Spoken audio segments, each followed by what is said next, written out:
In the lead up to the release of its first full 3D game console, Nintendo told its audience to get N or get out. Well, I got N. I've acquired 40 platformers released for the Nintendo 64, and when I launched this channel in June 2024, I made it my mission to beat them all in time for the console's 30th anniversary. And that day has finally come. Strap yourselves in, this is gonna be a long one.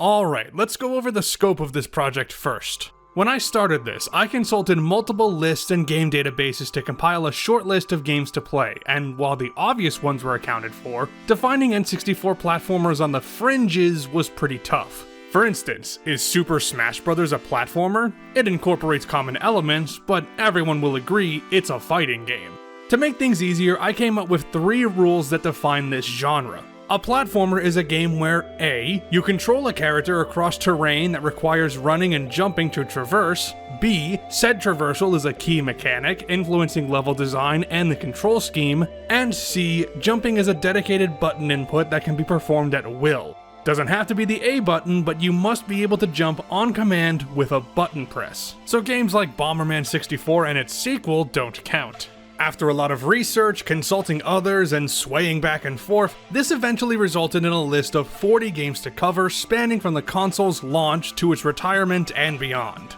Is that really every N64 platformer? Not exactly. I should probably explain the asterisk in that title now.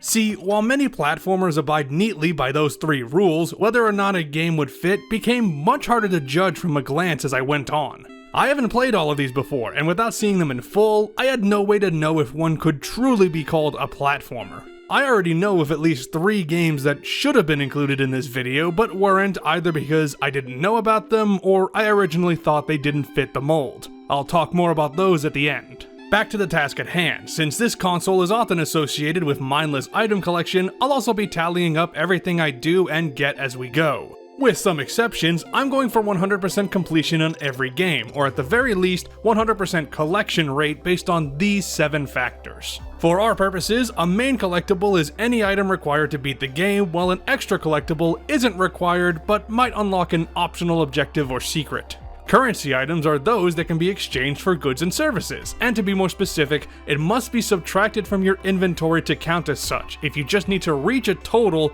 that's not enough. Upgrades consolidate every unlockable move or power-up into one category, but only things that you unlock after starting the game, and the others are self-explanatory. According to How Long to Beat, it'd take me approximately 463 hours to 100% complete all of these games, so let's see if I can come in under that average. That's all the introduction we need, so let's get this thing started.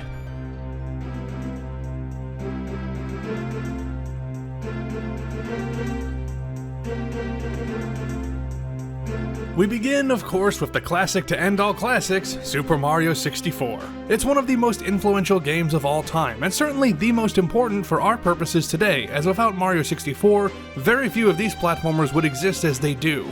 Even disregarding its immense legacy, I can't count the amount of times I've played this game.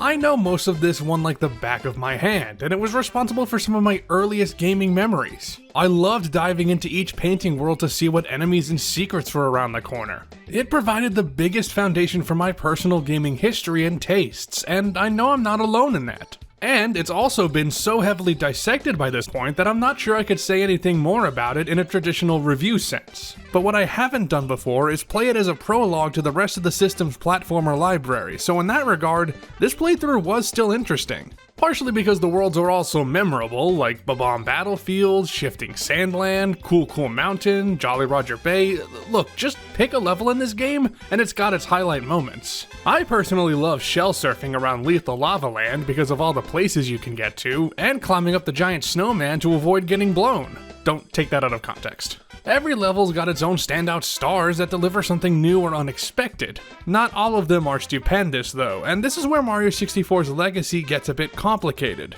For all of its groundbreaking qualities, this is an incredibly simple game at its core. Enter the paintings around Princess Peach's castle, find the power stars, beat up Bowser, rinse and repeat. Simple enough premise, and Nintendo realized that having fewer but larger levels that encouraged exploration was a better choice in a 3D environment. But the worlds aren't so huge that you can get lost in them, or at least, not anymore. Maybe back in the 90s, but now these worlds feel all the more quaint. You can blame it on the basic textures or the polygonal level geometry, but more to the point, it's a symbol of Nintendo's commitment to practical design. You have to nail the gameplay first, and that requires simplicity, or as some might put it, mundanity.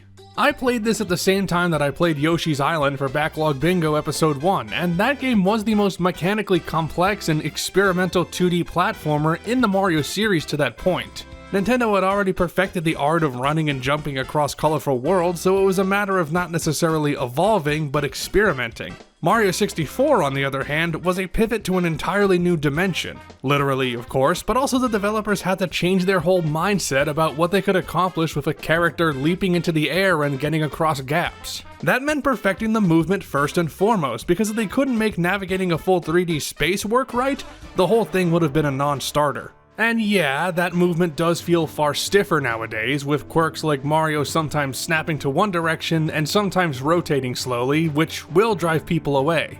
In retrospect, I also wish they worked on the camera a little more, as it's finicky at best and detrimental at worst, even with the behind Mario perspective, which is handy but not a complete saving grace. 3D cameras were a common contemporary complaint with these games, and they still are, so I am curious to see which of these titles has the best one.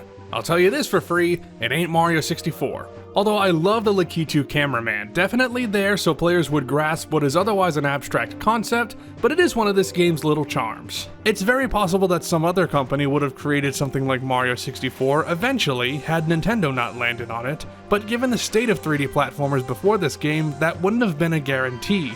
And sure, this might be the most dated game we're covering today, as it was the ultimate progenitor, but obviously this game has so much merit as a part of gaming history that doesn't matter. Because yeah, you can complain about the controls not being nearly as smooth as other titles, or the challenges ranging from dead simple to, oh my god, please get me out of this level, I don't want to collect 100 coins anymore, but that doesn't erase what the developers achieved here. Nintendo pushed 3D movement and momentum hard, as they'd done in 2D with Mario games beforehand, which is why all of the things you can do in this game are about moving Mario around from place to place in unique ways. Backflips, crouching, long jumps, side jumps, double and triple jumping, all done in a way conducive to developing platforming challenges. While later games either maintained traditional 2D platformer mechanics or focused hard on the collection aspect that Mario 64 also innovated, this stands alone as a movement-driven adventure. There's a reason why it's consistently been a popular game to speedrun. Its gameplay rewards you moving fast and taking advantage of the terrain around you. That and, its various glitches, but even those are all about abusing the game's physics to do things you never thought possible. That's what made Super Mario 64 such a triumph back in 1996, making what might have seemed impossible years prior not only possible, but a heck of a lot of fun. It's far from the most refined platformer on this list, but there's something to be said for that pure and elegant wonder that Nintendo does so well. And hey, it's a good thing we got this game out of the way, as now we can move on to more niche subjects. Before we do, however, let's start our tally. Throughout this game, I collected 120 power stars and 2 keys for our main collectibles. You also need to grab 184 red coins and up to 1500 coins for the coin stars for 100% completion. And yes, coins are a currency, but you don't exchange them for anything in this game, so I classify them as extra collectibles. There's just one player character, Mario, and 3 cap upgrades, the wing cap, the vanish cap, and the metal cap. I played through 15 painting worlds, 3 Bowser worlds, 6 mini courses, and Princess Peach's castle, so that's 25 levels total. I also fought 14 boss fights, 3 against Bowser, Big Babam, the Womp King, Big Boo 3 times, Big Mr. I, Big Bully twice, I-Rock, Chill Bully, and Wiggler. Not a bad start at all. I did all of that in 5 hours, 23 minutes, and 31 seconds, and I know I could have done it faster, I have before, but I am getting older and my skills aren't what they used to be. What are you gonna do?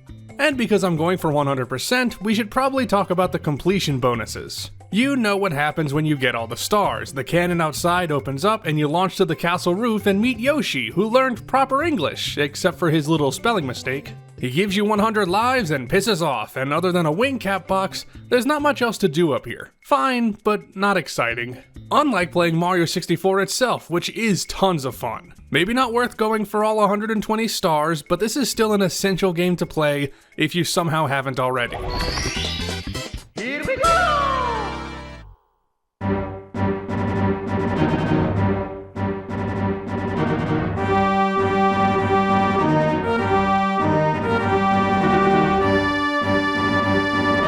Star Wars Shadows of the Empire is not a game I expected to cover when I started this video. In fact, by the time I write and record this, I've been working on this project for over a year. I thought it was a shooter-adventure game with flying stages and didn't have enough platforming to count, but there are games later on in this video that I thought were more of a platformer than they ended up being, and I covered those, so I should cover this. My other hesitancy was all the negative things I've heard about Shadows of the Empire over the years. Despite its commercial success, a given considering its holiday release on a new console and the Star Wars name, critics at the time were mixed, and even today, reception has not been kind. And this game may be a mess, but at least the storyline is straightforward. Taking place during and after The Empire Strikes Back, bounty hunter Dash Rendar is hired by the Alliance to track down the leader of the Black Sun, a Sith ally known as Prince Xizor, who's put on a hit on Luke Skywalker. The events tie into the original trilogy, but loosely enough to not affect the story if you ignore it, and given that Shadows of the Empire project, which goes beyond this game, is now out of the main canon, it's probably best to treat this independently. When you do that, the story, told in the N64 version through cutscenes with limited animation, is fine, but reads a bit like a fanfic, especially with its Han Light protagonist. I'm not familiar with the rest of Shadows of the Empire, but it's hard to see this hotshot outlaw as anything but a substitute for Mr. Solo, especially as the cartridge doesn't have the late John Saigon voicing him as in the PC version. But we get to see Harrison Ford's painted face in this original release, and that ain't a bad trade-off. Shadows of the Empire is a case of multiple gameplay styles being mashed into one package, none of which are fully developed, making the game harder to digest as a whole. The Starship segments fare the best with solid controls, but even these feel rudimentary, both as a result of rushed development time and it not being the main focus. Yeah, the Battle of Hoth level is great, probably the best part of the game, but it only lasts maybe 15 minutes tops, and the only other Starship segment is noticeably blander. Some of the reason why this opening works so well is familiarity with the movie, and yeah, when you're a kid in 1996 obsessed with Star Wars, taking down AT-AT walkers with a tow cable, that's gotta be satisfying. Hell, it was for me playing it for the first time in 2025. Most of the game unfolds in third-person shooter segments that are part exploration, part platforming, but mostly blasting stormtroopers and droids with Dash's blaster, which has infinite ammo in its standard firing mode, so there isn't much incentive for being careful with your shots, just careful with your movement. And movement is not Dash's strong suit. He ain't the fastest runner, nor the best at turning around, largely down to the tank controls. And you get used to them after a while, but it is a legitimate thing you have to grapple with, often in the middle of a firefight. It's not the control scheme being bad, I especially like the R button freezing your angle to allow for strafing, which is helpful for shooting enemies through cover, and the Z button locking you into place for precise aiming. It's just Dash running at turtle speed that becomes a problem with the Empire breathing down your neck. And your enemies do sometimes have the aim of, well, stormtroopers, but Dash isn't a good shot either, spraying more or less in the direction you're facing. A less civilized weapon from a less civilized game. And if someone does hit you, they can damage you hard, and invincibility frames aren't always going to be on your side. Some of the weapons you can switch to if you find them are cool. I like the Seeker missiles for boss fights, and the pulse shots are a great choice when you want to eliminate baddies in a snap. Not boss fights though, because these are all damage sponges to the highest degree. Boss health doesn't reset if you die, but you might die of boredom with how long they take the fall. You expect that when fighting an AT-ST walker on foot, but not the robot bounty hunter IG-88 or Boba Fett, who takes a ton of shots both on his own and in his ship Slave 1, sapping my lives in the process and forcing me to play Gaul Spaceport a few times. That level is a sprawling trip through canyons and Empire bases, and when you're grabbing all these challenge points each time to get some bonus lives at the end, it ain't a fun one either. When the game does focus on platforming, it's fine. Gaps are usually never lethal, and the only issue is not being able to correct your angle mid-jump. Most of the levels are short enough so platforming isn't any trouble, but Gaul Spaceport has so many sections that stretch on forever, and Xizor's Palace, well, not that tough itself, has a boss fight where the only strategy seems to be dying a bunch and praying you get all your shots in beforehand. Pretty poor finale to a game that juggles a lot of stuff and limps around with a lot of it. The game has cool concepts like a speeder bike race through the streets of Mos Eisley, but they're all diminished by rough edges. The controls are pretty stiff, and making these gangsters crash, which is your main objective, feels like a gamble sometimes. I thought I was gonna go crazy collecting all the challenge points in this stage while also crashing everyone because of the required stunts and traveling down dead ends. But then I read a random YouTube comment that told me to kill the gangsters first, then go back and grab everything, and that was much easier. Thank you, Iggy Wiggy Woo, if you're watching. You saved me some grief and allowed me to fully appreciate the Max Head challenge point. I see you, LucasArts. Shadows of the Empire doesn't do a lot for me thanks to its loose controls and unrefined mechanics, but let's count all these fine additions to my collection anyway. You don't need to grab a lot of things, but on one level, you need to get a security key and a force field deactivator, so that's 2 main collectibles, plus 87 challenge points, which are the sole extra collectible.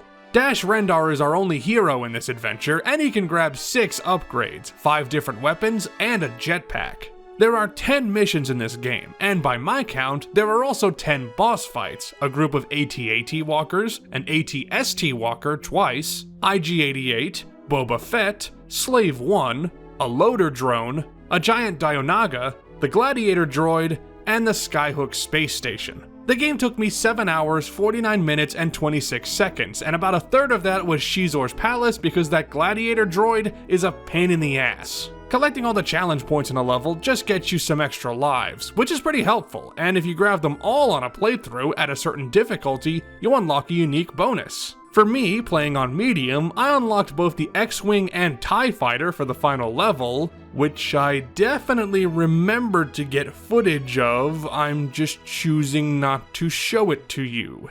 There are other bonuses for the other difficulties, but I don't have the time or patience to go back through this game 3 more times, so there. Shadows of the Empire is a messy and often clunky game that suffered heavily as a result of rushed development. When the game isn't throwing cumbersome gameplay moments your way, it's boring and repetitive thanks to slow platforming and poor combat. I don't hate it or anything, but it's not a great sophomore effort for the console.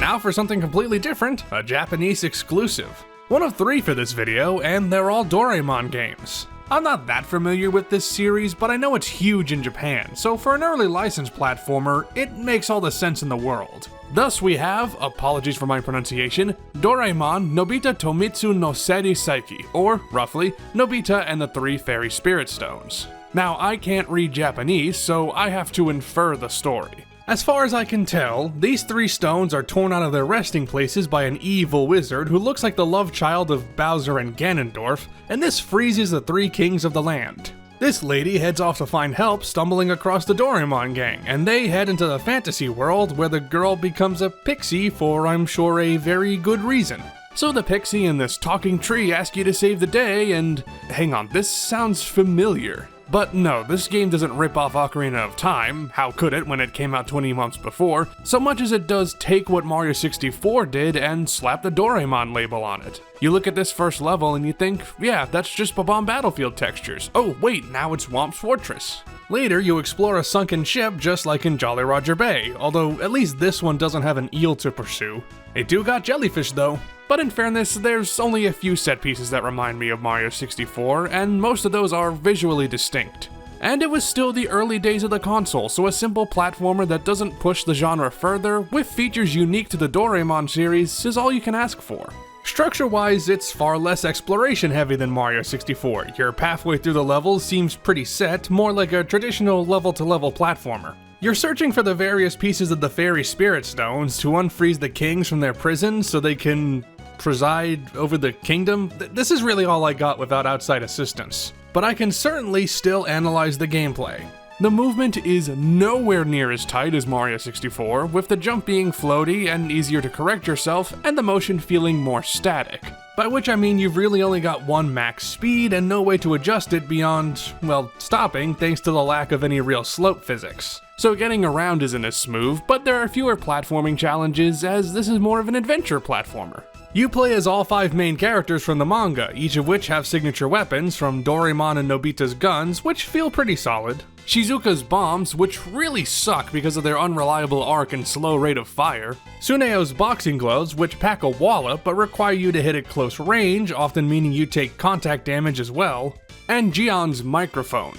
I don't know much about this series, but I do know that this kid is a terrible singer, so making that his attack is great. You have to locate these weapons first, which doesn't take too long, but finding items is a key part of the game. You've got a logbook that tracks everything you find, from power-ups and extra lives to weapons and items that just unlock a new stage. It's a more quest-driven game in that regard, and I have to imagine that this gave Japanese players good direction as far as what to do next. But for an American playing an imported cartridge, I needed additional resources, i.e. a guide, so I could follow along. I want to shout out Kurtmac, who made an English write-up all the way back in 1997. It was extremely helpful for finding things I missed and also knowing where I should head next. Their guide didn't provide any additional story insights, unfortunately, but I'm sure it would have been a huge help to players importing this cart back in the day, and it was a huge help to me now. So thank you, Kurtmac, wherever you are, you made this playthrough possible. That's not to say that you couldn't stumble your way through with no outside help, but there are instances where the language barrier impedes progress. Take this level where you use a propeller hat to fly across a night sky. You have to beat this on-rail shooter level with a flying dragon to get that hat, but you have to do so twice without any non-Japanese friendly indication that you need to do so. It's not like the level changes on your second time in, which might hint at another prize, you're just expected to do it again. I wouldn't have a problem with that if this underwater buggy level, which also has multiple rewards, didn't get harder every time you go through. And then to even ride that dragon, you need a yoke, which you find elsewhere in an out-of-the-way but not hidden treasure chest. But to get to that course, you plant a beanstalk, which means you gotta find a bean in a previous level that's deep underwater, so you need submarine cream, don't ask, from another stage, and do you see what I mean about the progression? It's not unnaturally laid out, I suppose, but that is a supposition. The game is pretty easy for the most part, item searching issues aside, but some courses got on my nerves. This castle stage, in addition to relatively poor platforming, had a door that the camera naturally seems to avoid given the direction you approach it from, so that's not fun.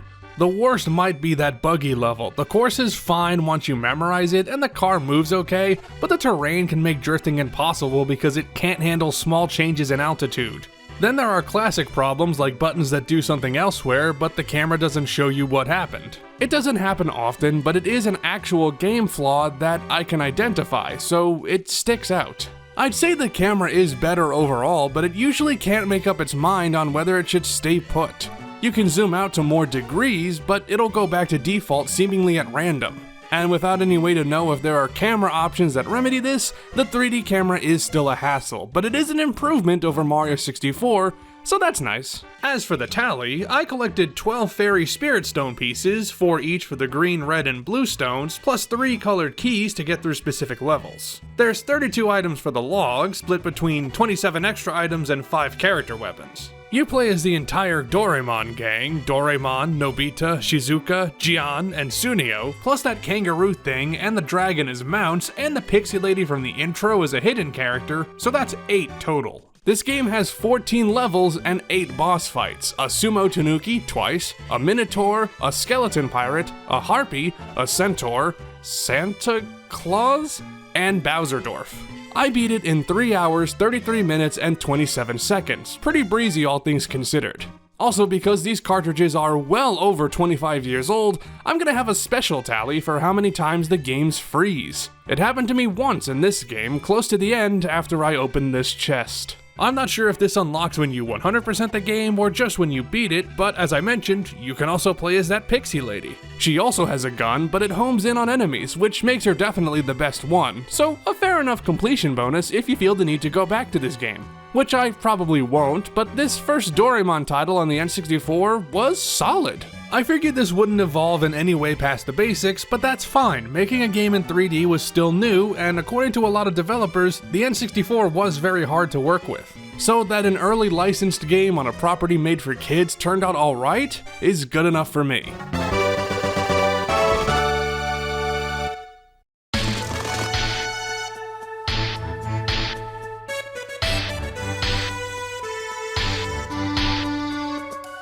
Let's head back to 2D platforming for a bit with Mischief Makers, developed by Treasure of Gunstar Heroes and Sin and Punishment fame. As was the case with a lot of 2D games back then, this one got flack from critics for quote-unquote outdated graphics and non-innovative gameplay because it wasn't a 3D game. Obviously, that argument only holds any kind of water in a contemporary sense, though to be fair, this was a full year after Mario 64, so I guess I can see the complaint on that front. Mischief Makers has been reappraised, however, and is now considered a hidden gem, which made me extremely curious to play it myself. Now, I call this a 2D game, but 2.5D is the correct term.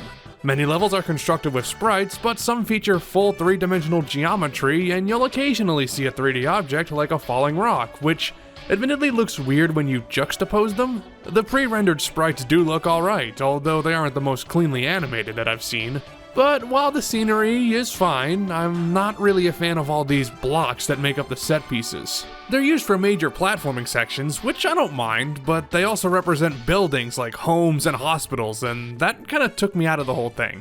It reads to me as barely covering up the basic level design without providing any real detail. I mean, if you look at this next to Donkey Kong Country, which seamlessly emulates natural environments, Mischief Makers looks all the odder by comparison. But on its own, the game looks fine, especially in motion. Plus, I am a sucker for good character portraits, and these ones are great, nice and expressive in a Saturday morning cartoon way. Speaking of cartoons, that's kind of the vibe here. You play as the Cybot Marina Lightyears rescuing her creator Professor Theo from the brainwashed citizens of planet Clancer, the so-called forces of justice known as the Beastector, and the professor's evil brother Leo, who is also a monolith, I think.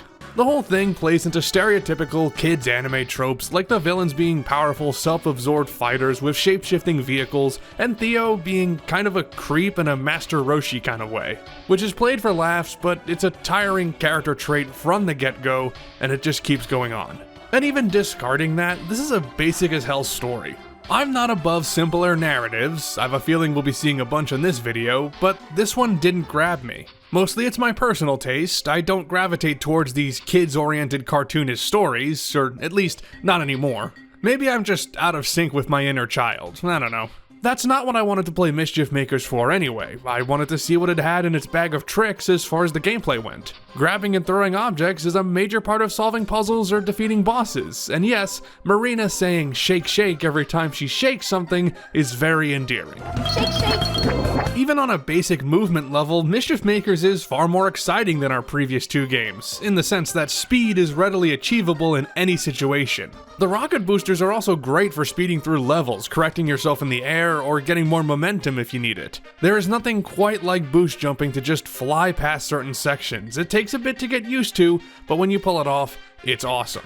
2D platformers were already more or less perfected by this point, so you had to either completely switch the formula or nail the controls to stand out. And truth be told, Mischief Makers is mechanically very solid, but playing it was a bit of a pain. For one thing, boosting is tied to both the D-pad and the C buttons, which sucks because the D-pad is also used for moving. You can't use the control stick. This might just be my controller, but I often boosted at the wrong time while turning around, and if boosting was just on the C buttons, this would not have been an issue. But my biggest problem is that the difficulty is all over the place. The game isn't that hard if you're just trying to get to the end. In fact, I'd venture to say that if that's your only goal, it's a bit too easy. As soon as you start going for the extra stuff, it ramps up haphazardly. Finding the yellow gems usually isn't too bad, but some are far out of the way or require you to beat a boss without getting hit, and these fights range from pitiful to rage-inducing, but it doesn't scale correctly.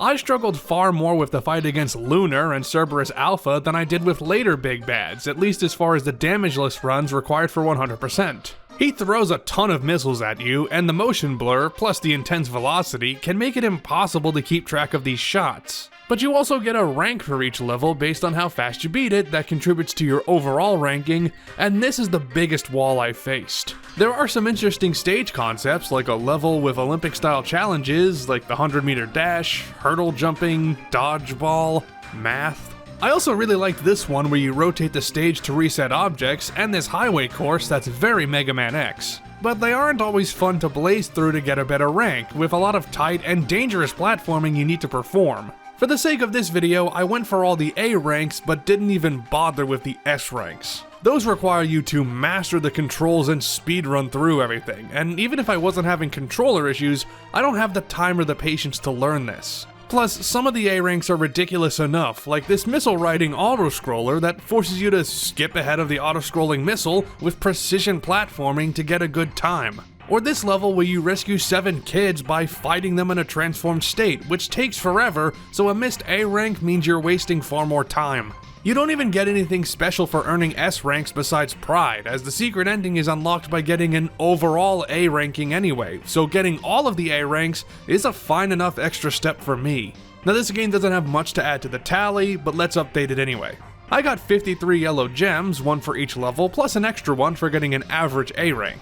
You primarily play as Marina, but a few levels put you in control of the Clancer Terran, so that's 2 characters to add.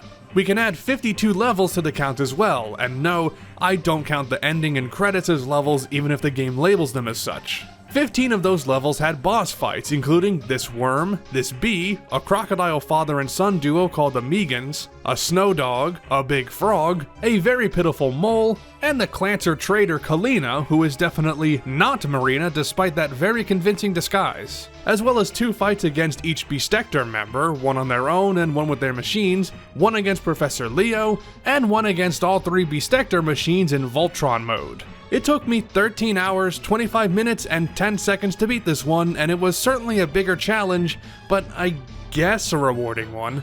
Getting an average A rank and all yellow gems lets you see the full ending in which Marina and Theo leave Planet Clancer with its citizens ready for the future. Hooray! This is a strange case where the game itself is pretty good with unique gameplay mechanics, but going for the extras makes the experience worse. Just playing through the levels was fine, but the minute I went back to find something or go faster, the experience tanked kinda hard. If you play this yourself, I'd recommend going for an overall A rank rather than one for each level, and if you want a bigger challenge, get all the yellow gems. Bottom line is, while I don't know if this was truly an underrated title through and through, I am glad to finally give it a shake.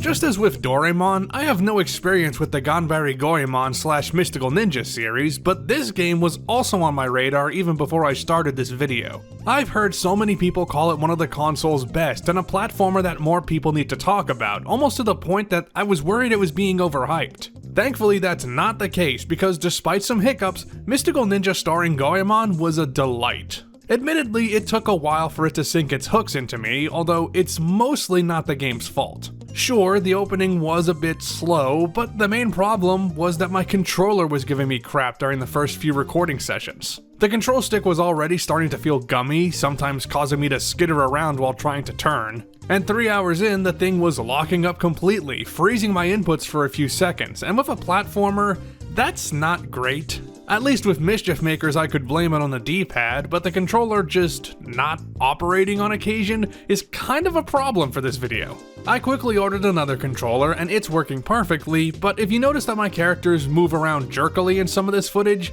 now you know why. Another reason why it took a while to get on this game's level is that, just as with Mischief Makers, I'm not always a fan of the overtly wacky and cartoony style that Mystical Ninja is all about. Maybe when I was a kid it would have been up my alley, but not anymore. I'm not saying it is inherently bad, just not in my wheelhouse. The bad translation doesn't help. There was already going to be a lot lost when bringing Japanese wordplay gags over to English, and the quality of the grammar is also very rough. but I guess that's par for the course for the era. Thank God this game has a laugh track though, because otherwise, I wouldn't know where the jokes are. My complaints aside, it is cool playing something so steeped in Japanese culture and history, even if it takes a weirder direction. You travel across the entire country, clearing out transformed castles and talking to the citizens of each town while experiencing crazy and surreal imagery at each turn. Peach-shaped UFOs, giant robot battles, pieces of sushi and bowls of soup for you to walk on, hula-dancing demons when you game over, and some fabulous villains who want to transform Japan into a stage show and perform a full musical number. And you know what really makes them evil? They're European. But you are pretty well equipped to deal with all this Euro trash thanks to your versatile arsenal. With 4 characters to play as, each with their own weapons and unique items, there's something here for every playstyle, like the medieval Japanese bazooka. But I'm mainly stuck to the default weapons because not only do they get more powerful as you go, but also the unlockable items typically take too long to fire, have bad range, or just kinda suck. Only big exception is Ebisumaru's Meat Saw Hammer, which turns enemies into health pickups, but unfortunately I missed this at first and I had to get it right before the end. I might have gripes with the weapons, but you are certainly not unprepared for the enemies. Too prepared actually, if you're going for 100% completion and buying armor as you go. Stocking up on rice cakes that automatically refill part of your HP when you get knocked down to 0 is great and all, but I never had to use them. The only times I died was during the boss battles in the Robot Impact, and that's only because the game didn't see fit to give me any kind of tutorial.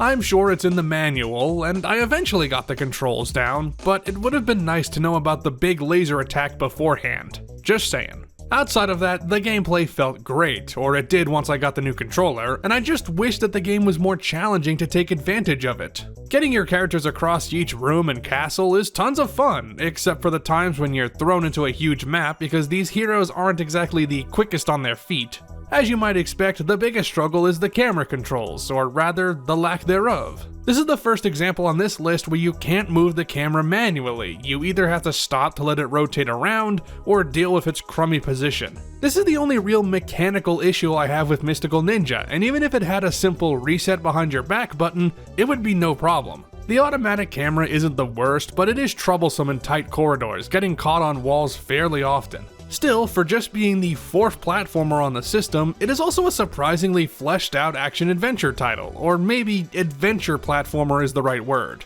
It shaped the bigger picture that games in the 6th generation would roll with while keeping the platforming front and center. It's almost like the missing link between Super Mario 64's pure momentum-based design and what Ocarina of Time and Majora's Mask brought to the table, although Goemon's dungeons aren't nearly as complex as those ones. Even at its most intense, the levels aren't all that tough, yet I still loved going through them. Not just because of the awesome colors and textures, but also because there's some creative stuff here. Can't think of that many games that put you on a giant pool table to whack some balls around. The castles are my favorite with how winding and puzzle oriented they get, not to mention that this is where the platforming gets the most challenging. And because these courses have the best songs, although Mystical Ninja has superb music no matter where you are. This soundtrack entered my personal collection almost immediately. It is that good.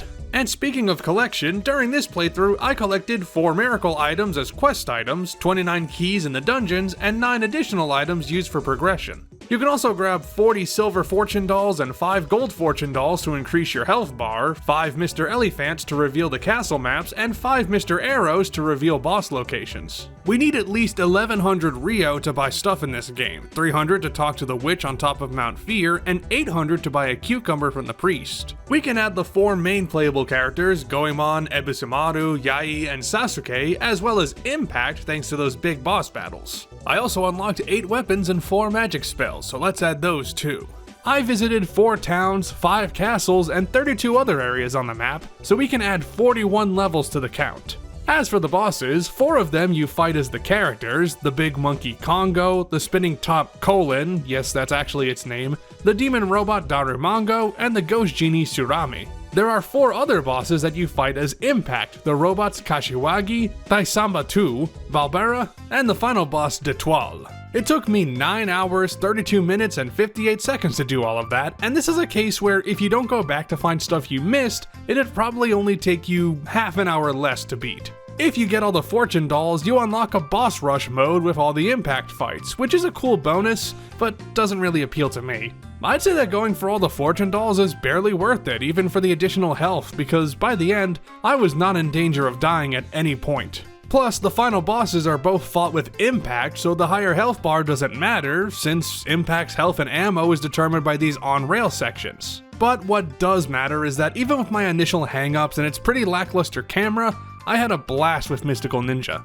It took me a while to get into it, but the good platforming, coupled with some neat level ideas and a killer soundtrack, won me over. This is a game I'll definitely revisit sometime in the future, and hey, there's another Goemon N64 platformer on this list, so our time with the series isn't quite done. But we'll see if that great adventure lives up to its name later.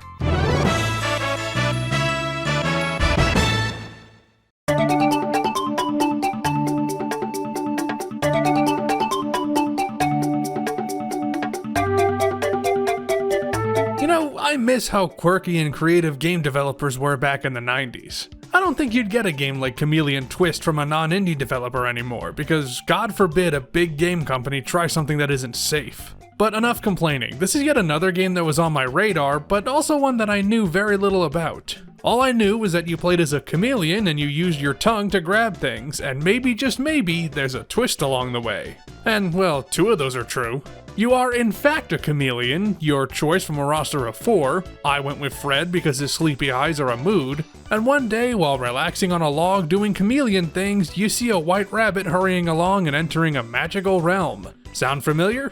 Since that's far more interesting than doing whatever chameleons do, old Fred followed him into the magic world and found himself transformed into a vaguely human-like creature, still with a massive flexible tongue. And that is the key gameplay element, using that tongue to grab stuff from afar, latch onto posts, and pole vault yourself up to high places. There were plenty of characters by this point that incorporated eating enemies, like Yoshi and Kirby, but this game takes it one step further by designing levels entirely around the concept of protruding something from yourself to interact with the environment. It really does come front and center, too. Unless I'm misremembering, there's really nothing you do here that isn't tied to your tongue besides jumping. No buttons to press, no attacks outside of shooting enemies already in your mouth, and except for the crowns, no items you can't nab from a distance. This is also how you get across most of the gaps, because while jumping is a factor and the movement is smooth enough, the action focuses on timing your tongue retractions and rotations just right. You can't fault Chameleon Twist for not having a unique mechanic, or for not sticking through it for the entire duration, I guess. But I am going to fault it for not doing nearly enough with that idea. I might be ruffling some feathers because I understand a lot of people like this game, but frankly, I wasn't impressed with how it incorporates the gameplay into the levels. You see everything the game has to offer in the first stage, and the later ones don't switch up the formula or feature more brain-teasing puzzles, but instead have you repeat the same basic actions over a longer period of time. Grab this pole and rotate around it, spit this enemy back at the target, jump up to reach this platform, etc. Barely anything I'd call clever, except for using your tongue to trip larger enemies. That was kinda cool, but stuff like this is few and far between. It's actually why I don't mind how short this game is, because even with only 6 levels, all of which take no more than 20 minutes to beat a piece, Chameleon Twist still somehow feels bloated and repetitive. This is a game meant for young kids, so I can't get too mad, but they came up with a legitimately great concept, and it is sad that they squeezed so little from it. I can give the camera some credit for at least giving a full view of what's around you, although it's not centered around the character, so you do have to deal with the fixed camera position a lot of the time. That means that those cheeky crowns obscured by the camera don't stay hidden for long, which is a good thing, but that doesn't help with the few crowns hidden behind fake walls, because of course even a dead simple game like this would have some bull.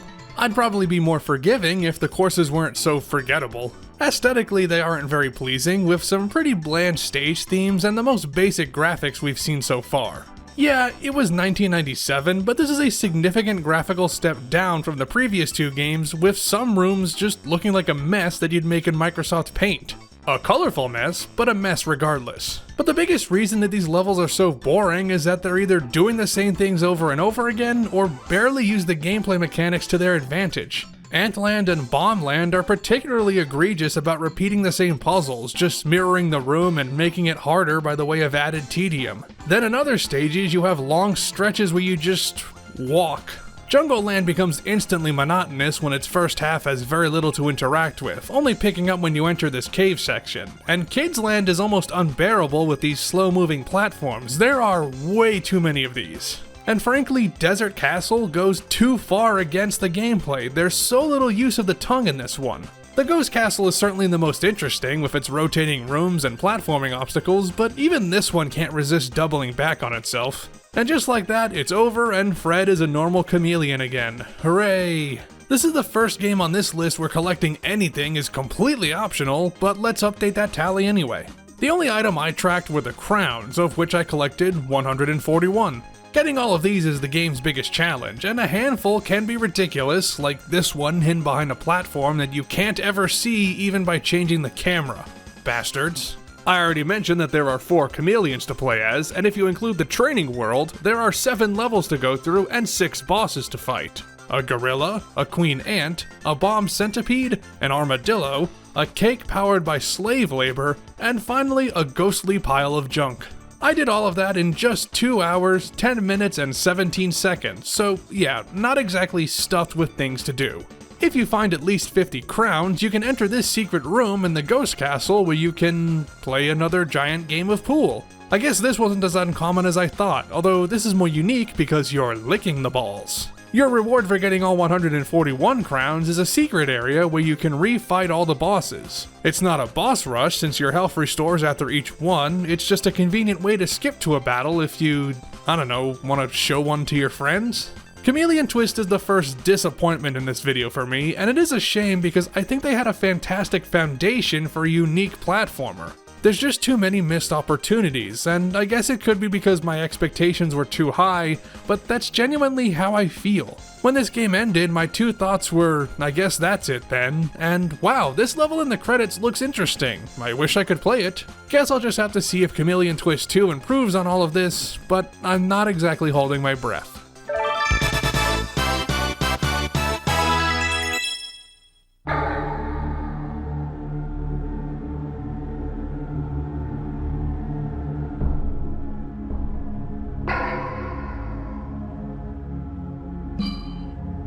Time for some more 2D platforming goodness with Mortal Kombat Mythology Sub-Zero, although goodness may not be the right word. While I'm sure this spin-off game has its fans, the general word I've heard is not very kind, especially in retrospect. And that's talking about the PlayStation version, as the N64 port is liked even less. For the differences, this version has the same levels and bosses, but as you'd expect, the audio quality is significantly worse as a cartridge rather than a CD. It's also missing the cheesy FMV cutscenes, and I honestly can't tell if that's a plus or a minus. Destroyer of all realms, you are insane. That amulet isn't worth the bronze it's molded from. Instead, the cutscenes are presented as stills from that live-action footage, so we can at least still see the glory of Shinnok's old man face. The main villain, ladies and germs. Now, my Mortal Kombat experience before playing this was solely on the rebooted timeline, MK9, X, and 1, but not 11 because I don't know why, although I am well enough familiar with the original timeline lore by now. As the series' first spin-off, focusing around Sub-Zero was a great idea. Obviously because he's such a popular character, but also because Bi-Han's tenuous grip on morality and eventual turn to the dark side, literally, makes him a great choice for a story focused on one character. And with the first appearances of longtime villains like Quan Chi and Shinnok, this story does have appeal for fans even if, in hindsight, it seems more like a stopgap for MK4. But an adventure that sends Sub-Zero to 4 temples and eventually into the Netherrealm to undo his mistake in freeing Shinnok was interesting, even if the plot itself is pretty basic. I mean, defeating the 4 elemental forces to stop a megalomaniac with demonic powers? What is this, an RPG? Yeah, actually, or kinda, as Mythologies melds a couple of genres together. Primarily it's a platformer and beat 'em up with similar controls to the main series, i.e. buttons for high and low punches, high and low kicks, and blocking, plus directional inputs that change your move. You can imagine it as what would happen if you took an MK game and removed the invisible walls that keep characters confined to an arena. Sub-Zero's basic move pool is okay, and there is some combo potential, though not anywhere near the degree of a standard MK tournament fight. As for the special moves, you don't start with any, but every hit you land nets you experience points that slowly unlock your powers. Everything from the freeze to the ice clone to the slide makes it intact, and you're at least well equipped to deal with threats. Which is not to say that this game doesn't throw dangers your way because, oh god, it does. Not that it's the most difficult game I've played, but this is certainly the hardest of these platformers so far, and it might be the most challenging in this whole video actually. That's not unexpected, this is old school Mortal Kombat after all, but a lot of this difficulty comes from the controls not holding up. Input responsiveness is nowhere near the level of an arcade fighter, and a lot of your basic abilities like jumping and running are slow to respond. That would be unacceptable in a traditional fighting game, and it's bad for a platformer too. Considering how deadly a mistimed or misaimed jump can be, Mythologies can be exceedingly agitating with how finicky it is. Like this part here, where I grabbed onto a platform's ledge, but Sub-Zero still triggered the death plane. Stuff like that is unfortunately prevalent. Some of the problems come from the control layout itself. Having a separate run button while using the D-pad is clumsy, and using the control stick to alter your speed sometimes feels like a gamble. Then there's problems that would confuse MK veterans, like being forced to use the B button to turn. I can understand why they did this. Having Sub-Zero automatically turn around in response to nearby enemies would have caused issues around pits and traps, but it adds an obstacle to movement that will trip you up at some point. This game limits your maximum total EXP for each stage too, and in theory, I like that as a way to keep you from getting overpowered too quickly and incentivize you to defeat these generic bad guys rather than avoid them, although that is possible in many situations. However, at least for me, that doesn't pan out in practice. I'll say right now that I use passwords throughout this playthrough because, quite frankly, the game is hard enough without limiting your lives and continues. I kept the difficulty at medium, but boosted my lives and continues to maximum, and that still wouldn't have been enough for me to reach the end in one swoop. I didn't use the 1000 lives code or anything, just the take me to this stage cheats, which I think is a fair compromise. But the difficulty curve is weird. The first level is very rudimentary, and the final stages are hell, as you'd expect, but in the middle of that?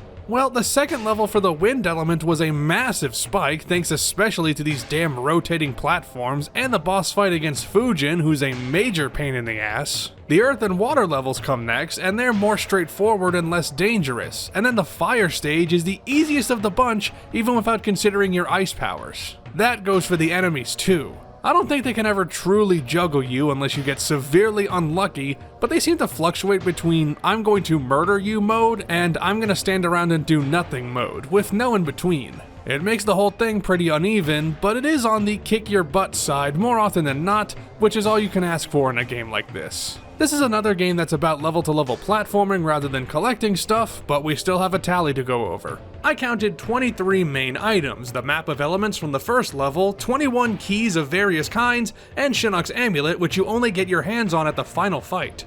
You only play as Sub-Zero, as the game's name suggests, who learns 9 special moves throughout the game as you get experience points. You'll learn those moves across 8 levels, from the opening Shaolin temples to the 4 elemental levels to 3 worlds in the Netherrealm. During these stages, I fought 16 bosses, Scorpion twice, once at the end of the first level, and again later depending on your actions, the Wind God Fujin making his first appearance, the Earth God, the Water God, the Fire God, the Prison Keeper robot, a fire-breathing raptor and his rider, this beefed-up Sector-looking guy 3 times, twice with a flamethrower and once again with a minigun, and then in the final level alone, you fight the demons Jataka, Kia, and Serena, the sorcerer Quan Chi, and finally Shinnok. With all the resetting taken into account, I spent 6 hours, 28 minutes, and 16 seconds getting through all of these stages, but it felt like a lot longer. Scorpion's second battle only happens if you perform a fatality on him during the first fight, since he comes back in Spectre form with his Ultra MK3 look and special moves. Cool bonus, and it works better for the story anyway.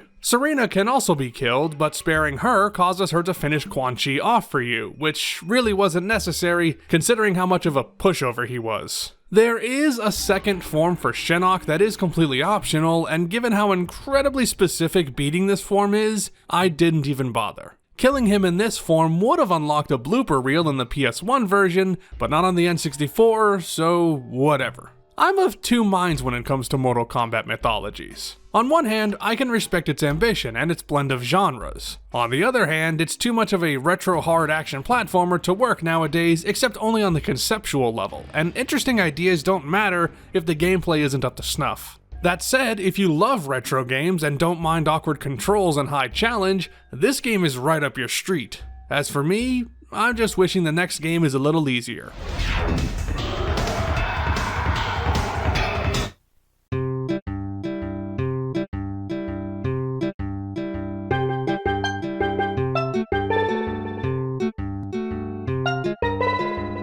Well, we went from probably the hardest game on the list to what's considered the easiest, so I guess my wish came true. Because if Yoshi's Story is known for anything, it's for being an easy-peasy game for babies. Which is appropriate because you play as 6 baby Yoshis who learn the Super Happy Tree, the source of all the happiness on Yoshi's Island, has been stolen, sending all our dinosaur pals into despair. Surprise, surprise, it's the work of Baby Bowser, evidently still bitter about being defeated in Yoshi's Island, and the newborns gotta get that tree back. So yes, we went from a professional assassin on a bloody crusade to stop a demon to a bunch of children in a happy storybook rescuing a tree. Quite a bit of mood whiplash. Now, this game's had a big cloud over its head for years, and that's about its difficulty, or lack thereof. The baby Yoshis are equipped with the same egg-throwing, tongue-lashing, and flutter-jumping capabilities that you expect, and you'll tour through 6 levels per playthrough in the story mode before reaching Baby Bowser in his castle. To beat each level, you need to eat 30 pieces of fruit, which heals you up, and along the way you need to gobble up enemies, which heals you up, and occasionally you might find some special hearts that let you unlock additional levels,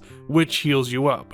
Yeah, you're gonna heal up a lot in this game, especially if you gobble down every fruit in sight. And you know me, I'm a regular fruit gobbler. That makes it very possible to take a lot of damage yet still come out without losing a single Yoshi, and you're motivated not to do that anyway because seeing them get carried away is super sad. And I mean, look at this happy little guy, do you really want to make him upset? Yeah, I didn't think so. This game doesn't have lives per se, but instead, if a baby Yoshi loses their health, they're captured and you have to select another one. It's still technically 6 lives per playthrough, which is more than enough for anyone experienced with platformers, and you can find other Yoshis to recruit or enlist the help of a white shy guy to bring a captured Yoshi back. They are generally well hidden, but going out of your way to check every little thing will net you more chances to reach the end should you need them. Now, some stages can be annoying thanks to their gimmicks like the swimming levels and their not stellar controls, or enemies placed in positions fit for knocking you into a pit of death, although that's more symptomatic of this being a retro game than its own sense of challenge. I will say this though, you won't find any difficulty at all from the bosses because they are pathetic. Baby Bowser most of all, because this literal child has the pea-brained idea to put a tree that infinitely spawns fruit, including an invulnerability-granting heart fruit, right in the boss arena. Great plan, dummy. But is this game really that easy? Well, if you don't care about playing all the levels, then yes, absolutely. The way this game works is that there's 24 levels divided into 6 pages, and for each playthrough, you play 1 stage per page, and while all of the first page courses are available, you have to collect enough special hearts to unlock other levels on the next page. And finding all of those special hearts means you have to be more careful with your fruit consumption, because you could potentially eat so much that you'll beat the level before you've even experienced half of it. Not so if you're planning to collect all the special hearts and go through every level, and if you do, these otherwise straightforward levels can become confusing mazes. Sniffing out secrets with your big Yoshi nose can help you a bit, but when you're running around trying to find any kind of hint on where your next heart is, it can reduce your playtime to slowly crawling around with 29 fruit in hand. And when that happens, your healing options are more limited, meaning that Yoshi's Story can be a little more than the easiest game in the world. That's not even considering an all melons challenge, which makes every single level a treasure hunt and far, far more irritating. I guess Yoshi's Story is as easy or as hard as you want to make it, and I do like that flexibility. Problem is, and I know this might be sacrilege to some, is that I just didn't find Yoshi's Story all that fun, at least in this context. It's fine enough if you want a light, breezy platformer to whiz through in an hour or so, but playing all of the levels reveals just how thin the whole thing is. That playthrough of Yoshi's Island I mentioned earlier was still fresh on my mind when I played this, and there's nothing in Yoshi's Story that you wouldn't get in that game, and you'd get it all better. I don't know if it's the level design, or the emphasis on collecting fruit, or the soundtrack, which I only thought was okay, and sometimes irked the hell out of me, but this wasn't anywhere near as enjoyable. I like the storybook setting, and I guess the atmosphere is fine, but I look at this for long enough, and it just puts me to sleep. On some level, that's not fair, because this is a kid's game, and I imagine that if I played this more as a child, I'd be more forgiving. And I'm also not putting this game down, it was serviceable. But even if I don't compare this to Yoshi's Island, I'll inevitably compare it to the console's other 2D platformers, and while I would play this again over MK Mythologies, Mischief Makers has the far better gameplay.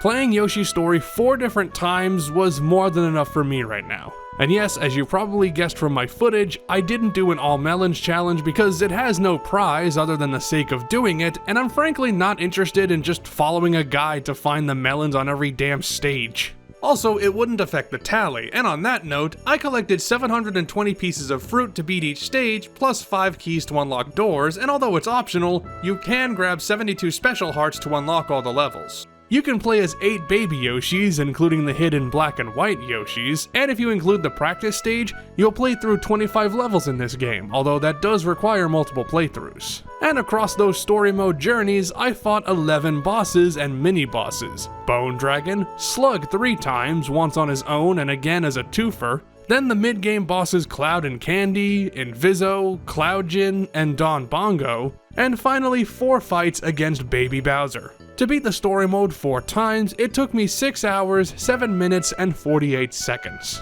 And we also have our second freeze, as the game locked up as I entered this pipe to go underwater. Guess that level was too scary for Baby Yoshi. There isn't a 100% completion bonus for Yoshi's story, and all the unlockables like later stages and Black and White Yoshi don't carry across multiple playthroughs, so no need to worry about finding everything in one go. On some level, I can agree that Yoshi's story has a bad rap when it comes to its difficulty because it actually does have some harder obstacles and objectives if you want to extend your playtime. But I also have to be honest with myself and admit that I still wasn't having a great time here, mostly because it wasn't engaging to me. Shocking that this kid's adventure wasn't connecting with a man rapidly approaching 30 as he made this video, I know. I love Yoshi, and I've enjoyed some of his other games, but this story wasn't doing much for me, I'm afraid.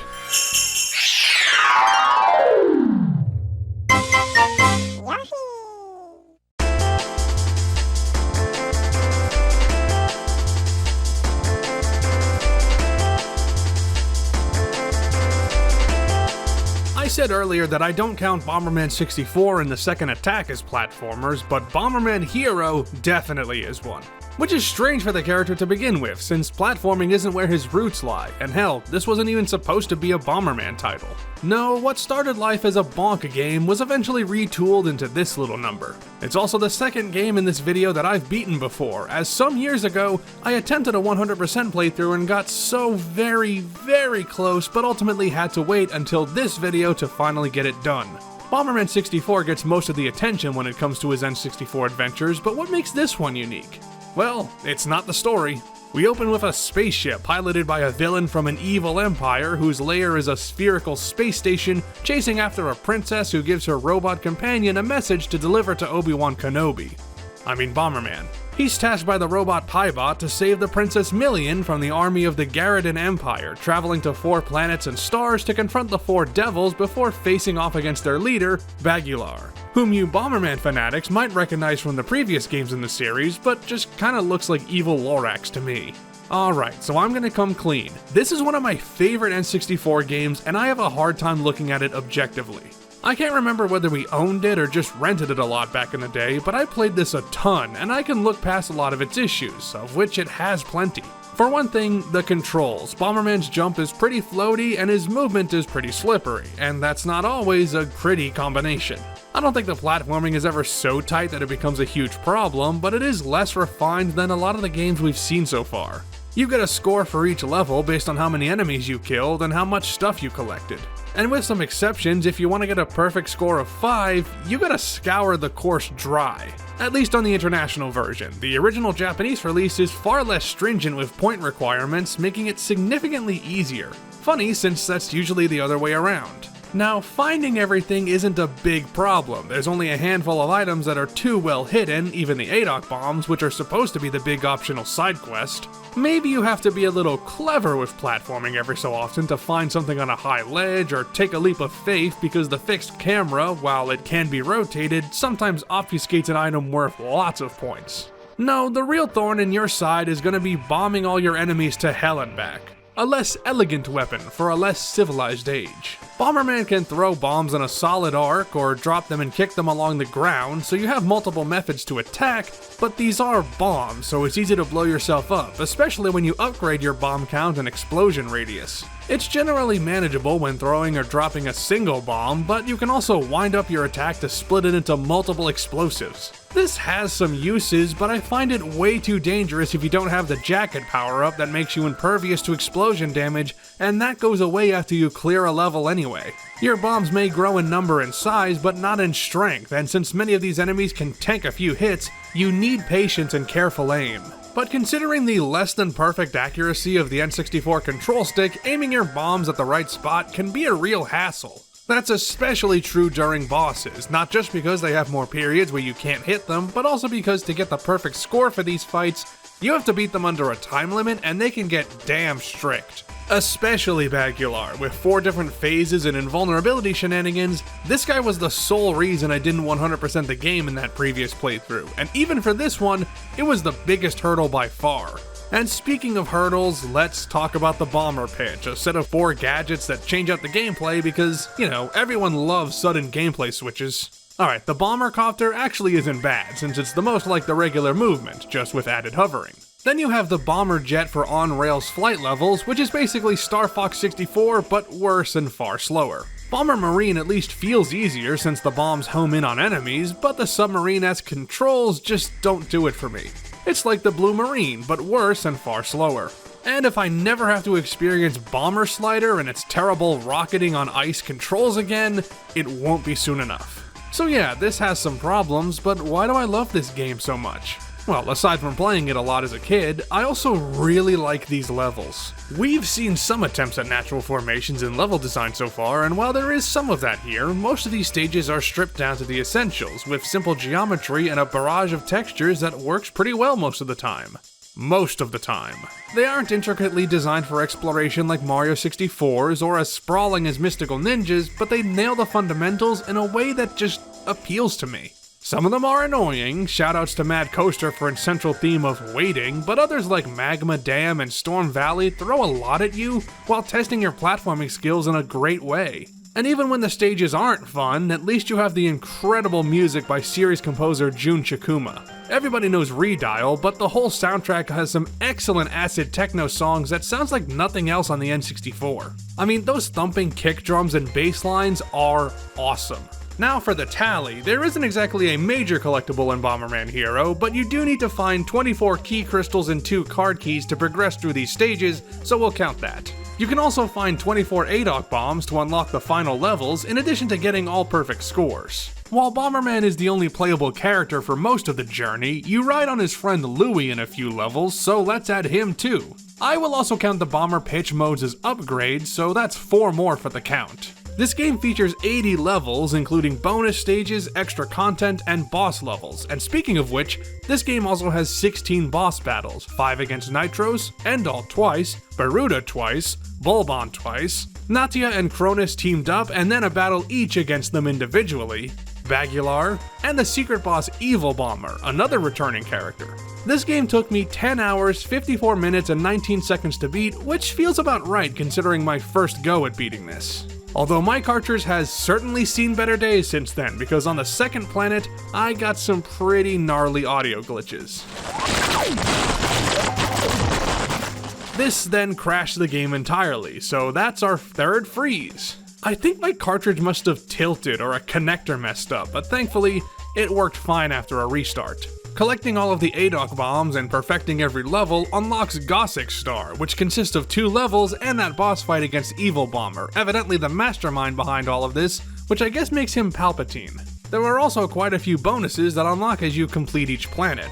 Aside from a sound test, there's the Slider Race, which is just a reskinned Bomber Slider course against an AI opponent. Pass. In the Golden Bomber mode, you get outfitted with a gold suit that, frankly, I kinda hate, and go through a Bomber Marine and Jet level with regular controls. The 3rd level is at least unique, but it's pretty terribly designed, so eh. You also unlock Million's Treasure Hunt, where Piebot asks you to retrieve items from a wrecked cargo ship, which just means that you're finding the ADOC bombs again with different models. And there are 3 levels that are meant to be unlocked with a turbo controller only released in Japan.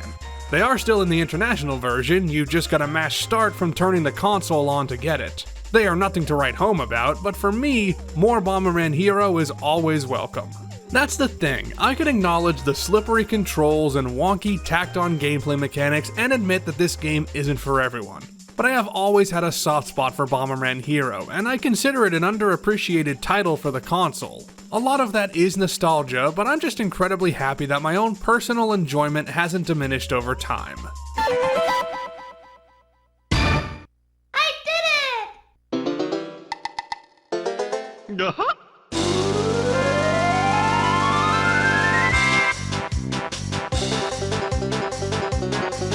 Now we're getting into the heavy hitters. I adore the Banjo-Kazooie series, it's one of my favorites and has been since I was a kid.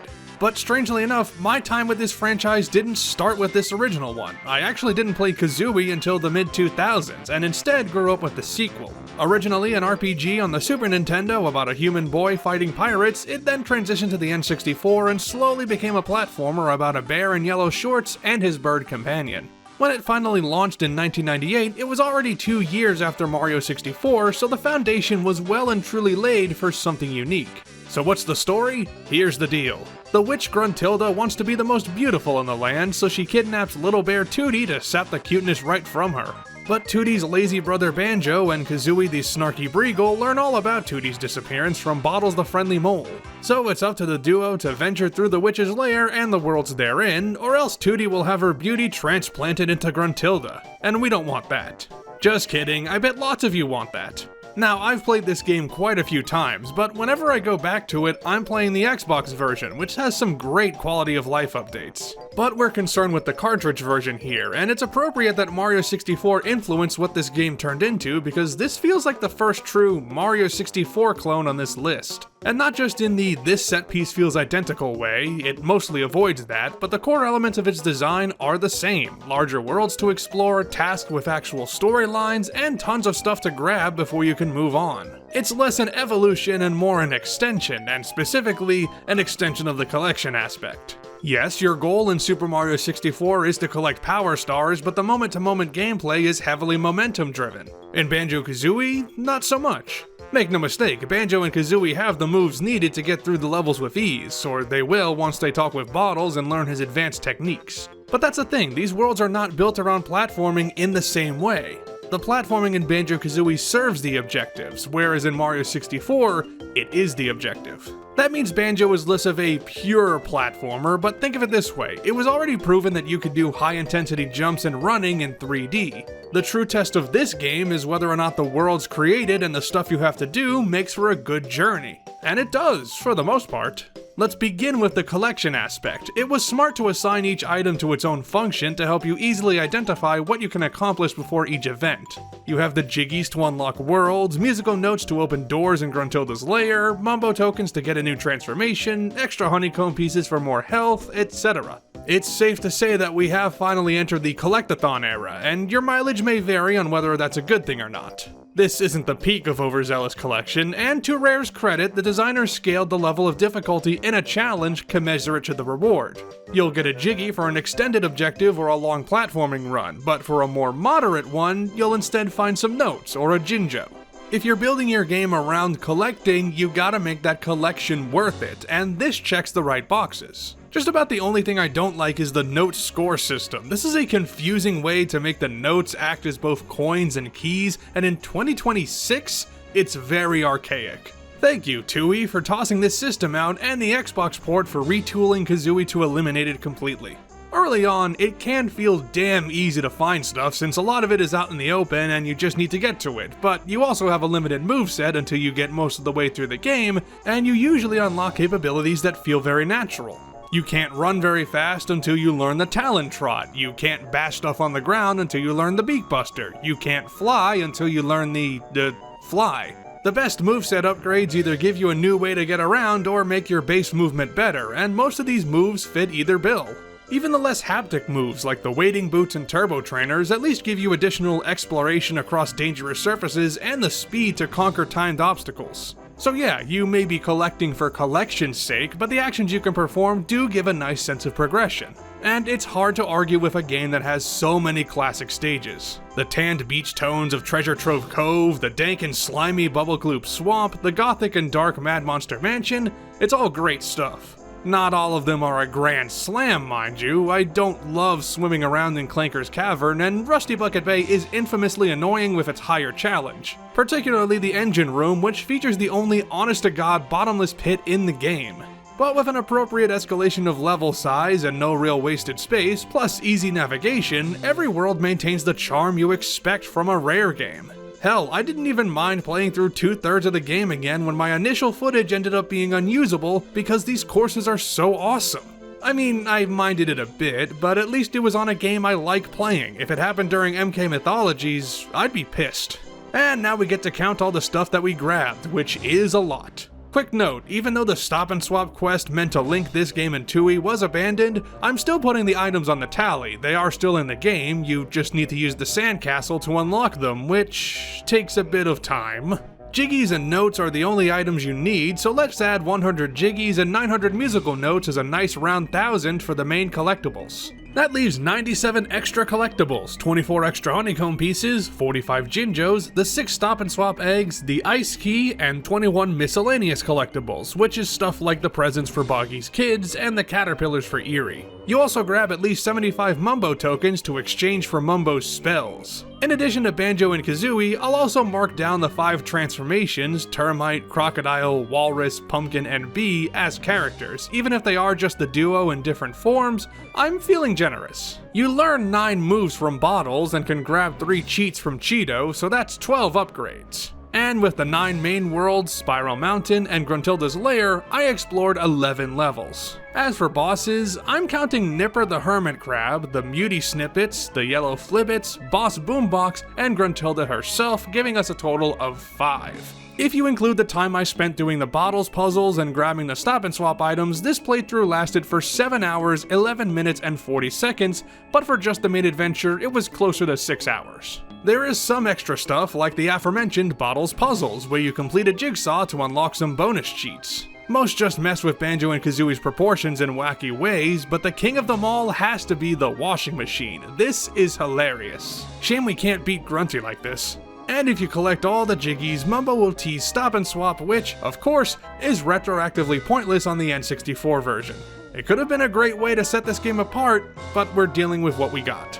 Not that this game needed it, because even with how dated it is in some aspects, I still love Banjo-Kazooie. There's a sense of charm and wonder here that isn't matched on the N64, and considering its rocky, prolonged development, that this came out as tightly designed as it is kind of a miracle. And I think the sequel's even better, but that's a bridge for another day. Or about 2 hours from now for you watching this. But for now, let's give the bear and bird a rest.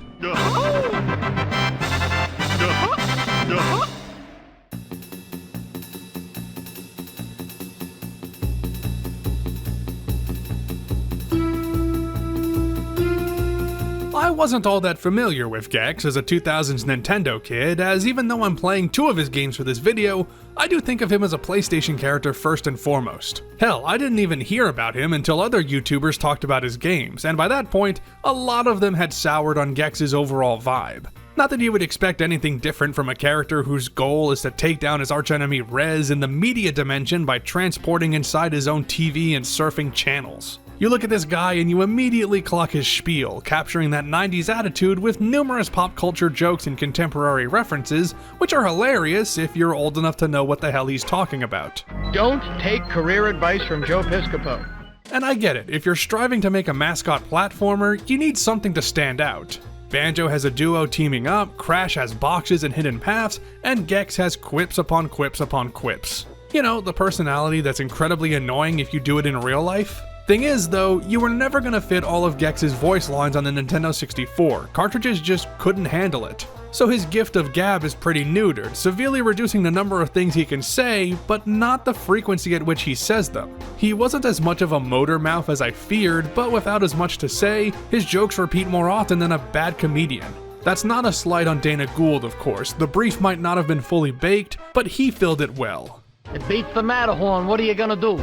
The N64 port loses a lot of other stuff from the PlayStation version, including a not insignificant amount of levels and all the cutscenes, which means we don't get any story whatsoever, not even any stills explaining what Gex is doing here. But it does get an exclusive level, Gex Cousteau, which is one of my least favorites because it's a swimming level with poor controls and way too much open space. That isn't a problem with most of these levels, thankfully. The majority are fairly linear or have hallways that guide you along well enough while leaving room to explore. Some of these levels expand in all directions, like the aforementioned swimming level and Out of Tune, but Gex takes the let's design a unique path to each objective and meld them together with transitionary material approach to level design, which works fine. In most cases anyway. Some of them really get on my nerves thanks to their gimmicks, like the Umpire Strikes Out and Pain in the Asteroids and their limited air supply, and Honey, I Shrunk the Gecko for just being a confusing mess. I don't know about you, but all of the rooms in this one especially look the same. Navigation can be an issue when the worlds start to branch out because some pathways don't make themselves very clear, either due to N64 render distance or the textures obscuring the way forward. It's not a constant issue, but it happens just frequently enough to make the exploration feel less fulfilling. Even when these TV worlds are well designed though, they're still fairly rudimentary, and that's mostly down to Gex's limited moveset. You've got a jump, a tail attack, and a long jump-esque flying kick, but that's about it. Gex can bounce on his tail to get a bit more airtime and grab onto ledges, which is helpful, but it's also old hat by this point, not really enough to stick out.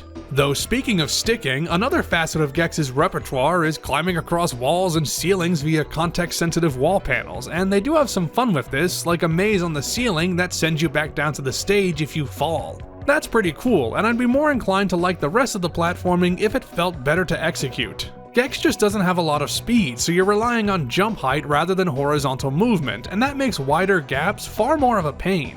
Not helping is the camera, which is stiff at the best of times and uncooperative everywhere else. You can adjust it with both sharp rotations and smooth movements, so finding your angle at a standstill is okay, but it'll usually snap to a set position before you know it, and you could be in the middle of a big jump when that happens. Or it'll fix itself at an angle that makes it impossible to see what you're doing, like in this level climbing up the bathroom in the Titanic. Man, Gex Cousteau really struck out, huh? It'd be great if the camera would also just zoom out a bit more so I can see what I'm doing, and it would also be incredible if I didn't clip through corner collision and fall to my death on occasion, which is a common enough occurrence to be frustrating, although I'm not sure if that was just bad luck or if these are actual wall collision errors. Platforming woes aside, Gex 64 isn't all that hard, or at least it's easy to stack up on lives and resources to account for its wonkiness. All these small items earn you extra lives as you grab them, which if you're going for 100%, you need to since they get you extra remotes, which is noteworthy since this is the first exploration heavy game in this video to save your life count after you reset the system. And if you die, the enemies and most of these items respawn, so scouring the entire level to find all 120 little collectibles is easier if you intentionally die and trek the path again. And it's only a minor inconvenience to do so since most of the objectives are short enough to make this a worthwhile trade-off. Gex 64 just isn't one for reinventing the wheel, doing what other platformers already accomplished with a flashier, barb-filled bow on top. And if Gex's yakety yak isn't a deal breaker for you, there's enough here to wet your whistle. I'll beat this level, but in an hour I'll be hungry for another. And on that note, let's tally what we gobbled up in the media dimension. I grabbed 35 red remotes as our sole main collectible to open up areas of the hub world. And there's a lot of extra collectibles, 28 silver remotes, 2 in each main level, 11 gold remotes for beating bonus levels and bosses, a whopping 1,680 minor collectibles, 120 in each level, and 336 additional things to grab in the bonus stages, giving us over 2,000 in one game alone. Gex is our sole character this time, although he dons several costumes, which is fun. That is a level of detail you don't always get from platformers of the era. In the N64 version, there are 14 main levels, 7 bonus levels, and 4 boss levels, so 25 total. Of course, that means 4 bosses, the Tiki Brothers, Mushu Pork, Mecha Rez, and Rez himself. Doing all of that took 8 hours, 19 minutes, and 28 seconds, although I have to be honest, it felt longer. Not sure if that's a good or a bad thing. And once again, one of the connectors on my console must have messed up because I got more weird noises. Thankfully, not as intense, but it crashed the game just the same, so that's another freeze for the tally. Other than the 7 bonus levels, you don't get any special reward for getting 100%. In fact, I don't even think the game saves the final collectible to your file. Hell, you barely get an ending, you beat Rez and it just cuts to the credits where they show you where some of the hidden silver remotes are. Which is handy because some of them are in pretty devious locations, but I already had them all by this point, so it's no real reward for me. Enter the Gecko is a game I probably would have enjoyed a lot more had I played it when I was younger, but for what it's worth, it ain't bad at all. Or rather, it does some things badly, like the camera and some of the platforming, but I can overlook that because it has its charms. It is firmly a product of its era, and that gives it a time capsule-esque fascination, which usually triumphs over its only serviceable gameplay. We'll see if Gex tightens things up with Gex 3 later on, but let's put the remote down for now.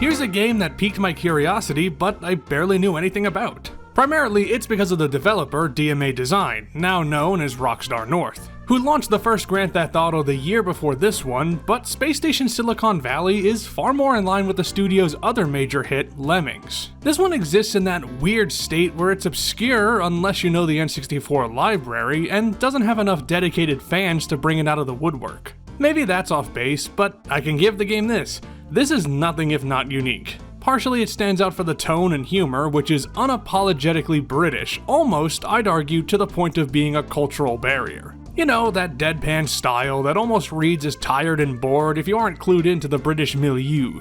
It's different from Banjo-Kazooie, which, yes, is also very British, but is rooted in fairy tales that give it a universal appeal, not to mention it's more kid-oriented. This is full of that dry, sarcastic wit that not everybody is into, especially when it's so pervasive. I don't have a problem with it myself, although I admit this game doesn't score highly on the chuckle meter. It starts promising with a comedic sci-fi B-movie premise about the Silicon Valley space station, which reappears after having vanished 1,000 years ago, and our heroes for hire are tasked to investigate, the robot Evo and Dan Danger. And speaking as a Dan myself, I have to say that a self-absorbed, lazy old codger who is wholeheartedly unpleasant to be around is the representation that us Dans need more of, and certainly not less of. Anyway, they end up crashing on the space station where the onboard robotic animals are running amok, and it's up to Evo, or rather his mobile platform, to save the day. And not Dan, of course, because he's bloody useless. What sets this game apart from the pack, pun intended, is that you can control almost every animal you come across as long as you can kill them first, either by your own hands or via proxy. With different abilities and stats for each animal, this becomes more of a platformer, sandbox, puzzle game hybrid. You're given a specific set of animals for each level and objectives you need to check off, but it feels more open by design. It's a very fun idea, albeit one you have to adjust yourself to when you start, or at least I did. Probably because most of what I've played for this video has been very traditional, and thus a spin on the concept, even a relatively simple one like this, is noteworthy. But how is it to play? Well, not great. Here's the thing, I give Space Station Silicon Valley a lot of credit for having an original concept and for doing something different, but for over half of the adventure, it is just not that fun. For one thing, every robot you control has some degree of jank that makes it tough to get through these areas in one piece. None of them are very fast, except for those that have rocket boosters, which are very slippery to control, and attacking your foes is such a gamble. There's no good way to quickly aim projectile weapons, and close quarters combat is incredibly risky since there are little to no invincibility frames, so just going in for a punch can drain your health in a heartbeat. Add to that the camera, which sometimes flat out refuses to move in the weirdest of spots, and you get a game that is conceptually interesting, but mechanically kind of busted. I didn't encounter anything substantially glitchy, at least as far as platforming goes, but it instead has a bunch of tiny thorns that add up over time. Mostly the problem is the levels. It starts out alright with the tutorials, and then quickly dissolves into an overly long, repetitive slog. The missions are grating when you're tasked with stuff like killing all of a specific animal, or jumping across obstacles like these swinging vines which are not programmed well at all.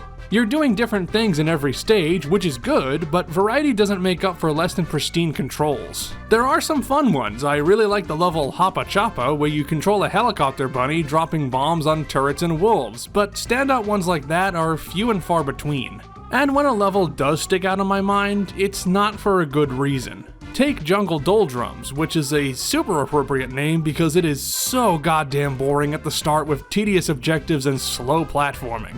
Then you get past that and navigate invisible platforms without a great hint to the player that they're there, and if you die, you start at the beginning because there's no checkpoints and ugh. And as for stinky sewers, this one can eat shit. Sorry, I meant that you can eat shit in this level as a rat to get a trophy. Also, I meant the first part. This is a confusing mess. And it makes me sad because they genuinely had something going here and I want to like it. There's creative stuff on display, not just the initial idea, but some of the platforming and puzzle sections are pretty clever. Take the end of Shifting Sands. Once you open the exit, switching between animals to get the specific one you need to the goal was a neat finale. But for every moment I enjoyed in Space Station Silicon Valley, there was one or two that irritated me to my core. This was well enough into the console's lifespan that poor platforming is less easy to handwave as the devs were just getting their bearings, especially after having already played some early classics. Personally, I blame Dan for this. Well, let's tally everything I grabbed on the space station anyway. I counted 20 main collectibles, 4 shell suit pieces, and 16 other quest items that you need to proceed. There are 417 extra collectibles to pick up, 390 power cells, 26 trophies, and 1 skeleton key used to open up 1 chest. Note that 1 trophy infamously cannot be collected due to a programming error, you just pass right through it. I will still count this, but it is technically fudging the record. If you count the animals as characters, that'd amount to 42 total, Evo plus all 41 robots. That's kind of a lot. I will mark Evo's completed shell suit as an upgrade though, as he gets some lasers and a jetpack. I played through 31 levels and 1 bonus level, which is only accessible via cheat code or GameShark because of that broken trophy. It was hard to determine what is and isn't a boss in this game, but I counted 7, the Rat King and his minions, Evo himself when he rebels against Dan in the jungle zone, which, I mean, good on ya, 3 fights in a boxing ring, the Evil Brain, although calling this a fight is questionable since he dies in like half a second, and I'll also throw in the final level against all the escaped animals. This game took me 13 hours, 21 minutes, and 32 seconds to do everything, certainly a bit beefier than most of what I've played so far. This game also froze on me twice, and the first happened as I solved this piano puzzle. This might be caused by another bug, where if you have the N64 expansion pack installed, the game can sometimes just randomly crash. I don't know where my jumper pack is, or else I would have swapped it, because this caused 2 or 3 more lockups while I wasn't recording. Those don't count, but it's worth mentioning. The second actual freeze was yet another cartridge tilt after I died from a scorpion, and this sounded like the game was taunting me.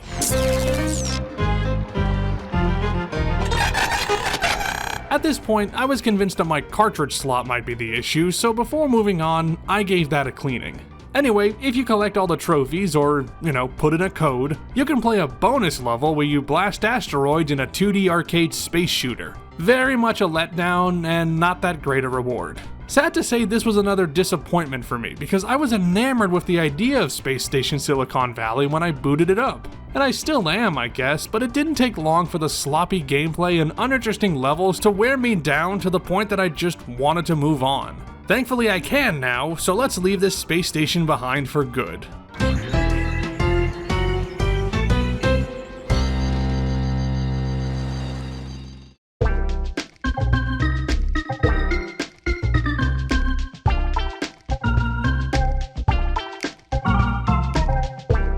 I've been making videos for a long time, even before this channel started, and this game was always on my list of things to cover. And now I can. Glover was a regular rental when I was growing up, and while I don't remember getting very far, it always held a place in my brain. It had a central mechanic that I'd never seen before, and even now, I can't think of anything that comes close to matching it on a tactile level. You wouldn't expect that from its developer Interactive Studios, which, under their later name Blitz Games, released a few 6th-gen titles like Fusion Frenzy and Zapper 1 Wicked Cricket, but mostly a bunch of shovelware licensed game crap. Glover is of course not shovelware, nor is it licensed, nor is it crap, although I know some will disagree on the latter point. People generally agree that this game has a great concept, but as far as its actual quality, that's far more divisive. I tend to land on the side that likes this game, although I can admit that it's got plenty of jank in the trank. It does have the let's try something that's never been done before magic that I love from this era though, and also real magic courtesy of the wizard, who's brewing some potions one day, as you do, when an explosive mixture turns him to stone and sends his 2 sentient gloves flying, one out the window and one into the cauldron. The window-bound glove is our hero Glover, who saves the falling crystals outside from breaking by transforming them into bouncy balls. As for his left-handed brother, he transforms into the evil Cross-Stitch, whose laugh still rings in my head to this day. Haunting stuff. Actually, this whole overworld is scary at the start, only gradually becoming less bleak and brighter as you recover more of the crystals. That's a really lovely touch, since it'd usually be the other way around. Grabbing those crystals is the name of the game, but in their spherical form, they become your main gameplay tool. Here's where the game gets sticky playing it nearly 30 years later. On his own, Glover controls like you'd expect, running fairly fast, a mid-air double jump, and tight enough movement. But he's usually not on his own, he's tethered to the ball for most of the journey, for better or for worse. 4 types of balls specifically, which you can magically transform between at any time. A bouncy ball that's great for, well, bouncing, a bowling ball that's perfect for smashing stuff, a metal marble that's maybe useful for 1 or 2 things tops, and a crystal that is super fragile but does give you double points when you collect these Garibs. And points, of course, do nothing, so the crystal is worthless in every respect except for activating your big number go up neuron. You can slap your balls silly or throw them in a high lob, and even dribble them like a basketball, all of which you'll need to do to get around the platforms. And this is the part that turns people away. Glover's level construction is fairly ordinary, plenty of gaps, sloped terrain, and tall structures to climb. But they're also built around navigating the ball from point A to point B, since that is a constant, if you'll pardon the expression, ball and chain. And Glover tries to have its cake and eat it too, with platforming that would be moderately challenging in any other game, made more so by the need to carry your balls around. It's simultaneously the game's main draw and its biggest hurdle, and while I don't mind it most of the time and think it's a rewarding hurdle to get across, some of that challenge comes from physics issues or poorly implemented hazards, which is a legitimate indictment. Particularly the boss fights, like these monkeys, which are way too grab-happy, and the Frankenstein's monster fight, which is a fun idea, but gives you a terribly pulled-back camera angle. On that note though, this does have the best camera to date in regards to controls, since rotation isn't tied to fixed points and you get a nice wide view. But it's also the worst as far as getting hung up on obstacles, especially big walls, which is incredibly fun and not at all bad. That does occasionally make it hard to find all the Garibs scattered about here for 100%, but the game lets you warp between any activated checkpoints immediately, making finding things you missed far easier. Which I love, and this alone reduces tons of what would be arduous backpedaling. And sure, some of these levels are a pain even when it's a straightforward run. The carnival levels are very intense with all the bottomless pits and occasional difficulty spikes, and Out of This World is pretty bad with its low gravity, but they're not so awful that I want to throw my controller or anything. Others, like the prehistoric levels, the last 2 pirate stages, and maybe some of Atlantis are fun, or at the very least, not frustrating. You wanna know what is frustrating? This frog level, because holy shit, this one is the pits. You're hopping around from obstacle to obstacle, but everything is so slippery and you have no margin for error when jumping, and it infuriated me to my core. This is the worst level I've played for this video yet, and it may not look all that tough, but trust me, this level blows. The only positive is that dying here doesn't take away a life, so it is incredibly easy to stock up on extra lives here. Seriously, I had way more than enough for the rest of the game with this alone. Frog level aside, Glover isn't exactly packed with surprises beyond how it uses both our handy hero and the ball for puzzle solving.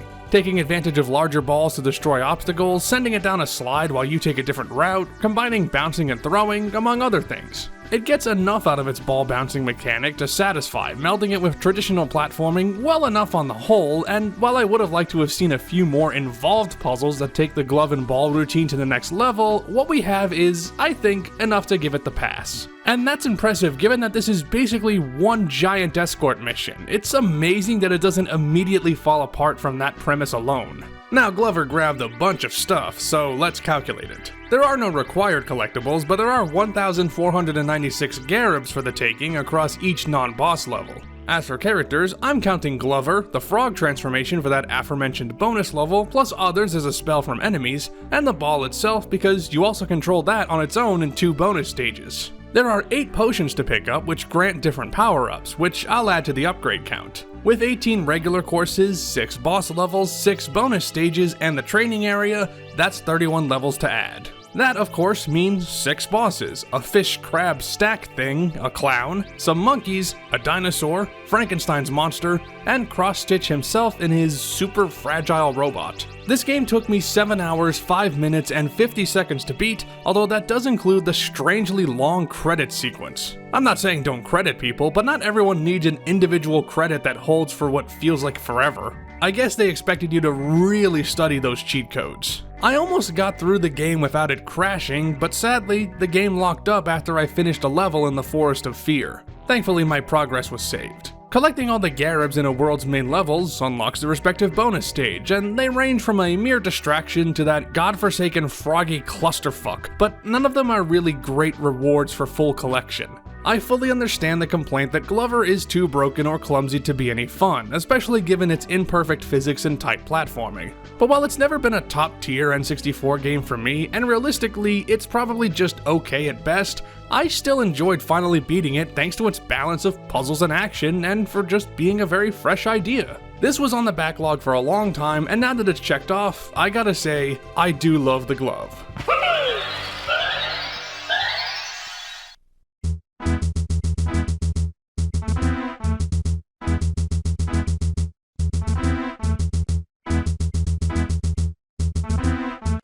So I've beaten some of the games I'm playing today already, and I've played quite a few more. This is the only one that, when I was compiling a list of things to play, I'd not even heard of. Starshot Space Circus Fever is a platformer developed by a French studio about a little man in a fantastic world of circuses and pirates who travels to different fantastic worlds and meets a bunch of strange characters. I'd call it a Rayman ripoff, but to be fair, this was still nearly a year before Rayman 2 launched. Obviously the latter is remembered far more, but the fact that Starshot had eluded my knowledge until this video piqued my interest. I was hoping I'd find a hidden gem or at least have a good time.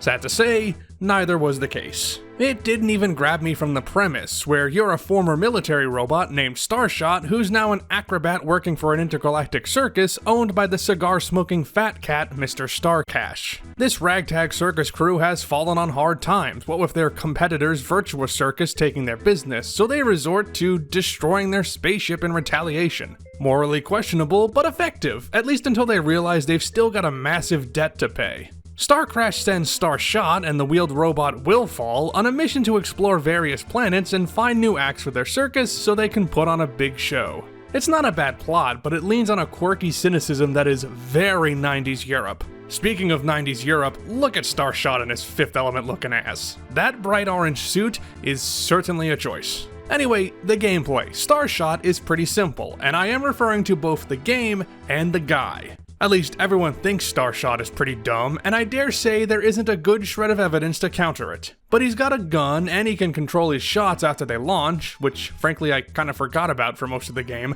and 2 robot pals helping him out. By that, of course, I mean 1 robot pal, because Willfall is content to roll around and be useless outside of cutscenes, sometimes even getting in the way when you want to shoot stuff. Thanks, pal. You do have a rocket robot companion, who maybe has a name, but I can't be asked to look it up right now, who lets you fly for a period of time as long as you have the fuel. There are plenty of pickups for health, ammo, and flight power, which conveniently respawn when you walk away, so unless you're in a remote position with no items placed down, you'll never run out of resources. Which is handy since there are no upgrades of any kind, you're stuck with the limit imposed on you from the jump.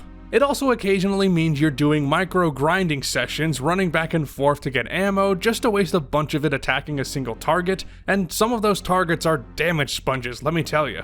I knew I was in for a rough ride when the first planet ended with a painfully slow section where you blast these 4 legs for what seems like forever. I'd be fine with that if the game switched it up on occasion, which I suppose it does in concept thanks to the storylines of each planet, but in practice you're just wandering around, blasting things with your laser, and dying to reset your health or ammo because there are no lives and checkpoints are plentiful. At least that's what I was doing most of the time. And thanks to the map, objective markers, and mission reminders, knowing where to go next isn't an issue, even if finding the exact path does require a bit of brain work. But sheesh, this game is a tedious clunker. It's got the stiff controls you might expect from a barely remembered platformer, a weird pause before you jump that screws with your timing, awkward turning, and what feels like a slow pace, although that might just be the size of the environments and the wildly inconsistent frame rate. The worlds are large, with a few solid bits of gameplay sprinkled throughout, but not enough to justify all the walking. Imagine a game that's 80% connective level design, and you will be in these levels for over an hour, maybe even 2 if you're trying to grab everything.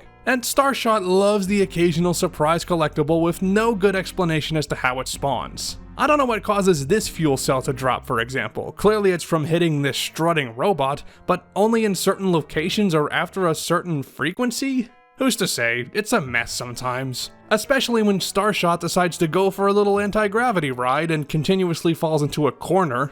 Twice. That's the big issue. Whenever Starshot isn't being needlessly obtuse, it's flat out uninteresting. Walking back and forth between the war games of Killer Expo sounds like it should be exciting, but it isn't, and while I got some laughs from the Antiques Museum and Techno Mummy, that doesn't make up for this stage being way too big with a bunch of thin pathways in multiple tiers that is very confusing to navigate. Look at this, does this make sense to any of you?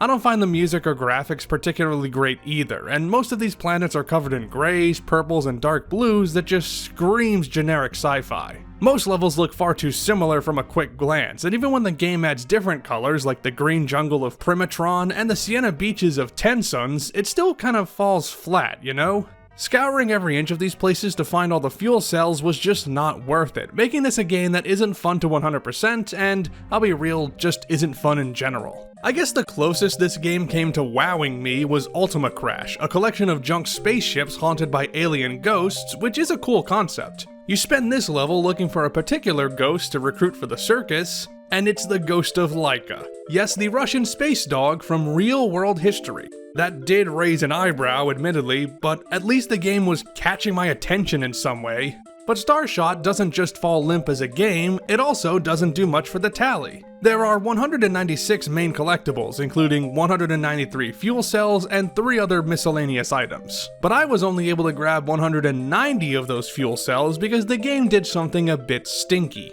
There are 3 in this room down this hallway here, but it's also the end of the stage, and I naturally thought the final cutscene would start in the big room in front of me, so the fuel cells must be in the small room to the right.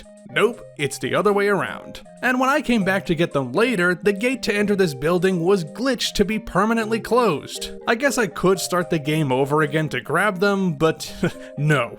Anyway, Starshot is the only playable character who will venture across 7 planets. There's only one boss fight against Wolfgang von Ravel, the owner of Virtua Circus, right at the very end. It took me 9 hours, 55 minutes, and 31 seconds to get through this one, and most of that was Techno Mummy. Also, this is the level with the glitched gate, so screw this one entirely. Oh, and also the game froze during this one. Seriously, Techno Mummy can die. At least this was just a crash, and the music even kept going. No completion bonus this time. In fact, if you load a file that's already beaten the game, you just get the final cutscene where Starshot is imprisoned by Wolfgang. Setting up a sequel, mayhaps?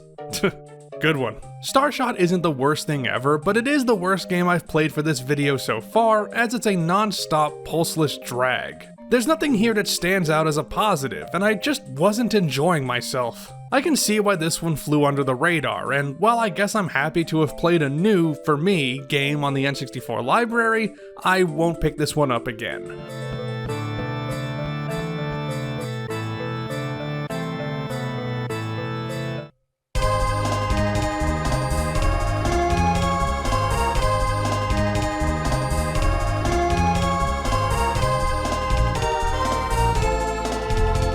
It's time for our first sequel as we're heading back to the realm of Doraemon with Doraemon 2 Nobita to Hikari no Shinden, or Nobita and the Temple of Light. I wasn't that impressed with the first Doraemon game, and while I was compiling my list, this didn't look all that different. I was wrong, because it is different, and also worse. The familiar gang is traveling through time when a crystal that Nobita apparently swiped on their latest adventure causes some fuckery to come about. Nobita and his friends wake up in an ancient land called Kristeka, where they find some other time-displaced people, like these archaeologists Gengoro and Karu, and two thieves from the 22nd century, Mina and Pyun. In order to get back home, the Doraemon gang has to recover 3 colored crystals hidden in temples across the world, which sounds awfully similar to what they did in the first game. Very peculiar. Usually I try to be positive in my coverage of these games, trying to find things that I like in addition to things I don't, and this gave me the toughest time in that regard.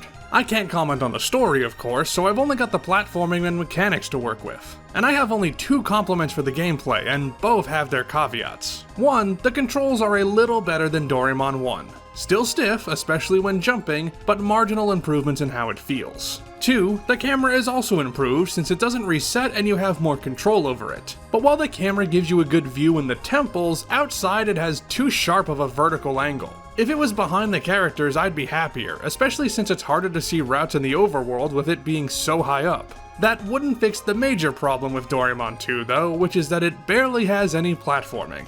Earlier I called Doraemon 1 an adventure platformer, and this goes even further as it's an adventure game first and foremost, and also sometimes there's platforming but not all the time. I'm not joking, it is quite possibly the least platformer I've ever platformed in my entire platforming life.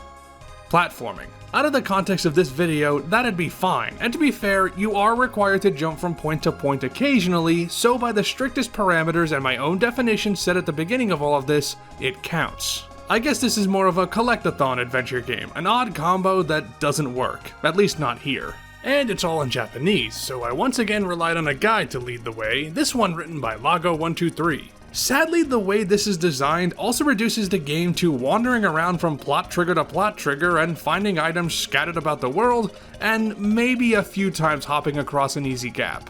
If Doraemon 1 is just boring Mario 64, then this is just boring Mystical Ninja. Just walking back and forth and back again to locations to find the next person to talk to or item to grab. No fast travel until you're close to the end, too, and it is helpful for going for 100%, but by the time you get it, your path to the ending is straightforward. Brawny Village and Sapphire Falls are the worst offenders thanks to the quest to heal this villager Ellet who's fallen sick. You first have to talk to a couple of NPCs in the right order to start this quest, then leave the village to go through a maze to find the curative herb, then tread all the way back to the house and find that the herb doesn't work and is out of your inventory for some reason, then back to the maze to grab it once more, oops it disappeared again so you gotta go back, and then the game proceeds as if I already cured her? This confused the hell out of me. It's the kind of thing that I'd have no way of understanding because of the language barrier, and it's far from the only example. This game has a day-night system and a season system with 7 days and corresponding climates that change aspects of the world, occasionally used to get around obstacles. In one instance, you need to climb these mushrooms to bypass a broken ladder to get up a cliff, and the mushrooms will only grow when it's leaf day or whatever. If the game tells you that you need to come here on a specific day, that's fine, but I have no way of verifying that myself without outside help. I can't really blame the game for that. I seriously doubt this was ever considered for localization, so catering to international players wasn't on the agenda. But playing these games as a non-native speaker is tough when it has puzzles like this. Some things also don't appear to have any noticeable effect. Like in a specific season, you can grab these crystal shards as denoted by the bottom left counter. These increase the character's mood meter, which I don't know what this does. I couldn't feel any effect of this being higher or lower, and not even Lago's guide could elaborate on it. According to them, 2 of the seasons don't do anything either, and they don't impact the main adventure, so I'm inclined to believe it. I won't fault this game for being overly simple with all these additions because they are, on the surface, interesting, but it doesn't make up for the basic gameplay and lack of any variety. This is the video game equivalent of walking blindly through a field, but without the fresh air and health benefits. Ugh. Well, this game might be a dud, but let's adjust the tally. My count might be off, but I believe I grabbed 32 main collectibles, the 3 crystals, 13 required gadgets, 6 keys in the temples, 5 gems, which might be optional, I'm not sure, and 5 miscellaneous items that you need but aren't part of the gadget menu. In addition to those 13 necessary gadgets, there's 54 others just to fill out your collection, and you'll also grab 7 weapons, most of which return from the first game. I think they're iconic to the series as a whole, but I don't know. You once again play as the 5 Doraemon mainstays, and yes, we will be counting some characters multiple times with these sequels, it's just easier. There are 10 overworld areas, plus 3 temples if you don't count the Temple of Light at the end, since it's just for cutscenes and the final boss. Speaking of, I've got 5 bosses to add: a security system, this giant ball with a face, Mina and Pune's security robot, a big guy made of shadow balls, and this obelisk thing. This game took 4 hours, 2 minutes, and 7 seconds, and I'm willing to bet that 80% of that was just walking. 3 of the gadgets in the collection evidently only unlock after you beat the game, although there's no 100% bonus, and I'm not gonna bother opening up the save file again to see what those goodies do. I'm done with this one. Doraemon 2 is so lifeless with all the wandering around that I found it hard to care about playing it. It's hard to judge a game when I'm mostly just following a guide because of language issues, but I've got a feeling that even if I didn't need outside help, this wouldn't hold my interest. It did, however, set a precedent, but I won't elaborate on that just yet. Stay tuned.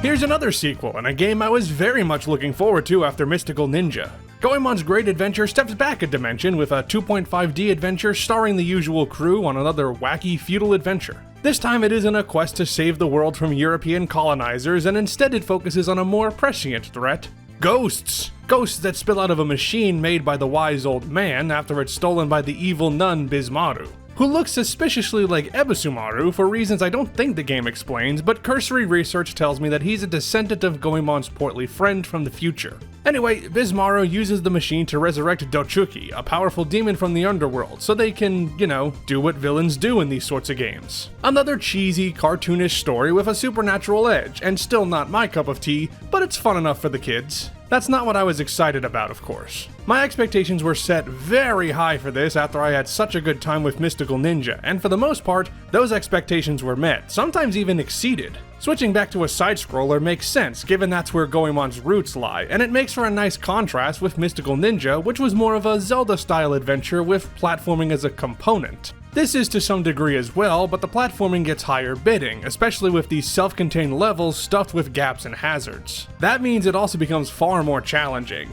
Goemon already had a few 2D platformers under his belt, and Konami likely felt comfortable giving people a run for their money. And as a platformer, Goemon's Great Adventure is damn good. The controls are great, the characters are responsive, and the levels have plenty of branching pathways if you want to find more goodies or take a different path on the overworld. You can even plug in a second controller and play with a buddy, which I wasn't able to try out, but I'm sure it's a good time. As an adventure game, that's where it starts to drag down.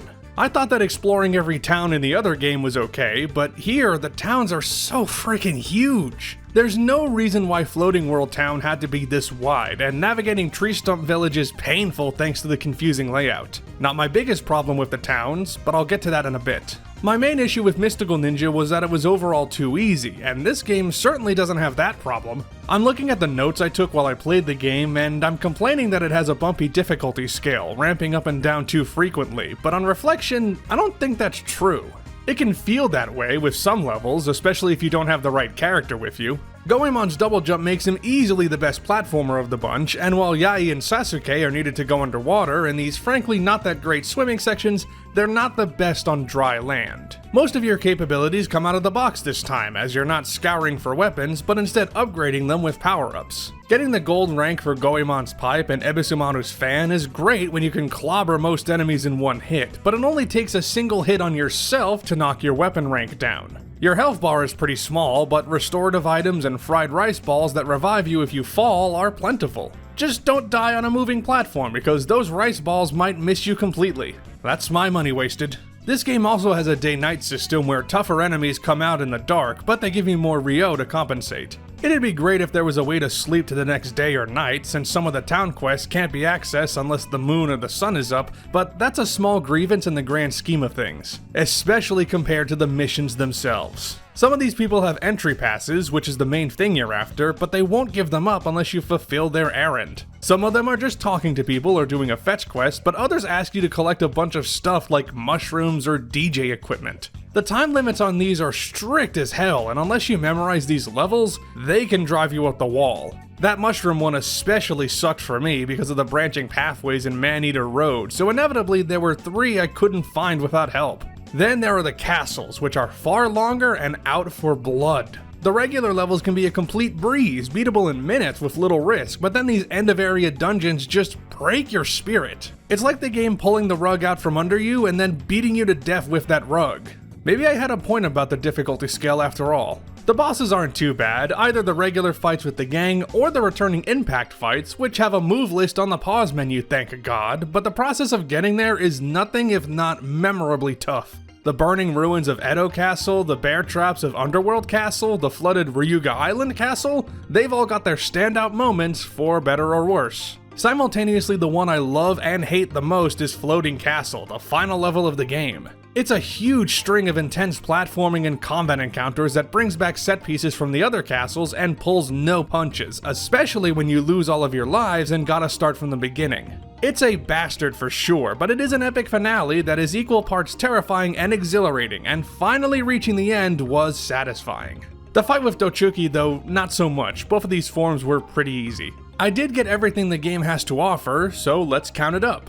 I picked up 44 entry passes as the sole main collectible used to get past checkpoints to reach castles. Beyond that, I also grabbed 41 miscellaneous items for quests in the towns, including but not limited to those stupid mushrooms and some fish rice balls, which ordinarily are a power-up and thus I wouldn't count them, but you do need 3 of them in Creep Village. To 100% this game, I grabbed 4,100 Ryo, 100 to give to Kenzo for the chain pipe, 500 to the Ghost Salesman to get an entry pass, and 3,500 to Kensuke also for an entry pass, the latter two requiring some grinding on my end, which, you know, fun. There are 6 playable characters in this sequel, the 4 regulars plus Impact, and new character, at least to this tally, Miss Impact. There are 2 weapons to pick up, the chain pipe and the solid megaphone, and Sasuke also gets the ability to swim later on, so that's 3 upgrades total. If you include the wise old man's house and the 5 checkpoints, there's 33 levels to add, alongside 16 platforming stages, 6 towns, and 5 castles. There are 11 boss fights total, a big skeleton, Shishi Scarecrow, Taisamba 3, Gorotsuki, Kabuki 64,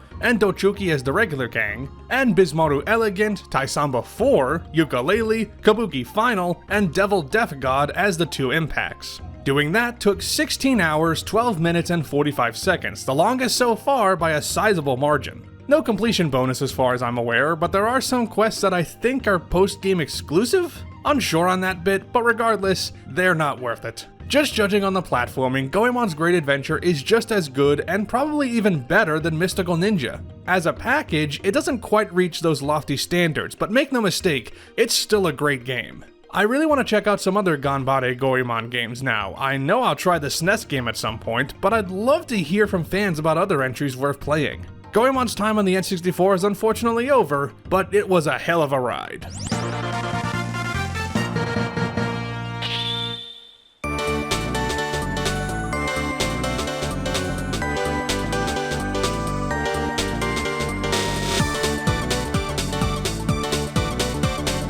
To conclude our little trilogy of sequels, let's talk about Chameleon Twist 2. I wasn't impressed with the first game, and I had no idea whether people considered the sequel to be better or worse. I wanted to see if Sunsoft put more into this one, or at least better take advantage of its unique mechanics. Good news, it does both. Bad news, it still wasn't enough to wow me. The story picks up with our lizard lounger hanging out on a seesaw when that white rabbit from the first game suddenly falls down from the sky and sends you flying into another magical realm. Second verse, same as the first I guess, and I appreciate that the game puts you right into the action. No faffing about, just throw you into the first level after the most basic of plots is introduced. I mean, the rabbit evidently just wanted to show the chameleons these fun new levels, and I guess they're amenable to that idea, and I am as well. Not deep in the slightest, but look at this game and tell me you were expecting anything more. On that note, the protagonist got a visual upgrade in that they actually look like chameleons. At least in the international version. The old style is present in Chameleon Twist 2's Japanese release, but not on my US cartridge. Instead, we get Proto-Yuka and friends, and while it's nice to see Fred's sleepy eyes again, I went with Davy this time because, well, he reminds me of Yuka. I think Playtonic has some explaining to do. The environments look nicer too, mostly thanks to more varied textures and wider spaces. It still features enemies made out of 2D sprites and simple level geometry, but with the first game under its belt, Sunsoft likely had more confidence to spruce up the graphics. I didn't mention the music for Chameleon Twist 1 since it was bare bones, but 2 has some pretty killer tracks thanks to better instruments. Less stock MIDI samples, more bright synths and ambient pads. It's a subtle change and the compositions are still relatively basic, but it's easier on the ears for sure. Gameplay-wise, there are also little refinements that make this the better game, even if marginally. You still stick out your tongue and can swing around poles to your heart's content, and you can now swing around poles vertically, which is a great addition that makes for some harrowing but awesome platforming bits. You've also got a parasol to glide across gaps, which is too unwieldy to be a major help, but I kinda like that. It's a small enhancement to your aerial momentum, so you can't use this to cheat your way past every obstacle, a la the cape in Super Mario World.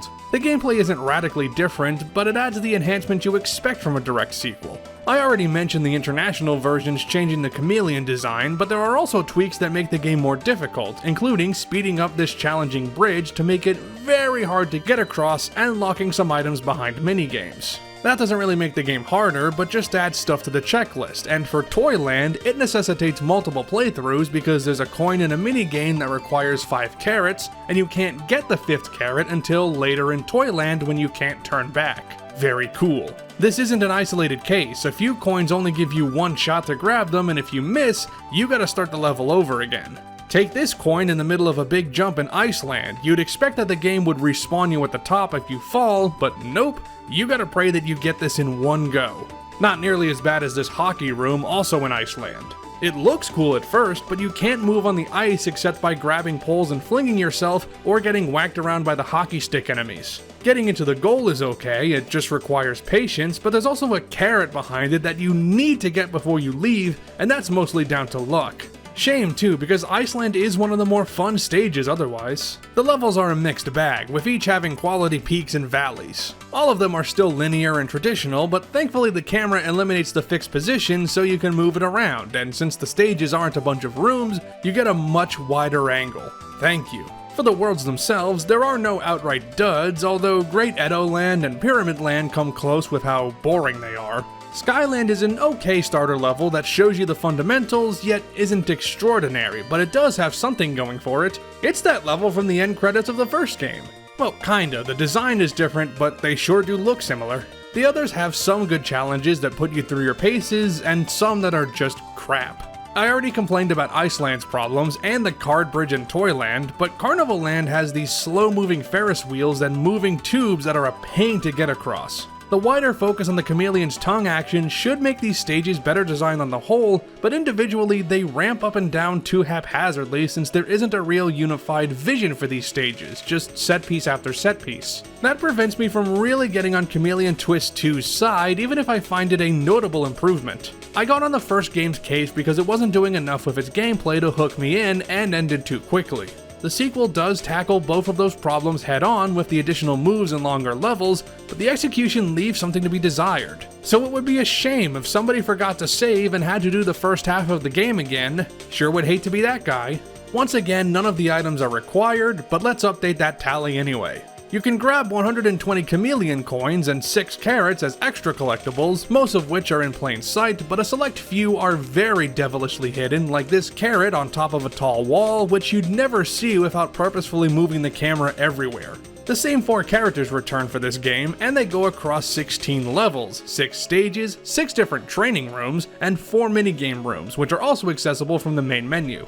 Every stage has a boss, so that's 6 total: a maraca-wielding mushroom, a burger, a walrus on wheels, a Japanese frog, a giant toy robot, and a fire-breathing sphinx. Without counting me playing the first 3 courses again, this playthrough took me 4 hours, 1 minute, and 36 seconds, a little less than double the length of the original, but still fairly short. Collecting all the chameleon coins in a level unlocks a new costume, and for Davey at least, that includes a Santa Claus outfit and a caveman garment. Nothing that stellar, but it's a proper bonus at least. Chameleon Twist 2 is a weird case where I feel like I should like it more than I do.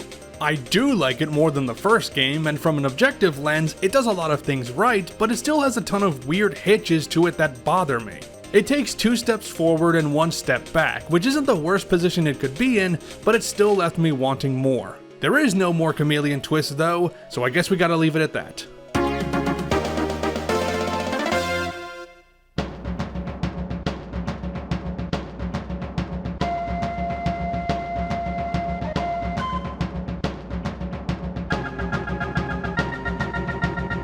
We've already dipped our toes into licensed games with Star Wars and Doraemon, but here's our first animated movie tie-in game, A Bug's Life. Licensed animated movie games of the era trended toward the platformer genre, so tackling one was inevitable. This one mostly follows the plot of the movie. Flick the ant has to rally a crew of warrior bugs to protect his ant colony from the wrath of the grasshoppers and meets a ragtag circus crew that he thinks is up to the task. A Bug's Life was never my favorite Pixar outing, and even today, I still think it's more average than good, but I've slowly come around to it over the years, and I've heard some positive things about the game as well. I previously played the Game Boy Color version and hoped this would be more fun since that one was kind of a pain. The N64 version fares better in that regard, but not by much. It's another linear platformer with a handful of open stages, but mostly levels that just push you through hallways and canyons. Just like the movie, it's cool seeing areas that we consider so small scaled up to the nth degree, which goes a long way in making all of these grassy, dirt-filled levels have a bit more personality.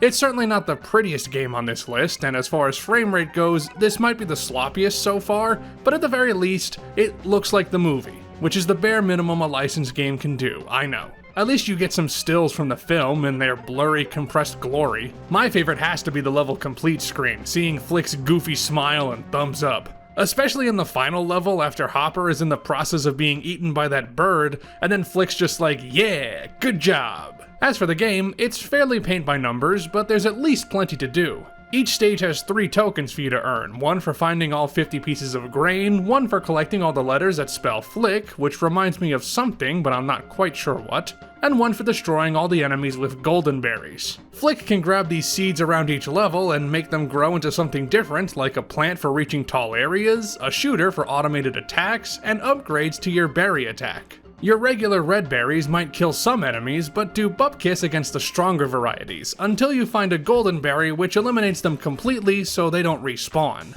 All 3 of those tokens are automatically saved and aren't tied to level completion, so you don't have to prioritize doing one perfect run, which is nice. What's not nice is how much this game makes you scour these levels if you're going to collect everything.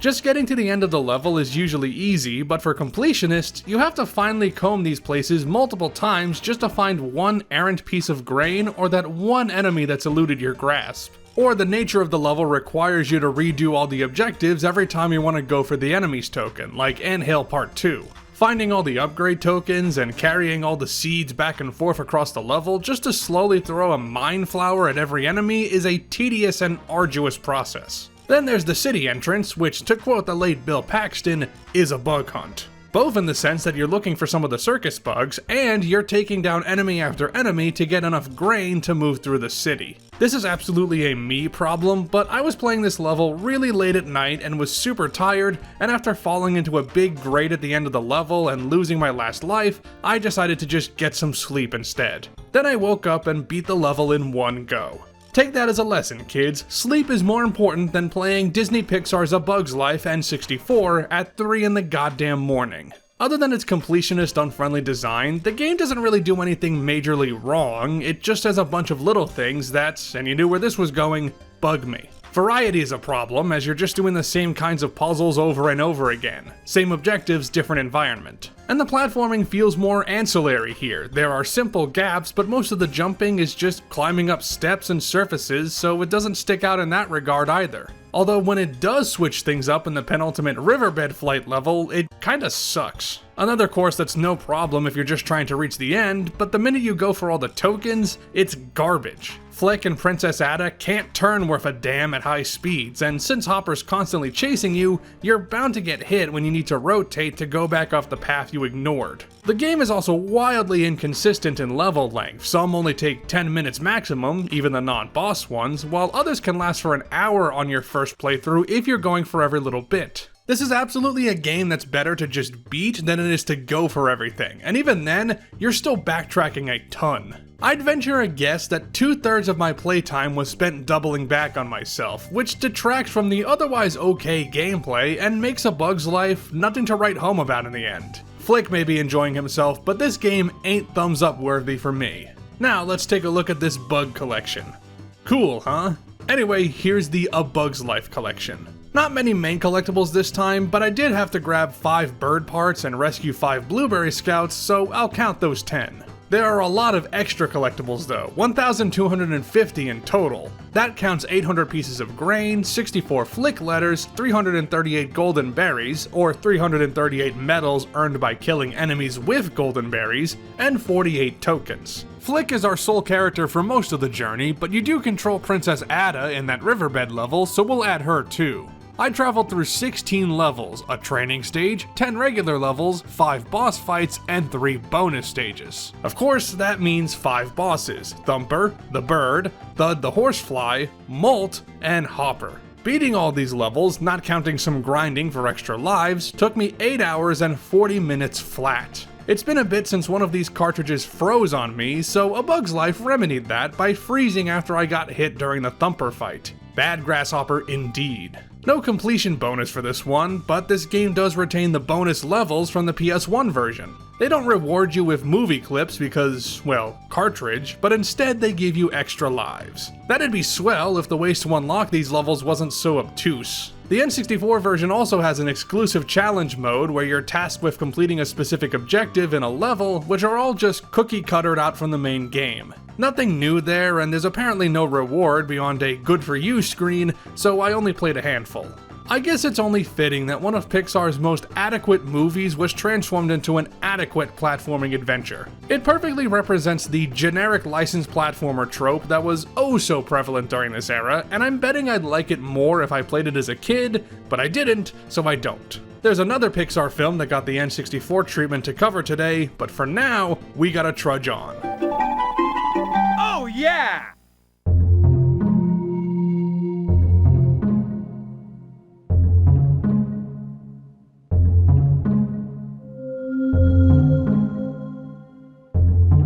Now, here's a game I was not looking forward to.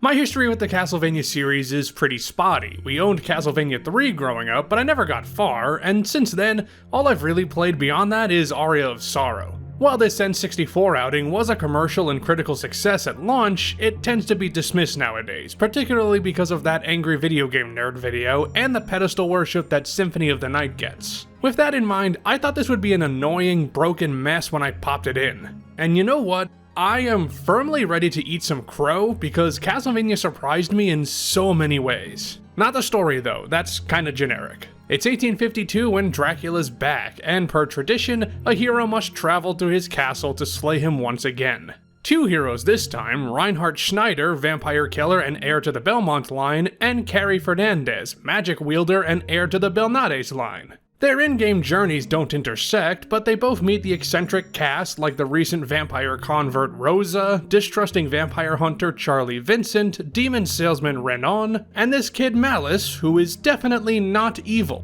Both go through similar campaigns with the same overall story, but they have unique levels and interact with different characters, streamlining the series' branching pathways and necessitating multiple playthroughs for 100%ing the game.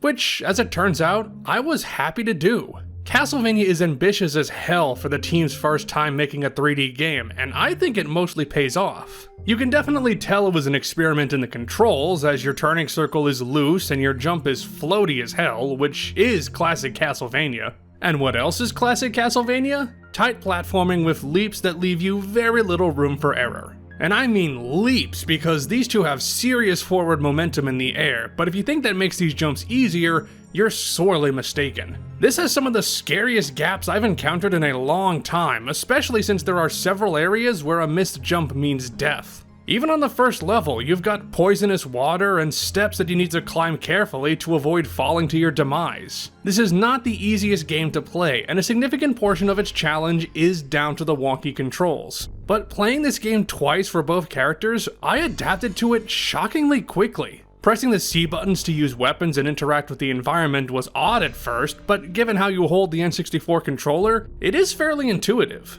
On a design level, I think the game is excellent about conditioning you to have faith in your jumping ability. It can be terrifying, but with 1 or 2 exceptions, I found these jumps hard, but fair. The worst is this jump in the clock tower, and really the issue is the camera angle that you can't change. I guess maybe the dual tower also gave me grief, but I blame that more on my skill than anything. This is a game that looks harder than it is, checkpoints are plentiful, the enemies are not overly aggressive, at least not on normal mode, and I never ran out of healing items. Plus, you have infinite lives, so there's no fear of getting stuck. Not even at the magical Nitro quest, which I had no trouble with. I died once per character transporting it, and you can pin that on me rushing rather than the quest being broken. This isn't just a platformer either, it adds elements from the burgeoning action-adventure and survival horror genres as well. I don't know if Konami saw what Nintendo was doing with Ocarina of Time and tried to beat them at their own game, but it wouldn't surprise me. You can lock onto enemies to aim your shots, which is particularly beneficial for Reinhardt's whip, and there are multiple camera modes too.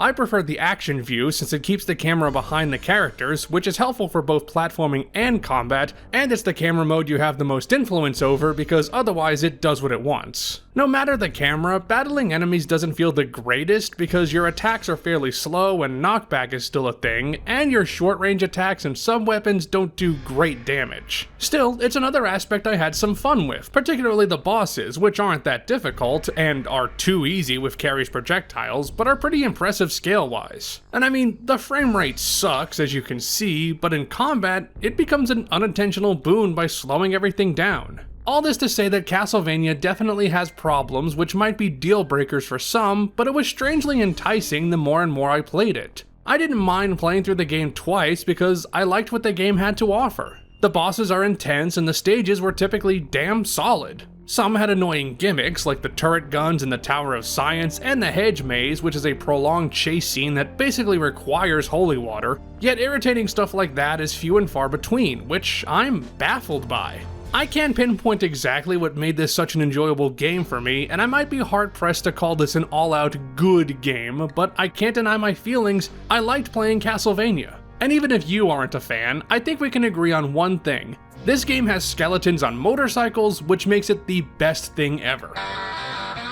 Now, for the tally. Across my playthroughs, not counting duplicates, I grabbed 16 items needed to progress, 12 keys, 2 jars of magical nitro, and 2 jars of mandragora. For extra collectibles, there are 3 special items hidden in torches that unlock bonus content. While Renan's shop is optional, in order to do everything, you need to grab a whopping 30,000 pieces of gold. More on that in a bit. I'll count the 4 sub-weapons as upgrades since they are permanent unless you switch them out, which our 2 player characters, Reinhardt and Carrie, can both equip.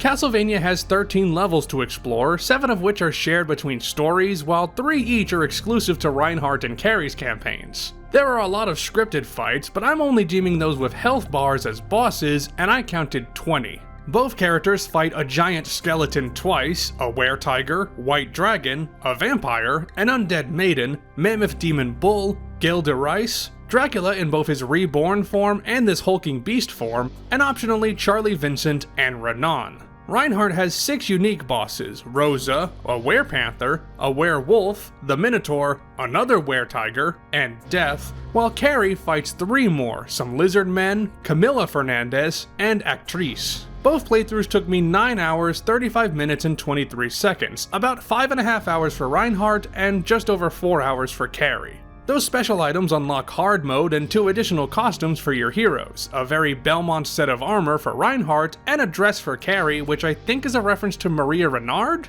Not sure. For those optional bosses, Charlie Vincent is simple to unlock, you just need to take at least 16 in-game days to reach the final area, locking you into the bad ending. Even on my first playthrough, I had to purposefully wait out the timer with my Sun and Moon cards because I got here pretty quickly. Oh, by the way, I went for Reinhardt's bad ending and Carrie's good ending for this playthrough, but I'll be doing the inverse of that later on. If you spend 30,000 gold at Renan's shop, he'll try to take your soul. I confess that I didn't activate this fight on either playthrough, but not for a lack of trying. I heard that this box in Castle Center was a good grinding spot since it has 2,500 gold every time you save and reload, but it only broke for me once, so I couldn't stock up. I guess farming skeletons is the way to go, but I didn't do that, and now I'm too broke to even sell my soul to the devil. Shame too, because the Renan fight looks cool. Save that for Legacy of Darkness, I guess. If you judge the success of a game based on how much it shattered your expectations, then Castlevania is an absolute triumph. It was a bold jump into the 3rd dimension for the series, and although following Symphony of the Night was probably the right direction,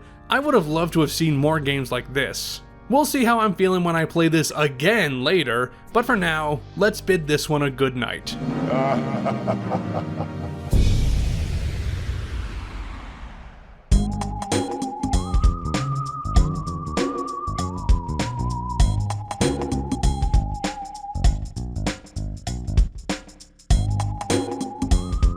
Here's an interesting case where a game faded into obscurity thanks to unintentional sibling rivalry. Tonic Trouble was developed by Ubisoft, the then new Montreal division specifically, and designed by Rayman creator Michel Ancel. This was meant to release in 1997 and help the team test out 3D in preparation for Rayman 2. It ended up launching in August 1999, just 2 months before Rayman 2 hit shelves, and you know which one is remembered more. Tonic Trouble sold 1 million copies, which isn't bad at all, but competing with a more popular face doomed it to be lost in the annals of time. And it's hard not to compare this to Rayman given the wacky tone and main character. That would be Ed, an alien with floating limbs, working as a janitor on his mothership who accidentally drops a can of growth tonic to the Earth. That tonic causes trouble as it contaminates the world's water supply and a Viking named Grog who plans to take over the Earth with its power, and a resistance force tasks Ed with cleaning up his mess. Not a bad setup, and the goofy character design is eye-catching. A lot of attention went to making Ed's face expressive, and it's very cartoonish, even if I want to punch those teeth right out of his stupid grin. I do like how Ed communicates a lot through his eyes and mouth without talking, and if you're a big fan of exaggerated cartoon designs, this game has that in spades. That's all it has that I really like though, because Tonic Trouble is not exactly the fizziest of drinks. This game began pre-production the same month that Mario 64 was released.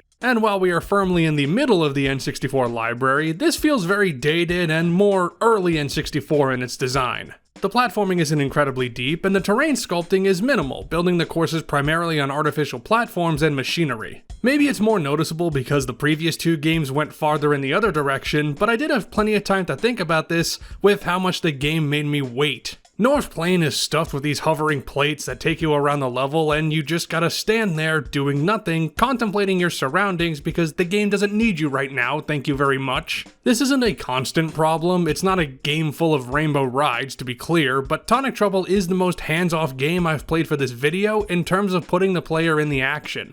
It's like the team wasn't confident enough to go at it with the level design or the platforming. I understand why, they were dipping their toes into the genre and the new dimension, but at the same time, I've played 19 of these games in a row, and at this point, I need more to get invested. It leads to a game that gives you plenty of tools, but not enough places to use them. Ed isn't that well equipped to start, with just a simple jump and the ability to sidestep by holding down the Z button. This was a key feature in Rayman 2, but strangely in this game that came before it, it's almost an afterthought. Only good for a select few combat sections, and is often useless and sometimes detrimental when you're platforming. Ed controls fine enough, I guess, and with the upgrades you get like the stick for melee combat and the pea shooter for range shots, you have some versatility. That includes transforming into the hulked out Super Ed, who's strong enough to bend steel bars by eating some Newman's Own popcorn. Which, if you don't count licensed IPs, makes this the first instance of product placement in this video, and evidently the PC version even included a package of their microwave popcorn,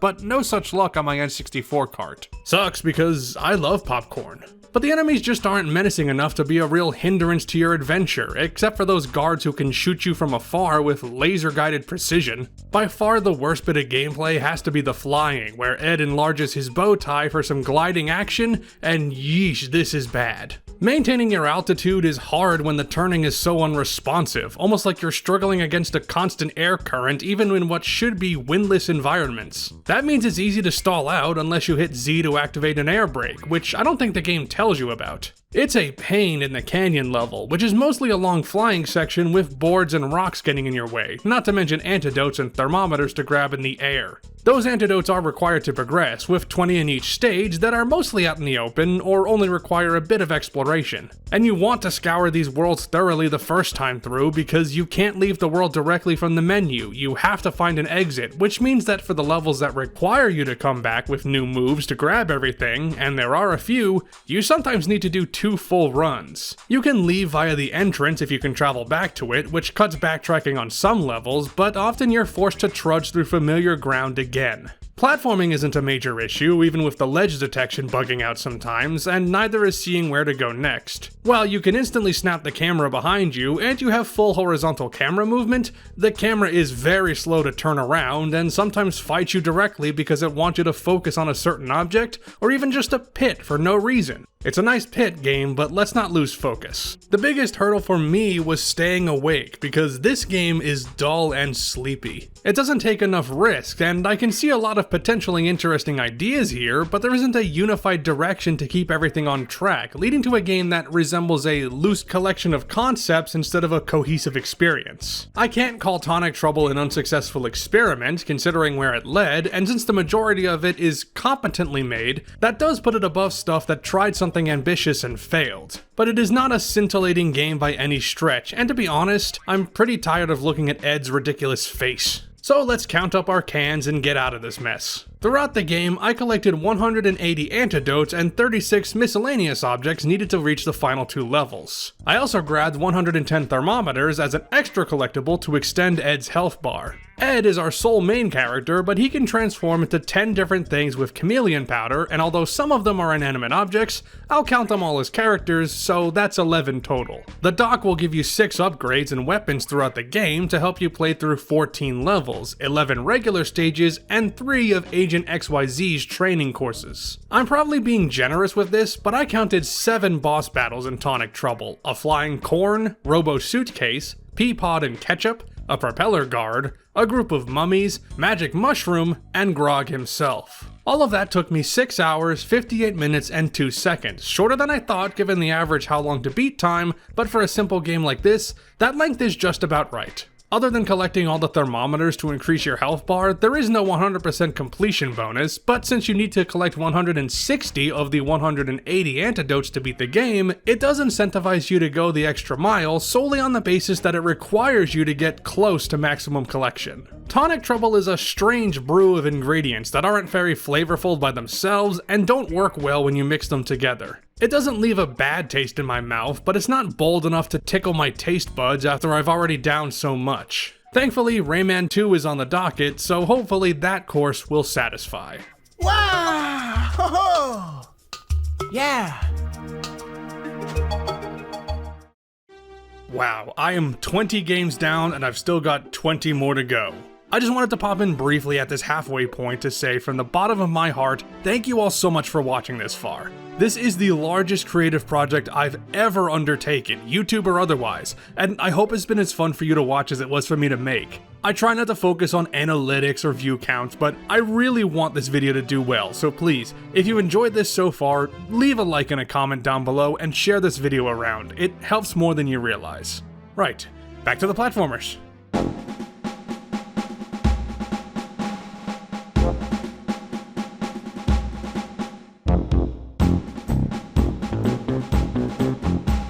It's time to return to the media dimension with Gex 3 Deep Cover Gecko.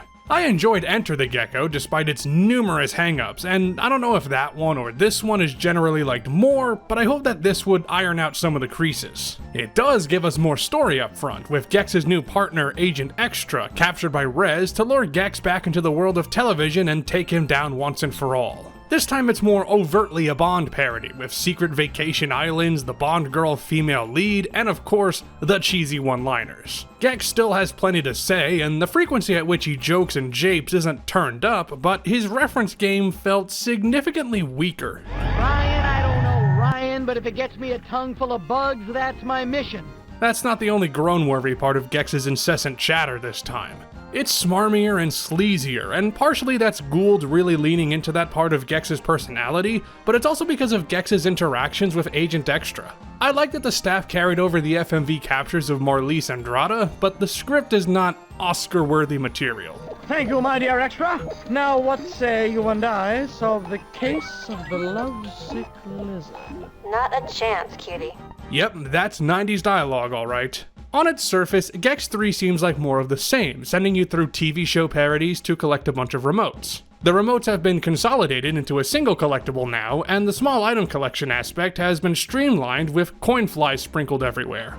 That streamlining makes Gex 3 more of a chore though. In addition to the game being longer, you lose coin flies you've already picked up if you die, and given how the platforming is stricter, that's gonna happen somewhat regularly. At least it did for me, and maybe I just lost my touch between Gex 64 and this, but I found the controls a little worse. These games share the same engine, and to be fair, Gex 64 didn't control like a dream, but this one gave me more grief. You can evidently change how sensitive the control stick is, but these abstract descriptions don't really help, game.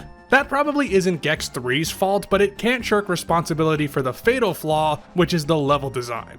Most of the worlds are far bigger, which isn't inherently bad, and I understand the developers were more confident with the hardware they had available and wanted to go bolder, but the end result is a game with a lot of bloat. Gex 64's levels were lean, trimmed of all the fat, and while that might have harmed their staying power a bit, they don't have the problem of unnecessarily long missions and tedious searching like the ones in this game. They are at least different flavors of tedious. Super Zeroes is a sprawling city landscape with some fun navigation puzzles to break open safes, but is too much space for a single level with only a handful of objectives. Much different than When Sushi Goes Bad, an anime parody complete with giant fighting robots and high school girls in short skirts because haha. This one has its objectives all taking place down different hallways, which is well and good, but to grab the coins, that means you're scouring each path in one go and then completing your objective, which isn't at all a waste of time. And don't get me started on Beanstalker and the Oregon Trail, which are my least favorites thanks to their cramped yet towering design that makes you climb up again and again. The Oregon Trail especially irked me with its lack of checkpoints, necessitating careful platforming that is all the harder with these cumbersome controls. If I seem irrationally irked, it's only because Gex 64 had something going for it, and I can see Crystal Dynamics putting more effort into this, but they put that effort toward increasing the scope instead of fixing things that needed fine-tuning. Bigger isn't always better, as we'll see in some of the later platformers, and Gex 3 is a poster boy for that. That said, I do enjoy a few of these stages. War as Heck is also very linear, but pushing forward through a combat zone gave it an appropriately action-y feel, and while it wasn't anything special, Et2 Gecko, a level exclusive to the N64 version, at least earned its larger size. And I give them credit for polishing the camera. It doesn't jerk around as much and you have more fine control, and apart from one instance where it went wild on me for seemingly no reason, it didn't give me much trouble at all. Thing is, Gex 3 tends to bounce back and forth in quality. Occasionally it's better than Gex 64, usually it's worse, and sometimes it's on par, but that's not a high watermark to begin with. I don't think either game is great, yet at least for now, I prefer Enter the Gecko. Maybe I need to play the PS1 versions before I can really say that, but for now, let's add up more stuff. Gex can grab 50 remotes as the main collectible, as well as 3 key cards to unlock more areas of his island, and 8 miscellaneous collectibles like the cards in the Oregon Trail. I counted 1,799 extra collectibles, 1,600 coin flies, 150 paw coins, 45 bonus coins, and 4 vault keys. Gex isn't alone on his quest, as he's joined by the dinosaur Rex, the lizard Cuz, and his butler Alfred once you unlock his cheat code, plus 4 animal buddies, Paunch the kangaroo, Humps the camel, Scales the crocodile, and Al Nino the donkey. I ventured through 27 levels in this adventure, 4 parts of the hub world, 11 main levels, 3 dedicated boss levels, 5 different bonus levels, and 4 secret levels. You'll fight 5 bosses this time: Evil Santa, Rockhard the Wrestler, the Lizard of Oz, Mad Bomber, and Rez once again. Who, fun fact, is the first returning boss for this video, unless I'm forgetting someone obvious. To do all of that, it took me 11 hours, 47 minutes, and 56 seconds, substantially longer than Gex 64. And just like Gex 64, this game gave me some strange noises at one point, which didn't crash the game immediately, and they eventually stopped, but over 15 minutes later, the game then locked up. So that's another freeze for the tally. The only completion bonus you get is codes for the vault, which are mostly useless by the time you unlock this thing, but some get you more lives and health, so that's cool. This is also how you play as Alfred the Butler Turtle, but can you take him anywhere beyond mission control? He kinda disappears if you go anywhere else. Pretty lame if that's the case. The credits once again show you the locations of hidden stuff, which is still not useful to me, but some things it reveals are damn well hidden, so it's appreciated. While Gex 3 isn't awful by any means, it suffers as a result of the developers trying to do more without repairing the foundation. It buckles heavily under its own weight thanks to stretched out worlds and arguably worse controls, and to be frank, the foundation wasn't spectacular to begin with. If Gex ever gets a proper 4th installment, I'm curious enough to give it a look, but I'm not confident that it'd be a good time. Yes, we have a winner!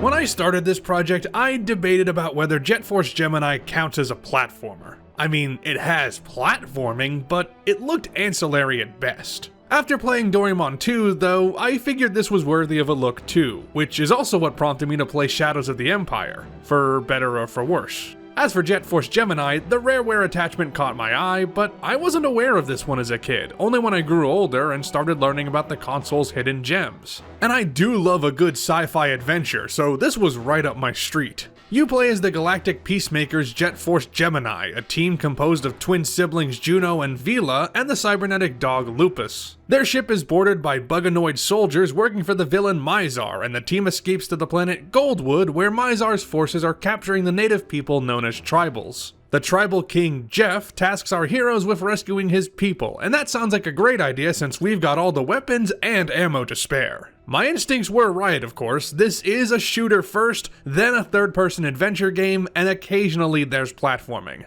I might venture there's less than Doraemon 2, because across the game, I could count examples where there are bottomless pits that you navigate around by jumping on one hand. Given that the controls are designed for moving and shooting, not moving and jumping, that makes sense. Your turning circle is wide to help you flank around enemies and obstacles, and you can strafe with the left and right C buttons. And there's an aiming mode that puts movement on the C button so you can aim directly with the control stick.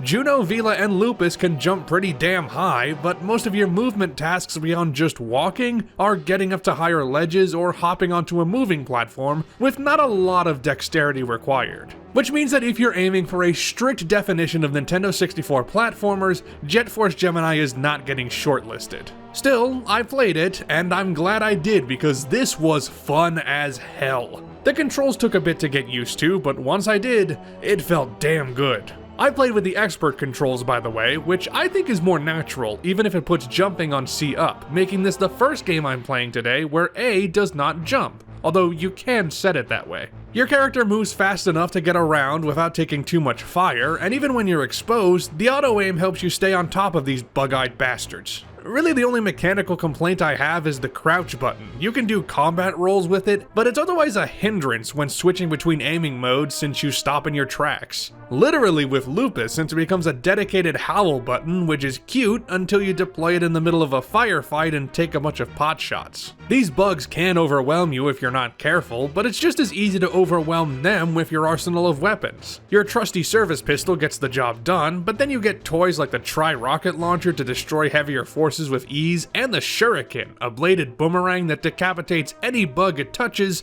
as well as any tribals you accidentally target. Yeah, the tribals can die if you're not careful, sometimes because enemies will kill them if you don't intervene, and sometimes because they're hanging out by an explosive barrel and you didn't see them before blowing it up. That discourages you from going guns blazing all the time, and since there are sniper droids that require precise aim to counter, and big enemies with explosive rounds to contend with, careful planning is necessary. But I still had a great time spraying down bugs with the machine gun and delivering powerful blasts with the plasma shotgun. Thanks to these armaments and the solid controls, Jet Force Gemini is a joy to play. It is also a pain in the ass to reach the end. Not because the gameplay is difficult, I'd say it's challenging but fair most of the time.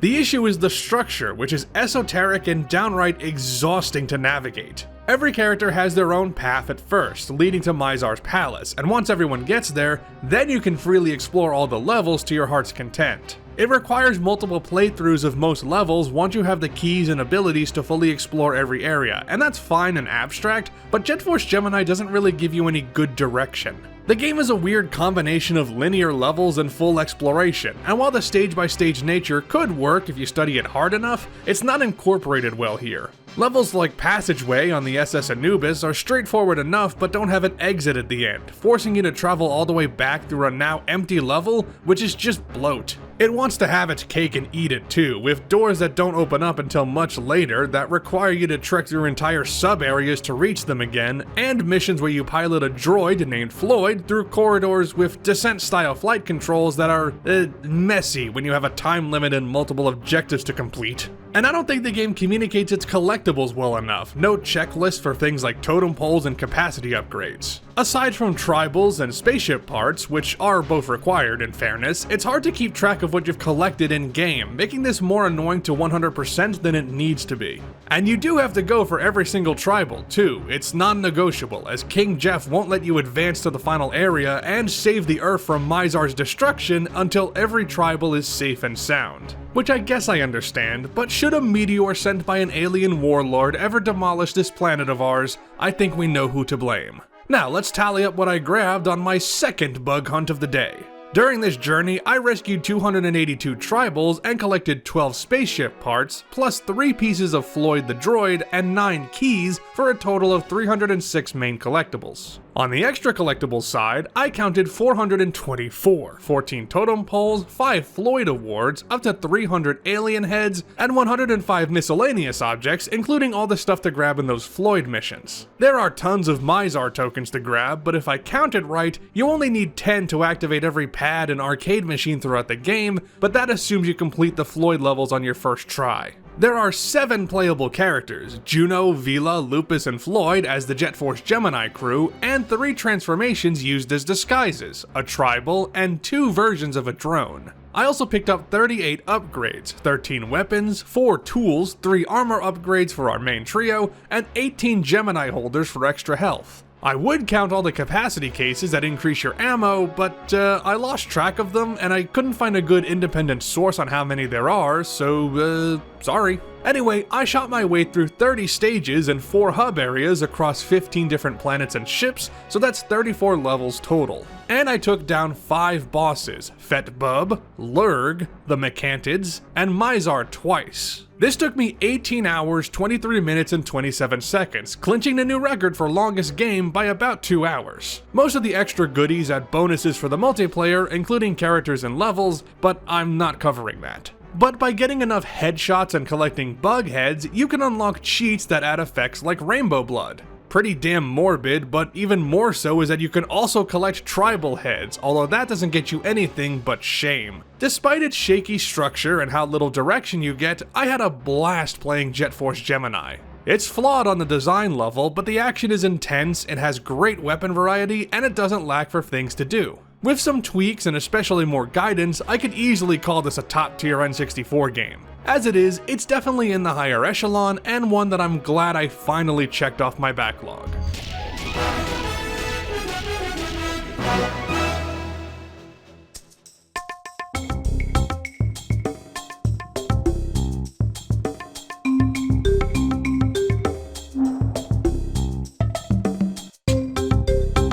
My history with the Rayman series is, to put it mildly, dodgy. I played the Rayman 3 demo on PC quite a bit back in 2004, but after that, it was the Rabbids series, which I played more than I care to admit. Fun fact, those bunnies can't do X commercials were the first videos I ever watched on YouTube, all the way back in 2006. Memories. But since then, I've been meaning to play a mainline Rayman game, and as Rayman 2 is often considered the best one, it's as good a place to start as I could get. Now, there are a lot of versions of Rayman 2, and from what I understand, the N64 version is good, but not the consensus best. It obviously can't have the higher texture quality and resolution of the PC or Dreamcast version, but this is the original release, so that's neat. I've sampled this game before in a period where I was emulating a lot of N64 games, but playing it in full for the first time opened my eyes to how fascinating this world is. It's a charming tale about a resistance force of fantastical creatures in the Glade of Dreams, including Rayman and his big froggy friend Glowbox rebelling against the tyranny of Razorbeard and his band of robo-pirates. The world of Rayman is dark and mysterious, but not in a brooding way. It's more mystical and ethereal, which I find very enchanting. I mean, the game starts with Rayman in prison with all the other inhabitants about to give up, but I wouldn't classify the game as somber. It instead lets the darkness come through in its environments and shadow work. Considering Rayman and the Teensies do a jig at the end of each level, it's still meant to be funny and cartoonish, just a different kind of cartoonish. It works in the same way as The Sorcerer's Apprentice, which is cute and fun, but you also lose yourself in the wonder of the imaginative scenario. Games had come a long way from the toy box looking worlds of Mario 64 by this point, and Rayman 2 stands head and shoulders above with its landscaping and level design. While the game is still manufactured around specific set pieces and platforming segments, the team took care to make all the parts of the world connect together naturally, sculpting the terrain into a believable, livable area, and then applying the platforming genre to it, not the other way around. Lots of bridges, cliffsides, forests, and clearings in this one. In that sense, Rayman 2 feels like a significant step forward over its contemporaries, shaking off the last remaining shackles of early 3D level design and paying more attention to physical world building. It doesn't just add a platforming area in for the sake of it, everything's going to feel like a fully baked location. It reminds me a lot of games from the 6th console generation and how levels got overall bumpier, less content to rely on flat blocks and simple polygons. That comparison probably doesn't work, considering Rayman 2 was ported to the Dreamcast and PS2, which technically makes this a 6th gen game as well. What I mean is, this one feels ahead of the curve with how the levels are constructed. In addition, its sense of atmosphere is flawless. Levels like the Canopy and Whale Bay provide an understated color palette with lots of contrasting tones, but not necessarily brighter shades, and then you have the dark tunnels of the echoing caves and fetid swampland of the Marshes of Awakening to crank up the gloominess where appropriate. There's a fairy tale feeling to a lot of these locations that's very classical and would appeal to just about everyone, both kids and adults. And at least on the N64 version, the music is very minimal, usually just percussion and light orchestral accompaniments, and often the game will play no music and let the ambience provide the soundtrack, which I really love. You don't get as many catchy melodies with this mindset, but especially after a hectic game like Jet Force Gemini and the snark of Gex, the quiet and gentle direction with this game is a nice refresher. The vibes may be immaculate, but the other thing that impresses me is how well-rounded it all is. This is the most balanced game by far in terms of controls, level design, and mechanics, trading in on Ubisoft's experience developing Tonic Trouble and learning from other games of the era to find the best combination of elements. Rayman is very responsive and has a solid running speed, although his movement is rudimentary, but getting him around from place to place feels great. It has the best controls out of the game so far, and also the best camera. Smooth movements on its axis, default angles that work well, the ability to snap behind your back, again, a far cry from the combative camera of Mario 64. You can get on Rayman 2's case for being a little easy, but even that works in its favor. The complexity lies in the level layouts, as the landscapes don't immediately reveal themselves too obviously, letting the path forward unfold in an instinctive and less artificial way. I don't want to make it seem like Rayman 2 is more important than any of these other games, but playing this and Jet Force Gemini so close to each other made me realize how clean and polished its design is. We are firmly in the back half of the N64's lifespan though, so maybe that's to be expected. That said, Rayman 2 doesn't stick the landing completely. This game has a high emphasis on combat, which barely evolves beyond shuffle around and toss your fists, keeping the locked angle mode from Tonic Trouble, and dragging the pacing to a halt with these forced fights. Bouncing on the plums might be the worst, having to aim your shots to move forward, and being too easy to fly out of control. Speaking of flying out of control, I can see how some would hate the shell segments or lighting up a keg to go for a rocket ride. I don't mind them that much. The flying has been tightened up significantly since Tonic Trouble, and while it's easy to lose yourself, checkpoints and health refilling red lums are usually plentiful. This part sucks though. Those are my big complaints, but as a whole, this is a journey worth taking. And on this journey, I grabbed 1,000 yellow lums, broke 80 cages, found 4 masks of Palocus, and collected an elixir of life needed to heal Rayman's giant friend Clark. You'll technically only ever see your yellow lums count hit 999 because Razorbeard eats one of the lums and the game reduces your total by 1. That's pretty funny, but you can get this 1000th lum later in the Tomb of the Ancients, which is filled with the dead, so of course this lum would be there. Aside from Rayman, you also take control of both a walking shell and flying shell in some of these levels, and during the bonus stage, Baby Glowbox takes the wheel, so I'll add 4 characters. Rayman also gets 3 silver lum upgrades during the adventure, although this doesn't count the one Glowbox gives you at the beginning since that's in the opening cutscene. Not counting the Hall of Doors since it's not really a world, I wandered through 22 levels, 19 regular stages, the bonus stage, and 2 optional challenges where you race against Lee the Fairy. And Rayman squares up against 6 bosses: Axel, Jano, I guess Umber, although this barely qualifies, Fouch, a brainwashed Clark, and Razorbeard in his Grolgoth robot mech thing. I did all of that in 9 hours and 4 minutes flat, which is a pretty good length that's paced reasonably well aside from the combat. Collecting yellow lums unlocks passages in the knowledge of the world, which provides backstory to the plot and characters, but nothing I'd consider a real reward. Thankfully, playing Rayman 2 was more than satisfying enough on its own. This was a delight. It tries a lot of stuff and it doesn't do it all perfectly, but it's a solid blend of elements, and crucially, it nails the platforming and atmosphere, making it an enthralling experience. Maybe I'll finally pick up Rayman 3 or play Legends or Origins now that I've got a proper taste for this series, but at least for this one, it was a great escape indeed.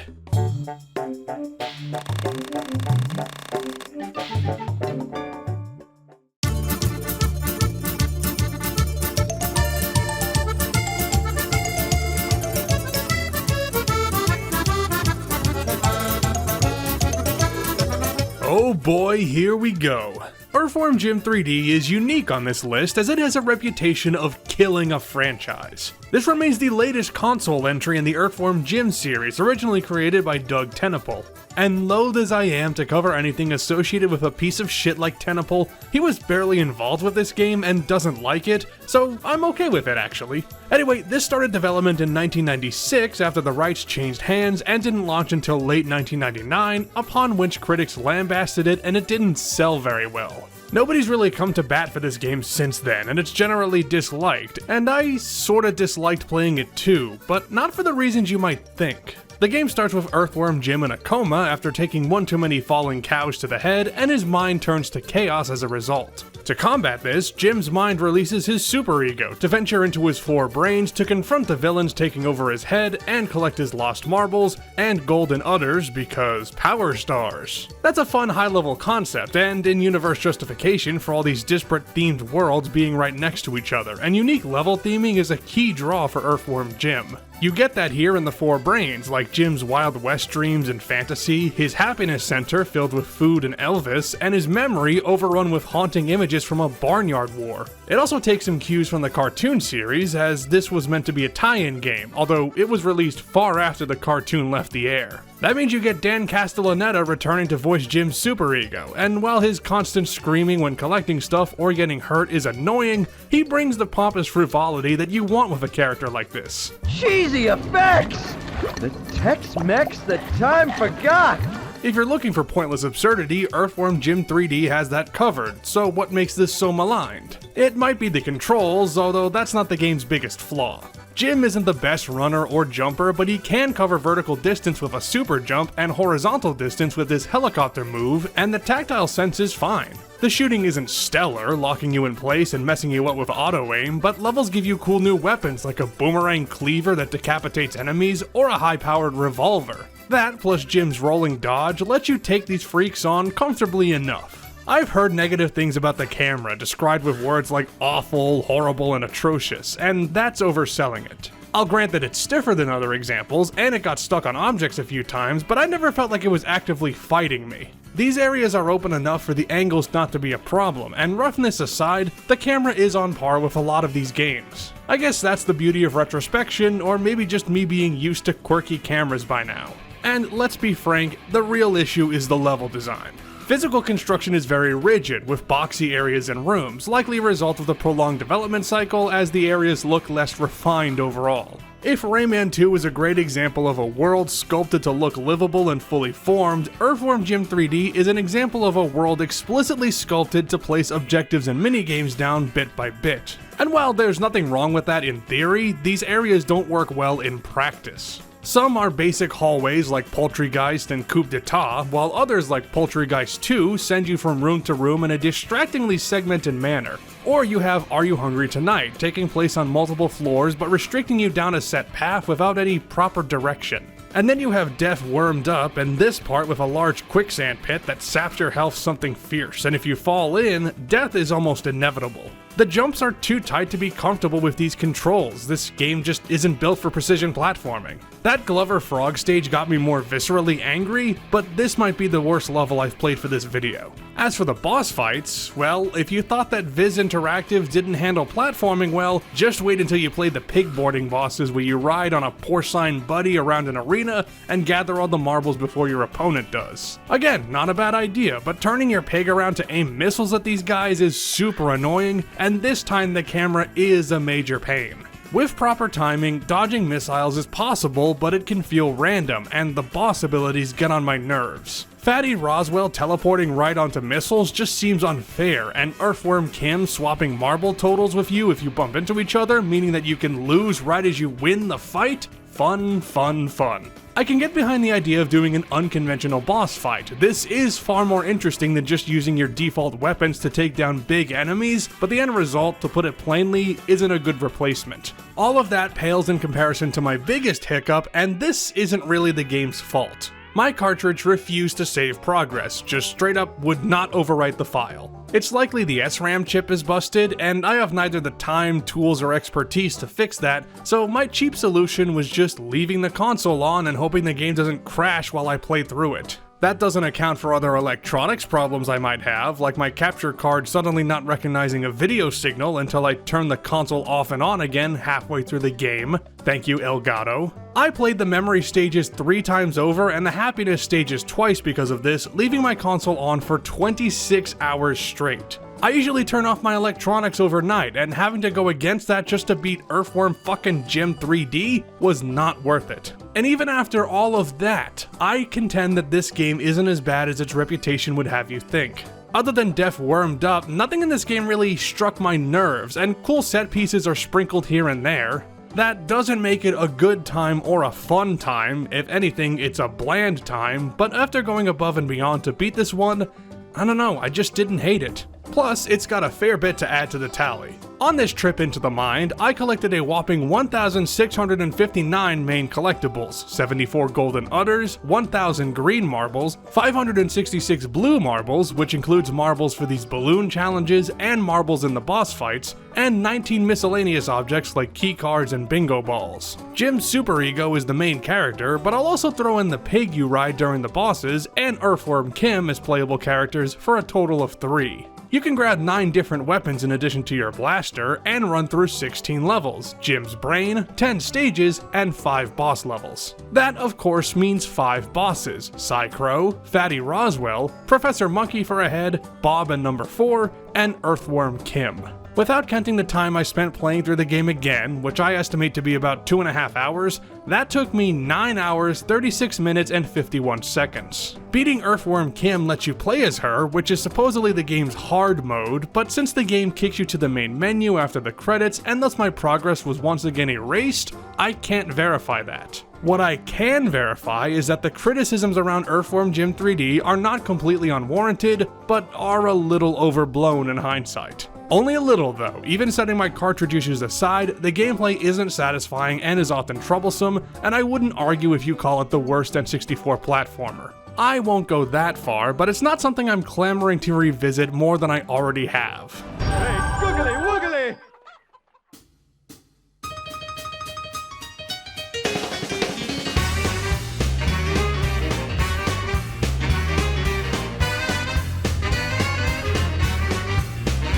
Let's head back into the realm of Pixar tie-ins. I love Toy Story 2. It's such a fun adventure and is one of my favorites from the studio. Top 5 for sure. As for the game, well, the Game Boy Color version is pretty rubbish, as I've talked about previously, but I've heard good things about the console adaptation. Or at least the PS1 version, given how many times that was re-released over the years. The N64 version is largely the same, still following the plot of the movie as Buzz heads out of Andy's room to save Woody from Al McWiggins' plan to sell him for big bucks, but as with A Bug's Life, it's through stills and text this time. Actually, the presentation is damn near identical to A Bug's Life. Same font, same icons in the save load menu, all not surprising since licensed tie-in games have stricter deadlines and this shares a lot of the same Traveler's Tales staff, not to mention I think the same engine. Structurally, Toy Story 2 goes more in the collectathon direction, organizing every area with similar objective each time, almost to the point of feeling like a checklist. Like every level makes you collect 5 of something to bring it to a character. Every level has a mini-boss that you have to tango with, maybe with a new ability. Every level's got a bunch of coins scattered around that let you get a Pizza Planet token from Ham once you have enough. An uncommon criticism of platformers from this era, especially collection-driven ones, is that at the end of the day, you only do the same repetitive tasks over and over. Toy Story 2 is guilty of this, and it's not only more prevalent here, but also more overt in how it's baked into the levels. I was worried that that would make the game too monotonous, and I guess it is, but it didn't bother me that much. Oddly, the reason why is because these levels are so small, rarely taking more than 20 minutes to fully complete. It's fascinatingly consistent with that. The last level on the airport tarmac takes about as much effort as the first one in Andy's house. I'm not sure if that's a plus or a minus on its own, but it helps you swallow the repeating challenges and less than stellar adaptation of the movie's plotline. As the subtitle implies, this is strictly a Buzz Lightyear adventure, and since Buzz's journey is only a part of the original story, it has to add stuff like a space arcade zone in the back of Al's toy barn and an extended elevator sequence to pad out the playtime. Well, pad out is unfair because this game has remarkably fast pacing, and the only time I thought the game was dragging on was this part in Alleys and Gullies where you have to climb up the side of a building, although that might just be me being bad. And it'd be very embarrassing to be bad at this because if we're talking difficulty, this might be the easiest game so far. Buzz controls fine, with only a handful of moves like a double jump and a spin attack, which I didn't find all that useful. Platforming is relatively smooth except for grabbing on ledges, which seems to only work when it feels like it. I think the issue is that some objects only have ledge detection on some of their edges, as if you're intended to grab them a specific way, and God forbid you try to circumvent that. Other than that, the big gameplay element is shooting, either off the hip or with first-person aiming, and while that ties in well with Buzz's Space Ranger backstory, it isn't the most exciting combat system. I shouldn't expect this to be on the level of Jet Force Gemini, I get it, and it at least feels better than the previous game, which was also very shooty. But that, plus the platforming, all seem so rudimentary to the point that the game is far from anything I'd call difficult, or more specifically, engaging. With all these micro areas, the game doesn't waste your time with hard platforming sections or heavily involved puzzles. There are some interesting bits like this train section in Al's penthouse, although even that descends into tedium when your reward for getting the train down the right track is pushing a box around a room. Same with this climb up the rocket at the airport, one of the few pure run and jump sections in the whole adventure, and one that was sadly too easy to skip past most of. Maybe they wanted to give you more freedom and exploration, and it succeeds at that, but with the constrained, almost cramped level design, it makes navigating too simple. This is a kid's game, so it shouldn't be that hard, but the fact remains that Toy Story 2 doesn't have enough substance playing it today. And seeing as how the game loves repeating objectives, it's not great for replayability either. Which is another reason why the smaller levels and short game length aren't negatives. Actually, I consider them a blessing. If this was stretched out to 10 or 12 hours, that'd make this far worse in my eyes. We're coming to the part of this console era where games were getting bigger and arguably more inflated, so Toy Story 2 being a brief, run-of-the-mill platformer is refreshing, even if it means the game isn't that exciting playing it today. And I want to make it clear that despite my complaining, there is nothing here I consider outright bad. Except for maybe the visual pop-up. I haven't talked about that in these games, but here it was very noticeable, sometimes with full parts of the level not spawning in correctly. Anyway, what can we add to our toy collection with this one? Well, in addition to grabbing 50 Pizza Planet tokens as our sole main collectible, I also picked up 500 coins for ham, 5 Mr. Potato Head parts, and 70 other miscellaneous objects. You only get to play as Buzz during this game, and you can get 5 upgrades courtesy of Mr. Potato Head, like rocket boots, although these are more like power-ups, I guess. There are 15 total levels, 10 regular stages, and 5 dedicated boss levels. Every regular stage has a mini-boss of its own, so that's a whopping 15 boss fights, a tin robot, a Zerg kite, a toy plane, a jackhammer, a trash can slime thing, a dinosaur, a Buzz Lightyear buggy, a spaceship, Spider Gunrow, a clown top, a gunslinger, the evil Emperor Zurg, a blacksmith, and Stinky Pete twice, once on his own and again with 2 of his cronies. Like I hinted at, this is a short game, only taking me 4 hours, 45 minutes, and 37 seconds to grab everything, mostly due to how compact every level is. But wouldn't you know it, the glitchy noises return during the construction site stage.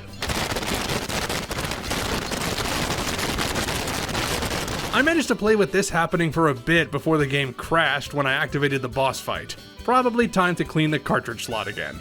Also, the only reward you get for collecting every Pizza Planet token is a congratulations screen. Very cool. I gotta say, I was a bit disappointed with Toy Story 2 based on its reputation over the years. It does its job, it's alright, but its lack of any real difficulty and adherence to the basics prevents it from wowing me on any level now. I'm sure I would have been all over it as a kid, but just like Andy himself, I've already outgrown this one. To infinity and beyond!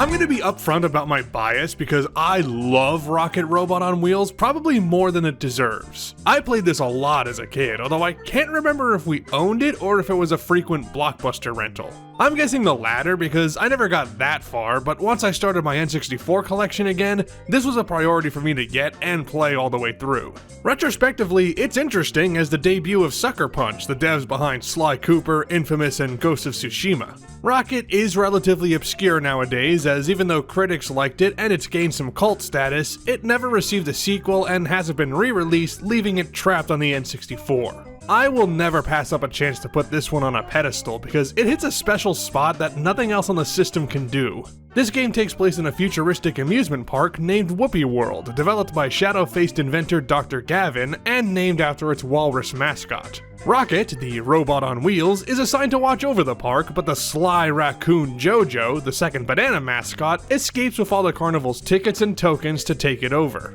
Initially, this game follows the theme park, theme in the overworld and levels. Kinda hard not to when your first world is called Clowny Island and it takes place on a boardwalk with games and attractions. That fizzles out quickly since the stages become more explorative, and by this point, the collection-driven approach is commonplace. We saw it in the last game, and we'll see it in the next one.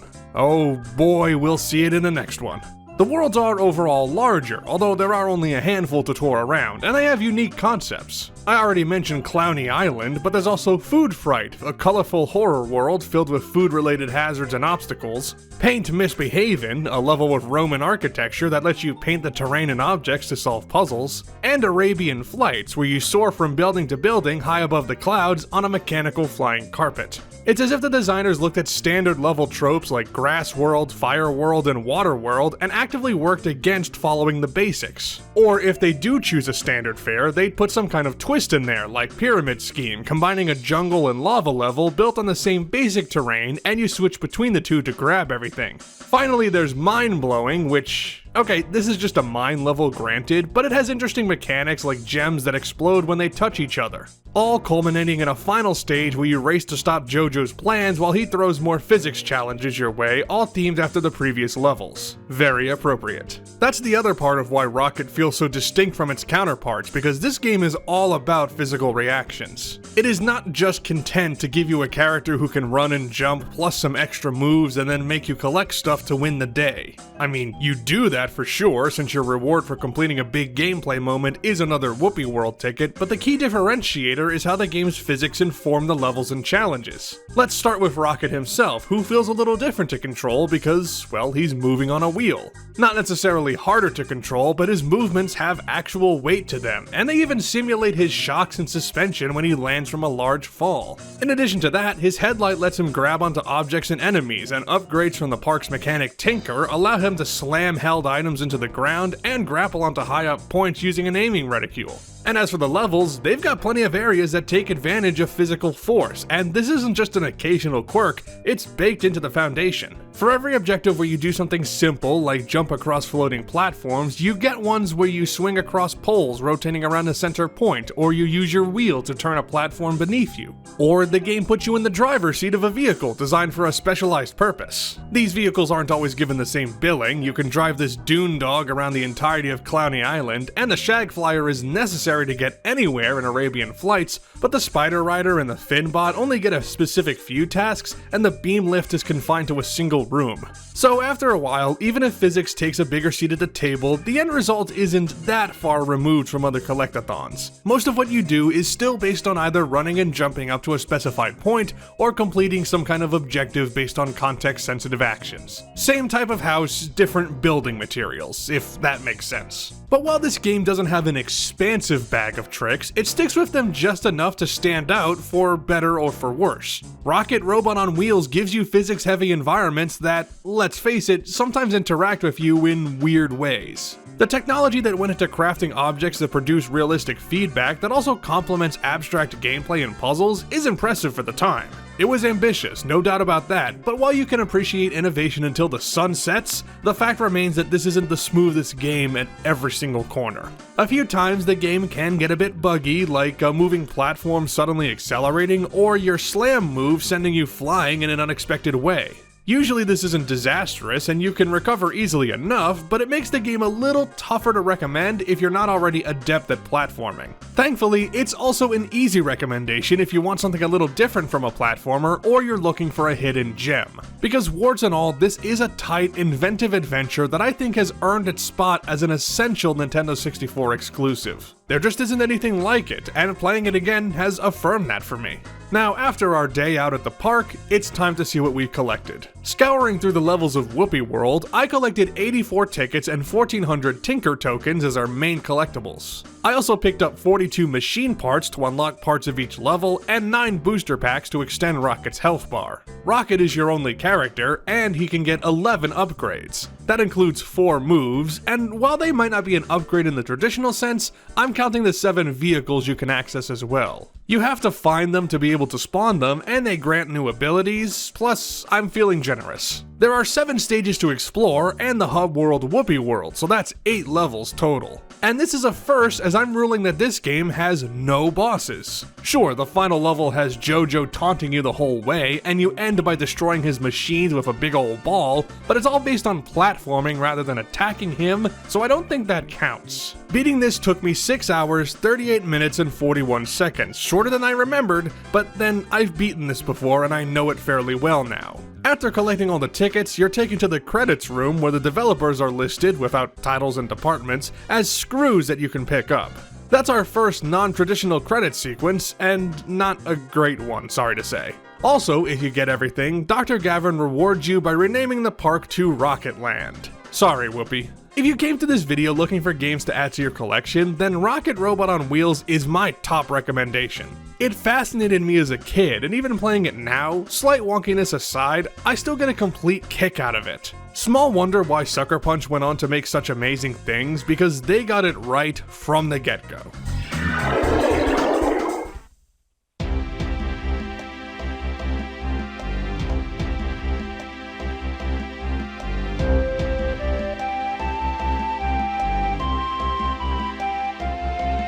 So it's finally here, reviewed for you. If you know the game, you can join in too. Put your hands together, if you aren't lame, as I take you through this monkey game.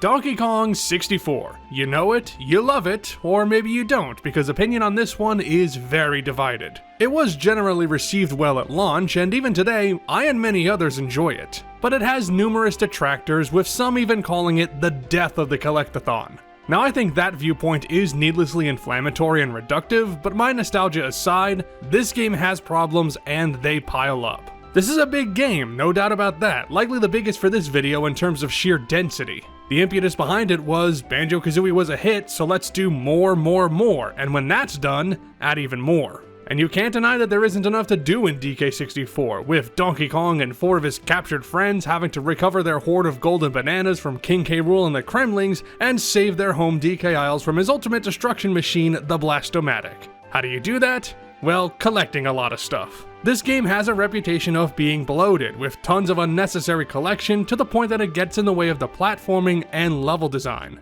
Collecting for collecting's sake is the name of the game, because unlike earlier examples where the items are a reward for running and jumping across a sculpted bit of level, this has items for you to grab at every opportunity to the point that it feels like immense busy work. Banjo-Kazooie hit a much better balance between movement and collection, that I won't deny, and this maximalist approach is not without pains. Your opinion of DK64 will depend on how much item grabbing you can put up with and whether or not you enjoy the challenges presented. And my perspective on that is skewed because I played this a lot as a kid, and I love it in spite of its flaws. Even through that veneer though, it's tough to see every level and its set of objectives as organically grown from a sophisticated approach to stage design, since so many of those objectives and quest items are exceedingly artificial. Sure, you have to get the golden bananas back, that's the whole point of the journey, but there's tons more to do. Colored bananas to unlock bosses, battle arenas to unlock battle crowns, big Kasplat enemies that drop blueprints, bonus games, instruments, barrels, special pads. It's a lot. With how overstuffed this game is and how much you tread over the same ground with all the characters, the inherent repetition can grind you down if you're not on this game's wavelength already. I'm used to it, and it doesn't bother me while playing it, but this is absolutely not a game you want to go for 100% lightly. I don't disagree that the huge amount of things to do does hurt the levels overall, in that it strips away the ability for these worlds to form a truly unique identity. Not to the same degree of Toy Story 2, mind you, but the way this game approaches its collectibles and especially its moves means you are plodding along through the motions 75% of the time. You unlock so many abilities and most are just used to activate switches of various kinds, and although the end results may differ, the game still repeats all these tasks left and right. Take this temple in Angry Aztec, filled with 5 short mazes, one for each Kong. Are they substantially different? Well, your exact path is, but no, not really. Gloomy Galleon is another prime example. It's a water level where 50% of the objectives are open door, swim to somewhere, get treasure, and leave. It means that all 5 Kongs stick out in function, like Tiny being the most acrobatic with her ponytail twirl, and Chunky able to lift heavy objects with relative ease, but are too similar in practice. The platforming, while decent overall, is reduced to a secondary role in favor of watching all these numbers go up. The platforming serves the collection, not the other way around. That's why I like when the game switches things up, like with the minecart sections, a Donkey Kong Country classic that translates alright into 3D, or with all the various races. Not that they control that great, but at least it's shaking up the tedium. Too many bonus barrels though. I do think these are oversaturated, and some, like the Fly Swatter and the infamous Beaver Bother, have very sloppy execution. If you're just going for the bare minimum in DK64, it really isn't that bad, since you're only grabbing about half of the required items. But since most items are only attainable by one designated character, there's a lot of backtracking you have to do since you can't switch between the Kong family at will and have to scuttle back to a tag barrel. I contend that the implementation of the tag barrel is not that bad, even if forcing you to swap at specific spots was a bad idea and should not have been a problem in the first place. To get back on a positive note though, the game looks amazing, the best looking platformer so far, and it's not that close. The lighting and color work is fantastic, highlighting the textures and models, which are comparatively well detailed. Rare's artists stretched the limits of the expansion pack and the 256 megabit cartridges making this one, and it's impressive for $19.99. Not the prettiest on the system, Majora's Mask and Conker's Bad Fur Day surpassed this one, but still a good looker. That is somewhat mired by the game's performance, which is often crunchy at best. Lag is not uncommon in DK64, especially when the game adds visual effects like rain or lightning, or you're just in a big area. I'm acclimatized to it, so truthfully, that doesn't impact my enjoyment as much. And there are just so many other things I love in DK64 that I wish I had time to talk about. The personalities of all the Kongs, the music by Grant Kirkhope, the dances when you grab a golden banana. Let it never be said that this game lacks charm. It also doesn't lack items, and with a game as rich in collectibles as this, my tally is likely missing something, but here goes. In terms of main collectibles, I grabbed 201 golden bananas, 3,500 colored bananas, 40 blueprints, 8 keys, 40 banana medals, 10 battle crowns, the Nintendo coin, and the Rareware coin. You don't need every single one of those, of course, but that's still 3,801 things to pick up to help get through the game. Beyond that, I also counted 330 extra collectibles, 20 banana fairies, and 310 miscellaneous objects, including all the DK coins you need to grab during minigames, and the bean. Shoutouts to DK64 Randomizer. If I'm right, you need 160 banana coins to purchase everything in the game, including the 2 needed for the DK arcade machine, but my count might be off. In addition to the 5 members of the DK crew, you can also briefly play as both Rambi the Rhino and On Guard the Swordfish, and counting the Claptrap you play as in Beaver Bother, and both Jumpman and Jetman for the 2 retro games, that's 10 characters. I picked up 37 upgrades from Cranky, Funky, Candy, and the Banana Fairy, including all those potions and weapons. There are 9 levels to explore, including DK Isles and the 8 stages, and while exploring them, you'll fight 10 bosses, Armadillo twice, Dogadon twice, a toy monster, Mad Jack, Puff Toss, a giant spider, King Cutout, and King K. Rool himself. This playthrough lasted 14 hours, 15 minutes, and 21 seconds, well under the how long to beat average. What can I say? I've played this one a lot. And if you're curious, yes, this game does have the most collectibles so far if you don't count currency items, taking the top spot from Gex64. If you do count currency, well, it'll be hard to beat Castlevania's 30,000 gold. We'll see. Collecting more banana fairies unlocks some extra goodies like the Rambi and On Guard arenas, a cutscene viewer, and cheats. Nothing extraordinary there, but this is an instance where unlocking these rewards is permanent on your cartridge, it's not tied to your save file. There are also 2 extra credit cutscenes to unlock.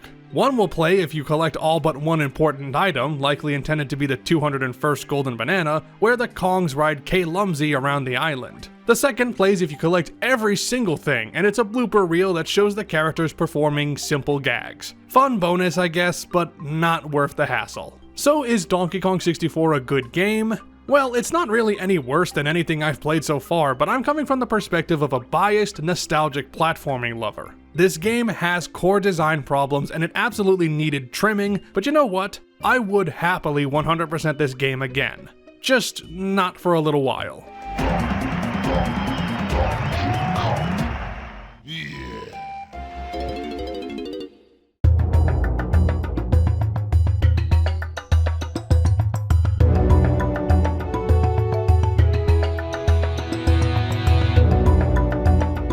And now for something completely similar. Castlevania Legacy of Darkness is an expanded and enhanced version of Castlevania 64, adding characters and tightening up the gameplay and camera. The original was a big surprise for me, and after playing this full version, I am still willing to come to bat for it. I am also incredibly tired of it, and I hope I never have to play it again.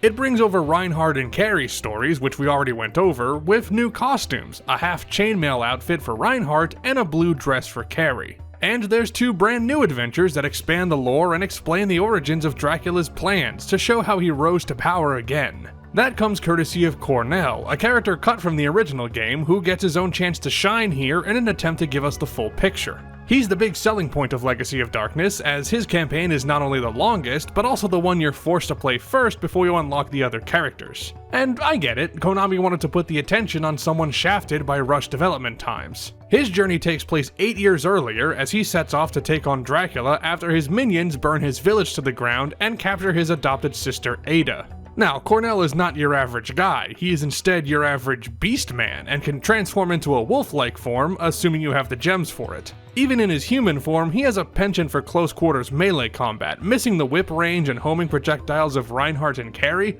but making up for it in brute strength and forceful magical punches, enhanced when you go into beast mode. Now, I didn't find Cornell's wolf form all that helpful, and I often forgot about it altogether. He gets more attack strength and defense, but this also drains all your red gems, and I wish you could switch out of this mode at will so you don't have to waste all your ammunition for the sub-weapons. That said, Cornell definitely has the most well-rounded campaign, getting all but 2 levels that give him a mix of puzzle-focused areas and combat stages. And he has all the new levels, such as the intro Foggy Lake and its simple gameplay moments, the broken down Tower of Ruins with all its trapdoors, and the you gotta keep going into your menu to use Sun and Moon cards to open doors every 5 seconds of the Art Tower. No real standouts good or bad in all the new stages, but some of the original releases courses are remixed to make them, I think, a little better. The Duel Tower, Tower of Execution, and Tower of Science have been completely transformed to simplify your routes, and also reduce or remove some perilous jumps. Others play better because of the camera improvements, like Forest of Silence, whose layout is a little different, but primarily feels less confusing because the camera focuses more centrally behind you rather than swinging around in loose angles. I just mentioned a lot of the jumps being neutered, and while Legacy of Darkness is still not the easiest game of the lot,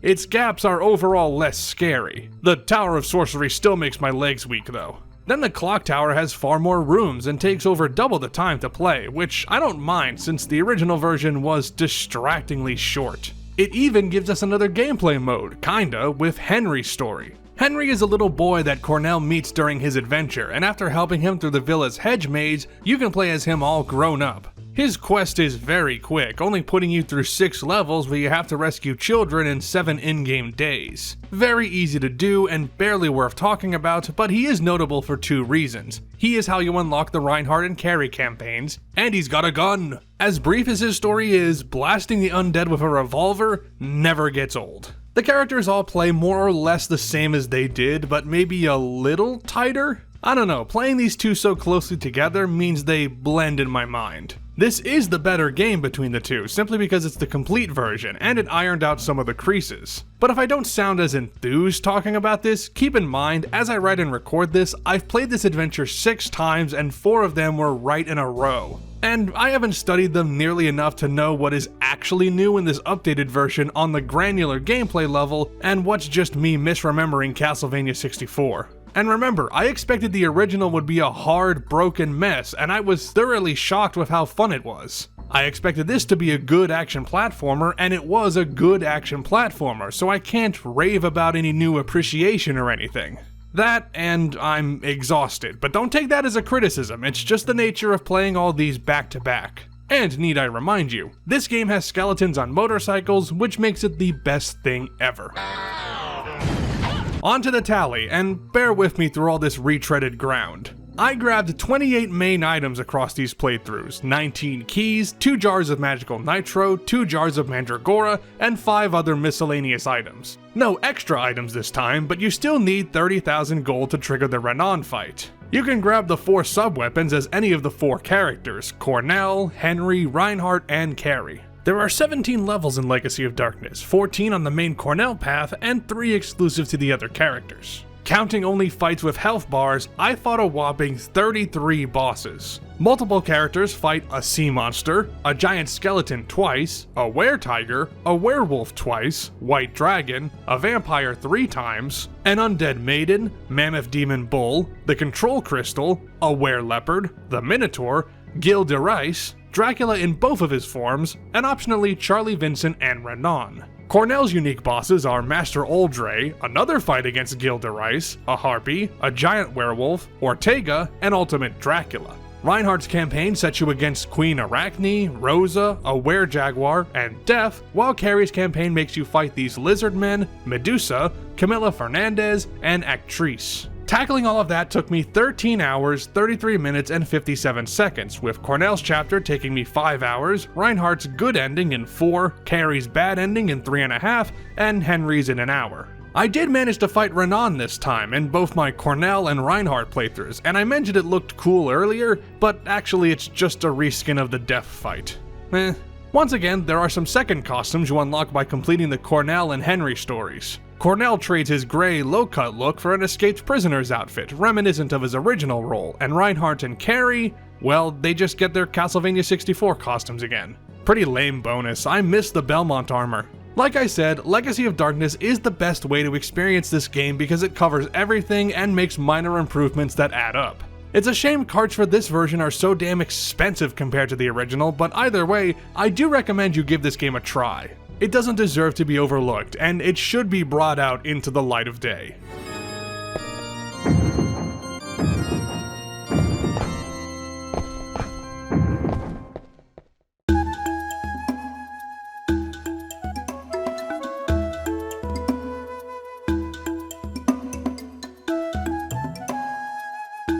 We've already covered 2 Pixar games, but it's time to move on to a Disney animation tie-in and go back into the realm of 2.5D with Tarzan. Which is a good movie and all, although not my favorite of theirs. I do feel the Disney Renaissance is somewhat overhyped, but despite the movie's flaws, it's got one thing going for it: it's not Tarzan on the N64. I'll get into my grievances later, but man, I was not a fan of this one. It follows the titular wild child growing up in the jungle and learning that there are others like him, and protecting his gorilla family and newfound love interest Jane from Clayton and his band of hunters. Which he does by running through extended parts of the jungle, swinging on vines, falling off of vines, and grabbing a whole bunch of coins. I was excited to play a side-scroller platformer again. There were so many full 3D games in between this and Goemon's Great Adventure that I was craving the more retro style. And I guess I wasn't careful what I wished for, because it came true. Tarzan apes the style of Donkey Kong Country pretty heavily, and I'm not just saying that because it takes place in a jungle with gorillas all over the place, and there's floating letters that spell out a word. It's also in how the levels are constructed to be both platforming focused and look like the natural setting that it's trying to emulate. Think back to Bug's Life and how those areas look like real grasslands and natural settings first, and then the platforming was designed around that. Same thing here, and while that does a creditable job at selling this place as an actual jungle, in this case that severely limits the game's ability to stand out moment to moment. That's partially because of the game's visuals, and in particular, the fact that all of these jungle stages look the same. I guess the actual character and environmental graphics are okay, and there is only so much you can do with the single setting of the film, but the visual conformity puts me to sleep. Following the movie's story means making worlds out of all the transitive sequences where characters are just walking from one place to another, and aside from a few set pieces or maybe a familiar end location, 75% of the runtime is walking without any story indication as to why you're walking. You'd know what's going on if you're familiar with the movie, and likely you were if you played this in the 90s, but without any cutscenes or even story screens that explain stuff, all you get is see Tarzan run, run Tarzan run. Add to that the problems I had playing the game itself, and you get a pretty mediocre time. Movement is fine enough for the most part, but this game is way too comfortable with making large gaps without giving you the confidence that you'll make it. The vine swinging is core to the character, and that's why they put extra attention into making it barely work. Okay, that's too harsh, but the physics on these vines and launching yourself off of them were not ironed out properly. Judging the exact height, swing speed, and launch angle to leap across a sudden gap put me on edge more than Castlevania did. And that's just wrong. Even Donkey Kong 64 did this better. But to be fair, the game doesn't just mimic Donkey Kong Country and do it worse. Sometimes it mimics Crash Bandicoot and does it worse, with all these chase levels running toward the camera, and that penultimate level where you rescue the gorillas while walking forward down a hallway. I guess part of Tarzan becoming a man is learning how to move outside of a 2D plane. And that's all easier said and done with how annoying some of these levels get. Coming of Age is a long stretch with confusing vertical tiers, branching paths with perilous platforming, and a vine surfing part that's really only bad because of how collection works. This game saves your overall percentage of stuff collected rather than each individual bit, so if you don't get all the Tarzan letters, sketches, and coins in one big run, you gotta do it all again. And these vine surfing segments are cool and all, but every time you miss a coin, which is easy to do when you don't know the level layout, you gotta die to reset yourself, and extra lives are not easy to come by without grinding. Putting this segment at the end of Coming of Age exacerbates the problem, but it is an issue across the game. I wouldn't call it hard overall, but this is one of those where the only thing added when you go out of your way to grab everything is tedium. There are actual difficulty levels, sure, but as far as I'm aware, this just affects how much damage you take from enemies. Tarzan is an at best serviceable licensed platformer that becomes rote and tiresome when you start going for everything, and to be honest, the base gameplay isn't that satisfying either. A lot of it is little annoyances that add up, character movement that isn't as fluid as it should be, and an obsessive amount of coins to grab if you're going for 100%, which I couldn't even do, more on that in a bit. Nothing in this game hooked me in, and it's not because of any attachment to the movie that this tie-in tries to tarnish, but it's because the game doesn't function well above the bare minimum. Forgive the obvious metaphor, but it just isn't evolved enough. So what does this game add to the tally? You wanna know, let me show you. I'm gonna tell all the strangers like you. Collection isn't required in Tarzan, but you can grab at least 2,054 coins, 78 Tarzan letters, and 48 sketches as extra collectibles. I say at least 2,054 coins because A, the game doesn't tell you how many coins are in each stage, so I have to count manually, and B, for some reason, I couldn't find all the coins in Trashing the Camp. I scoured this level left to right twice and even followed a 100% video walkthrough step by step, and I was still at least 1 coin shy. Maybe my cart's busted or I'm just super inattentive, but still, I guess I'm settling for 99% completion. I'm also sick of this game's rendition of the song. It's one of my favorite musical numbers from the movie, but this sequenced version gets on my nerves now. Anyway, you obviously play as Tarzan both as a kid and adult, plus Jane, Turk, and Tantor, and this stork in a bonus level to make 5 characters. There are 13 main levels and 5 different bonus levels, and through the adventure, you'll only fight 2 bosses, Sabor the Leopard and Clayton. This game took me 5 hours, 44 minutes, and 58 seconds, but especially in the middle, it dragged on a lot. I don't think there's a completion bonus for this game, but beating a level unlocks story screens that give you context for the part you just played. Now, I'm not an expert, but I think that's something you're supposed to put in the actual game. Just a suggestion, Tarzan is a whole bunch of whatever stuffed into a not very good game. It's probably more middle of the road than my tone of voice is suggesting, but my experience playing it was fairly grim, sometimes from bad design, but usually from boredom. Let's just hope that the next 2.5D platformer fills the void better.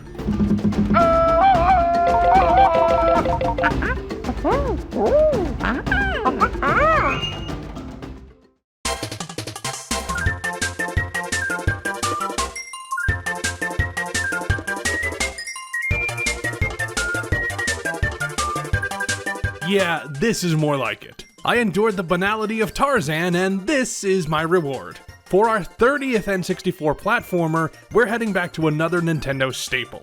Super Smash Bros. Came first, but Kirby 64 The Crystal Shards is the Pink Puffball's first true 3D game, originally created for the N64 disk drive before that bit the proverbial dust. And it's basic, but it's pretty sweet, and I'm not just talking about all the bright colors of Ripple Star. Those colors are being sapped away by dark matter, a mist of shadow about to corrupt this crystal here. One of Ripple Star's inhabitants, Ribbon, escapes with the crystal, but dark matter shatters it, raining pieces on multiple planets, including Kirby's own Popstar. So of course, our spherical hero sets off to save the day with Ribbon and his friends by gathering all the crystal shards and going on all the picnics so Kirby can pick up bonus items, or miss and cry like a little baby and make me feel bad. I'm sorry, Kirby. Kirby isn't the kind of series that ever pushes the boundaries of platforming, and frankly, we're well past the point where developers are evolving the genre past its limits. It's pretty well codified by now. You've played one Kirby game, you've played them all, at least as far as movement and level progression is concerned. Going from point A to point B is simple thanks to Kirby's ability to float and his friends adding their own abilities, like Waddle Dee's on-rail segments, King Dedede bringing his brute strength and hammer, and Adeline, painting. It's not deep, but if you came into a game like this expecting something super fresh and original, you gotta realign your priorities for a Kirby game. That's not to say that Kirby 64 has nothing new to offer. It introduces power combos, taking Kirby's chief gameplay mechanic, absorbing enemy powers, and expanding it so you can combine different elements together. It's a clever idea, reducing the core copy powers to the essentials like Ice, Stone, and Needle, but letting the developers go crazy with combination ideas that bring a bit of everything to the table. You get stuff like an electrically controlled stone flying around you, rubbing a flint on Kirby's head to run around on fire, or turning into a lightning conductor to blast enemies above you with a bolt. My highlights include Ice Spark to turn into a fridge and spawn healing items, the wacky sharp objects of Needle Needle, and my personal favorite, Burn Bomb, where Kirby explodes in fireworks around him. It's simple, but I don't know, I just really like this one. That's about how I feel about Kirby 64 in general, actually. It's simple, but I really like it. I've always liked this one since I played it as a kid, and playing it for this video, it's filled in a gap that I didn't realize it would.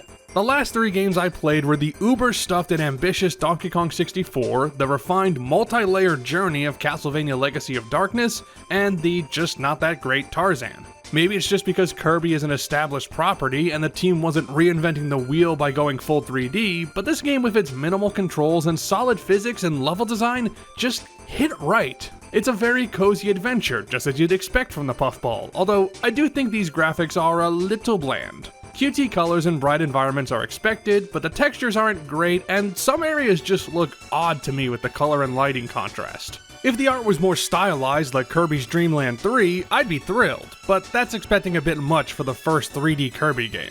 This isn't a big issue, but if we're being incredibly shallow and judging these games just by their looks, Kirby is not topping the list. Thankfully, I am only somewhat shallow, and Kirby 64 wins me over with its stage design. Those combo powers might be the selling point, but even if Kirby just had the regular bag of tricks, I'd still call this a solid platformer because of its levels, which aren't super long, but all have a distinct flavor that means you never know what you're gonna get around each corner. A Trip to Aquastar features water in every level, but you go from a beach to a forest with a ravine and then a whole underwater coral cave. Then there's Shiver Star, starting with a snowy landscape, but then you travel above the clouds to a shopping mall and then an abandoned factory.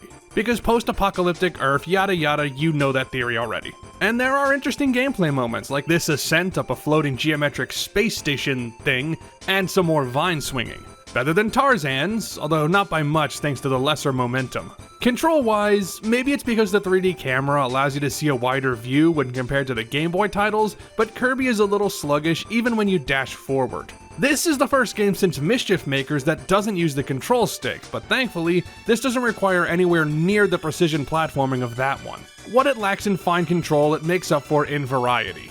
I already mentioned the levels, but in every stage, the game ensures that you get a wide mix of enemies and copy abilities. Some of which you need to open barriers to recover crystal shards, but this also means you can experiment with every combo organically as you play, rather than cherry pick. You will gravitate towards some more than others, but the designers were pretty smart about giving you options frequently by spawning in enemies with powers you haven't seen in a bit. That bit of personalization goes a long way, and with the way the camera moves dynamically rather than just confining you to a 2D plane for panning left to right, plus how some stages build around a cylinder, it throws something different your way in every room. And all of that may be old hat, but Kirby does wear that hat with style. Now, let's talk about what Kirby and his friends collected. Your only main collectible is 74 crystal shards, which are required to get the true ending, but are otherwise skippable. No extra items to grab, although you could make a case for the enemy information card you can grab during bonus games. Getting the full set is down to chance, and they don't count for 100% completion anyway, so pass. Anyway, I counted 4 characters: Kirby, Waddle Dee during these minecart sections, King Dedede, and Ribbon during the final battle. If you count individual copy powers and power combos as upgrades, as well as Ribbon's crystal, then that's 36 total. There are 22 regular stages and 7 boss levels, and as for bosses, there are 21 mid-bosses, which I don't feel like reading the names of, plus Waddle Dee, although he technically becomes a Waddle Doo, Adeline, King Dedede, Wispy Woods, Pix, Acro, Magman, HR, Miracle Matter, and Zero 2.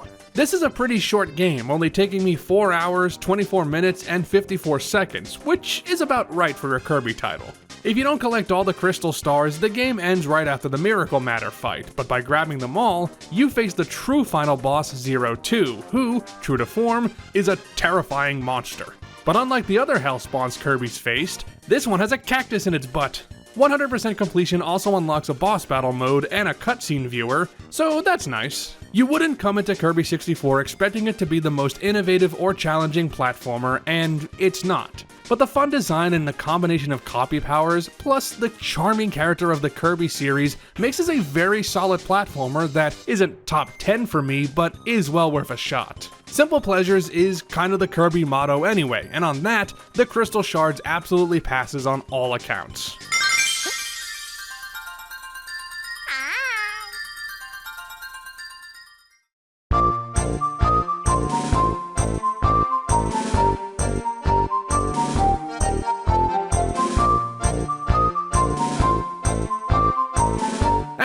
I can wrap up the trilogy with Doraemon 3 Nobita no Machi SOS, or Nobita's Town SOS. With 2 games under their belt and more experience with the console, I was cautiously hopeful that the Epic developers would deliver something more interesting with their third Doraemon outing. And yeah, I think they did.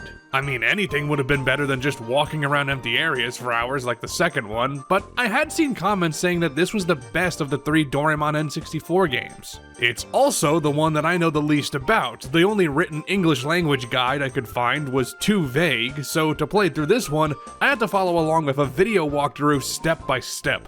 Thank you, Longplay Archive. One day, while doing his homework, Nobita watches a meteor fall and burst in the sky, raining down pieces on his town. From the wreckage, Nobita's friends find odd-shaped pieces that, when reassembled, summons a beam that lifts part of Nobita's town out of the earth and into space. They've been captured by Emperor Bugle, a knightly man that's possessed by some space jelly monster, and has captured several towns across the galaxy in similar fashion. With the townspeople frozen in jelly and their friends captured, Nobita and Doraemon set off to, what else? Save the day. And I had to intuit all of that from the cutscenes, many of which feature full voice acting and character animations, so it is a bit easier to follow along. I'm sure that you Doraemon fans can fill in the gaps in my knowledge, but I'm here to talk about the game. Now, while the first 2 were more adventure game-like, especially the second one, this one I can confidently say is mostly a platformer, like 70%. And not just that, it's in the style of Bomberman Hero, which, if you can remember that far back in this long-ass video, is a personal favorite. I can't verify that this uses the same engine, but I wouldn't be surprised, although the jumping isn't quite as floaty and the movement isn't as slippery. Maybe it's just triggering the I'm playing Bomberman Hero center in my brain because of the camera placed to the side and slightly above the action. But even the levels are reminiscent, alternating between places built on natural terrain and these wacky techno-looking areas, and they're smaller stages overall. That, and you can throw bombs, which are much better than they were in Doraemon 1 with a more advantageous throwing arc, and also because most of the guns feel too weak here. Though you can equip any weapon to any character now, so that's nice. The movement and jumping isn't a huge upgrade from the previous 2 games and is still somewhat stiff, but with the focused level design, the small improvements are more noticeable. Although the default camera is anchored in place and you can't pan or rotate it, there is a dedicated zoom-in function that I didn't find helpful. All this does is cut off part of your surroundings, which makes it harder to navigate in open environments. I could see this being helpful if there were small ledges or thin platforms you had to sneak across, but there's nothing like that here. An odd addition, but you do get a first-person view, which is nice for getting your bearings. But you barely need to do that because Doraemon 3 continues the trend with these games, and that language barrier notwithstanding, it's very easy to beat. Doraemon's intended audience skews pretty young, so I get it, but I think this is the only game I've played yet where I haven't died once. Not even when the game suddenly warped Tsuneo down into lava and made me bounce around Mario 64 style, although it was a close call. The only difficulty for me was, as you can guess, figuring out what to do because this game has numerous context-sensitive plot triggers that I have to imagine a young kid who can read Japanese will pick up on immediately, but a big dumb American man needed to be told about. Such are the woes of playing every game on a console, including the imported ones. Just as before, there are multiple weapons to unlock and items to grab, although in this case, you actually have almost everything you need at the start, but just can't use it. Your items are all covered in space jelly, which you can remove with spray cans found around the level, and thus, you can prioritize specific weapons and items over others. Not applicable to me who's following a guide, but the freedom is nice. The world map is broken into 4 areas with 5 or 6 levels apiece, including towns with people from other captured worlds, a good eclectic mix of regular stages, and towers that serve as the big dungeons. Well, big dungeons is too kind because none of these levels are that big. Even the most complex ones have maybe 2 rooms maximum and very simple platforming challenges. And since you only have one main objective in each level, which is usually just reaching the end, Doraemon 3 doesn't waste your time with endless walking back and forth through the same locations, streamlining everything so that it's more comfortable to play. And in some respects, I can't accurately judge these games because I can't understand the dialogue. I suppose that's a fair point. From my admittedly lacking perspective, this is the best of the 3 Doraemon titles, although I wouldn't call any of them outstanding. It's more a case that this is the least worst of the three, the one with the least obvious problems. Overall, it is solid as a bit of entertainment for the kids, and for a licensed game, that's about the best I could have expected. So for the last time, let's talk about what the Doraemon gang collected.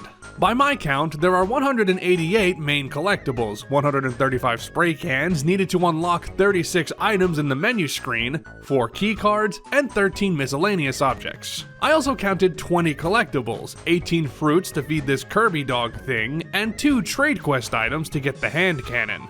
In addition to the 5 mainstays, you can also briefly play as Doraemon's sister, Dorami, so that's 6 characters. You start with 2 weapons, but you can find 14 more as the soul upgrades. I counted 7 towns, 13 stages, and 4 towers, which act as dungeons, so that's 24 levels total. Venturing through this game, I fought 7 bosses, a water goddess, a mecha twice, a monkey bot, a possessed Doraemon, Emperor Bugle, and the Jelly Monster.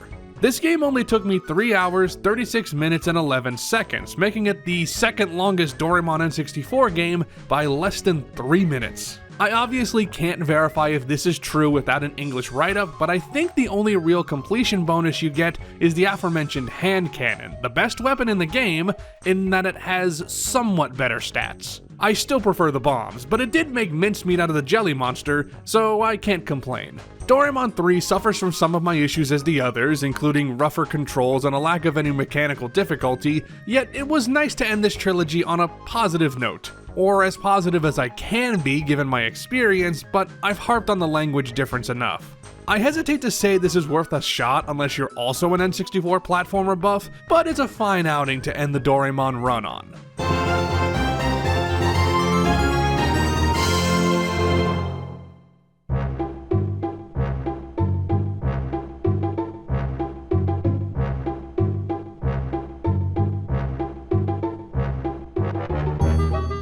I just played the final Japan exclusive, and now I'm playing the only game on this list exclusive to PAL regions, Taz Express, released only in Europe and Oceania. Evidently a North American release was in the works, but poor sales meant that was scrapped. And because only PAL cartridges exist, I had a problem.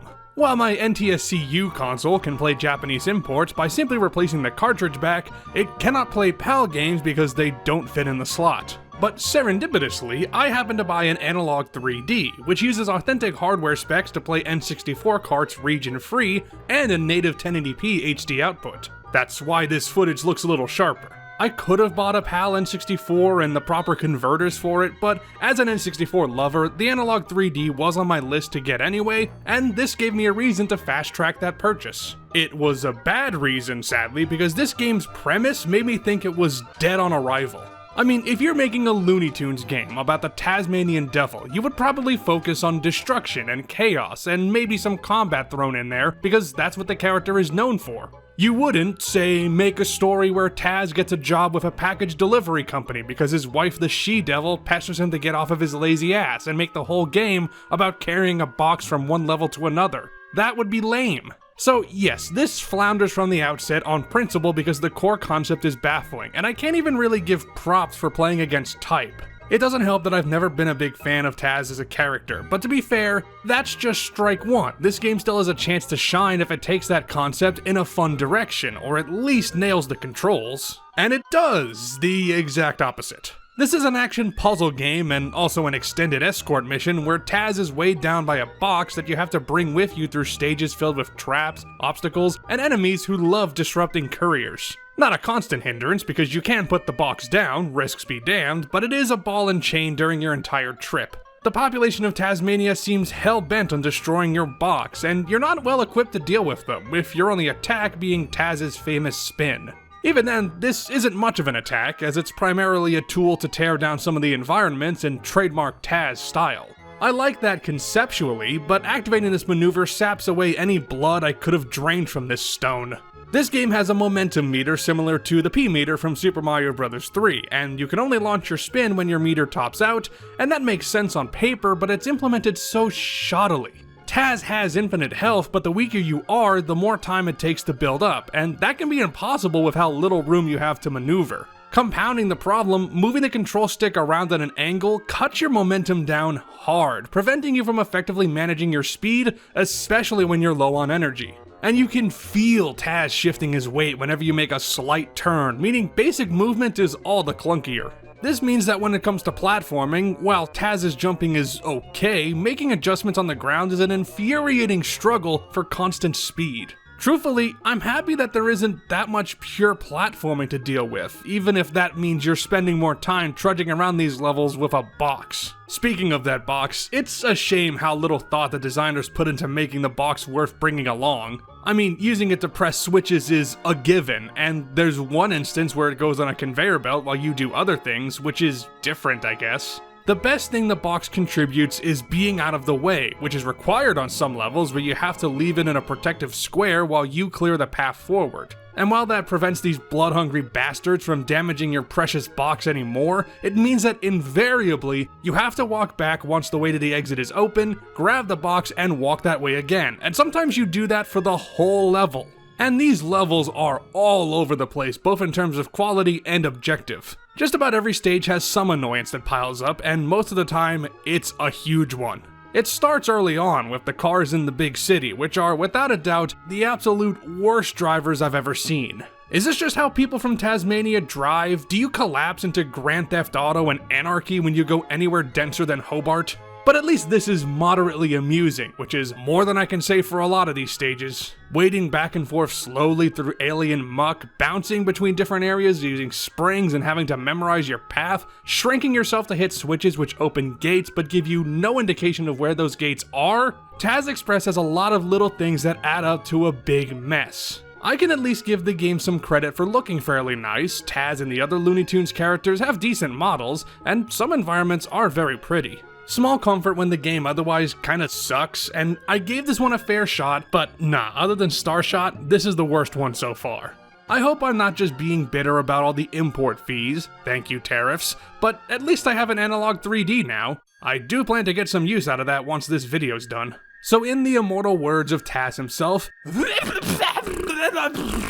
not much to talk about here, though there are 1,000 tokens spread across the stages that you can grab if you want. Although I did miss a few in the Wild West stages because they're locked off once you beat them, and I couldn't re-enter to grab the 6 I missed. I guess I'll also count the 4 gizmos Taz gets at the end of the game as extra collectibles too. Taz is the only character and he'll travel through 22 levels, which includes transitory areas like the Wild West town. It doesn't count bonus levels though, I'll explain why in a second. I'm being generous, but I counted 5 bosses, a UFO, 3 fights against Wile E. Coyote, and Mama Kiwi. That all took me 6 hours, 26 minutes, and 45 seconds, a respectable time for a good platformer. If only I played one.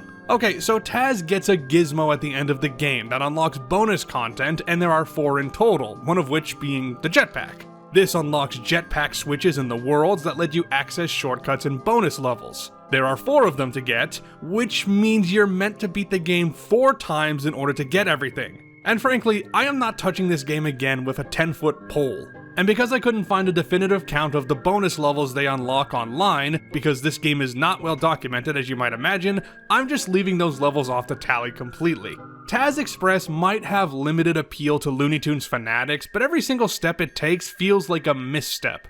Aggravating controls and sloppy, ill-conceived level mechanics make this a struggle from beginning to end, and I completely understand why it never left Europe and Australia. But next up is another Looney Tunes platformer, so that one might deliver the goods.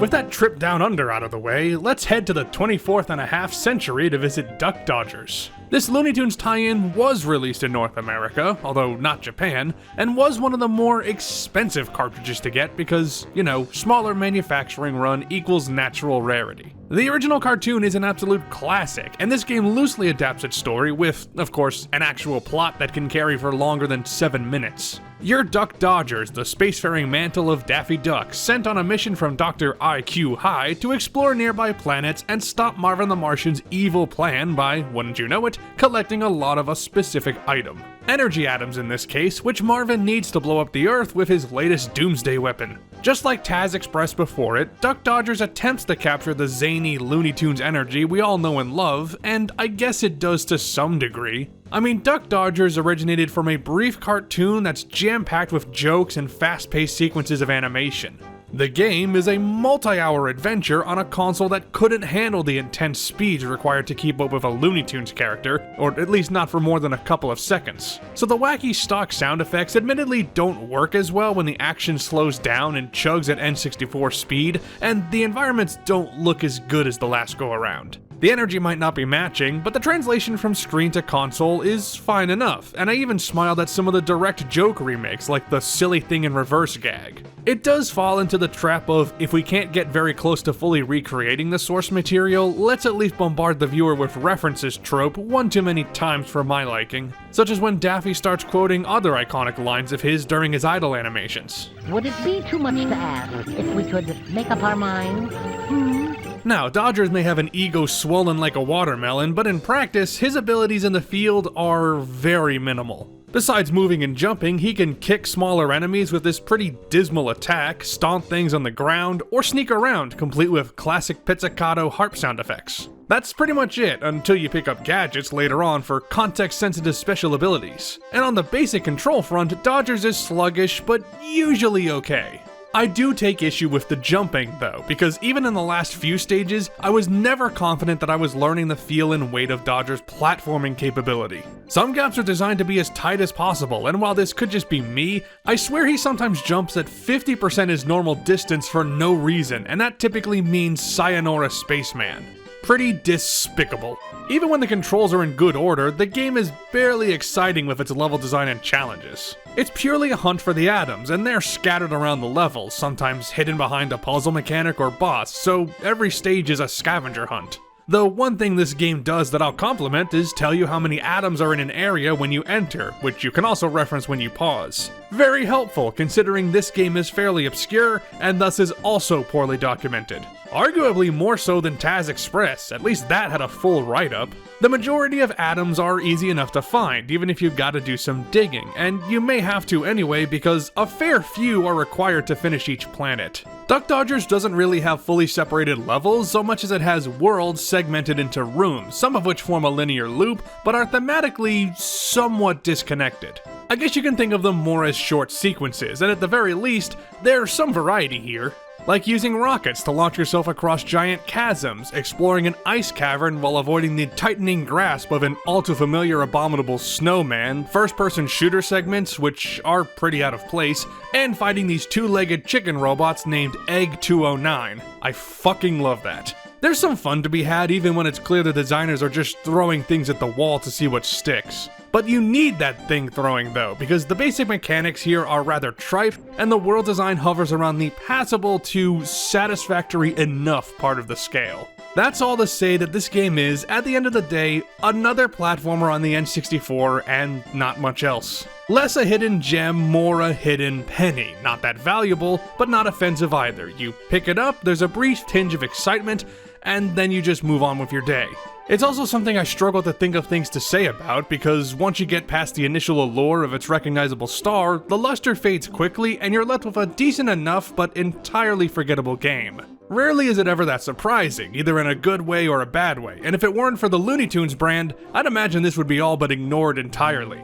Although given those ridiculous eBay prices, and that this is an N64 exclusive, I doubt it'll rise out of obscurity except for console aficionados anytime soon. The game may be a big pile of average, but I will say this, it's the best licensed game I've played for this video so far. That is absolutely damning my faint praise, but hell, I'll take this 3 times over than play Taz Express again.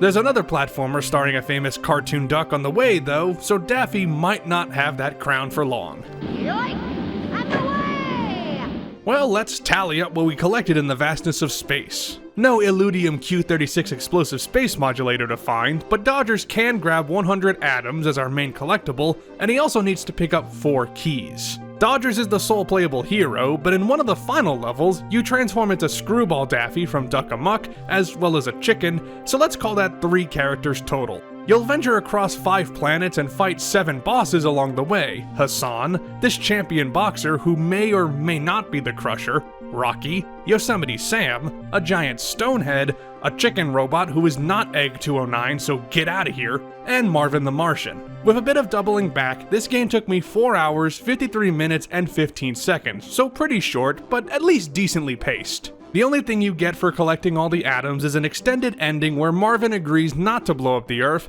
but blows up Jupiter instead. Apologies to all my Jovian viewers out there for the callous destruction of your planet. I have my gripes with Duck Dodgers, but overall I think it's fine. It's like a bland, inoffensive meal. It satiates a primal hunger for a bit, but without any spice or unique flavor, it just kind of passes through you without a second thought. That technically puts it above quite a few of these games because it doesn't do a lot wrong, but really, it doesn't do a lot to begin with. Dodgers!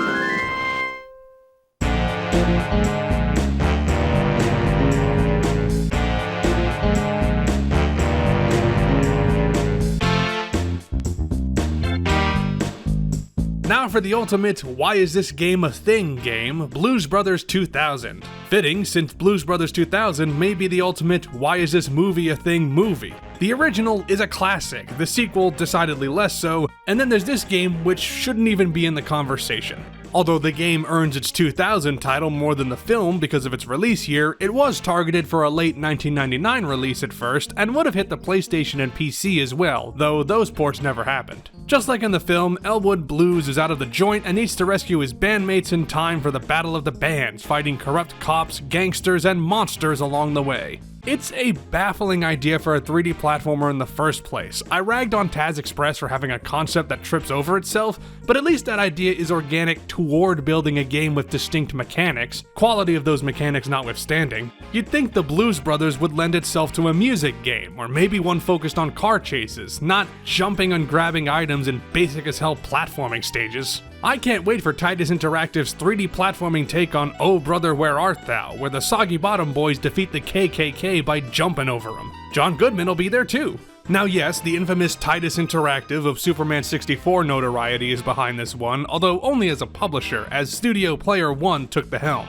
And to be fair, Titus did develop 2 other Blues Brothers games before this, so I guess no one was better suited for the task. Don't take that as an endorsement. Especially because this game comes in 2 flavors, mindlessly bland and also not working properly.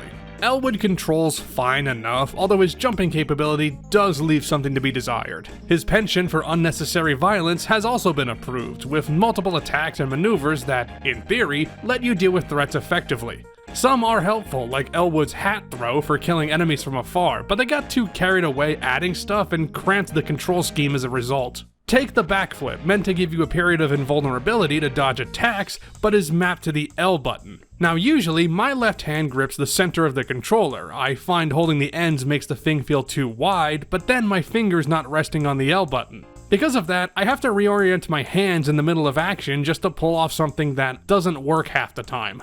Is that a me problem? Probably, but the real issue is that Elwood's moves are added for the sake of it and are rarely used to do anything clever. Outside of a ground pound, basic punches take care of most of these enemies, and let's be real, the combat is far from exhilarating. The platforming isn't much better, building environments and challenges that are generic at best and frustrating at worst. This church in the graveyard level has to be the low point. In addition to these ghosts that ruin your jumps and send you plummeting to the lower levels, it also has annoying leaps of faith. I mean, you can adjust the camera to see where you should land, but it won't stay there, so you won't know if a spirit's gonna interrupt you and make you fall all the way down again. That's where Blues Brothers 2000 transforms from being just a tepid licensed platformer into a wonky one. This might be the sloppiest platformer on the N64, and I don't want to accuse the developers of being lazy, the time constraints had to be nasty, but the end result is certainly not pretty. Outside of the general jankiness, which is something I've dealt with in every game so far, there are a bunch of little quirks that sting like a sour note. Like back in the church, sometimes these moving platforms don't sync up with each other properly, making vertical navigation tougher in a way the player can't control, which is fun. Then in one instance I managed to hop past a loading trigger and ran to the end of the level geometry, which admittedly was kinda funny. But the highlight of the shakiness is the dance battles. I get the instinct to tie a music element into the game, as during the rest of it, the blues music angle of the Blues Brothers is pushed into the background. Literally, as some of the soundtrack is taken from old standards, but I mean the music theming is just set dressing. These dance battles, where you press inputs in a sequence as shown on screen, attempt to incorporate the music into the gameplay, although very poorly. It's not that this minigame is broken, just how it works is not well communicated. Despite what you might think, this is not a rhythm minigame. I thought it was at first, but no, these flashing lights are not on beat with the music. It is literally just copy these moves with no timing element, except for the final button push, which you do have to time, but the window is so large that it poses no challenge, making this nothing more than padding. It is just another example of Player One and Tidus throwing things at the wall and seeing what sticks. I'll bet no one on the development team really ever had a clear-cut understanding of what this should be, and the game is crude and eclectic as a result, and not in a jazzy way either. I'd call it a jack of all trades and master of none, but it's a 4 of all trades at best. But on this mission from God, what did we pick up for the tally? Elwood needs to grab 57 main collectibles on this quest, 40 notes, 4 instruments, and 13 keys and wrenches to open new areas. He'll also need at least 10 coins to play this frog feeding minigame, which is required to progress. Elwood is the only character, and across the levels, I found 5 crystal hearts to increase his health bar. There might be more, but who cares? Only 4 worlds to travel through, but there are 12 bosses to fight. 5 are standard fights, a lunch lady, a prison warden, a mafia boss, a giant ghost head, and this evil tree, while 7 are the dance battles, and calling these bosses is a stretch, but they are required, and it is how you face the final challenge, so why not count them?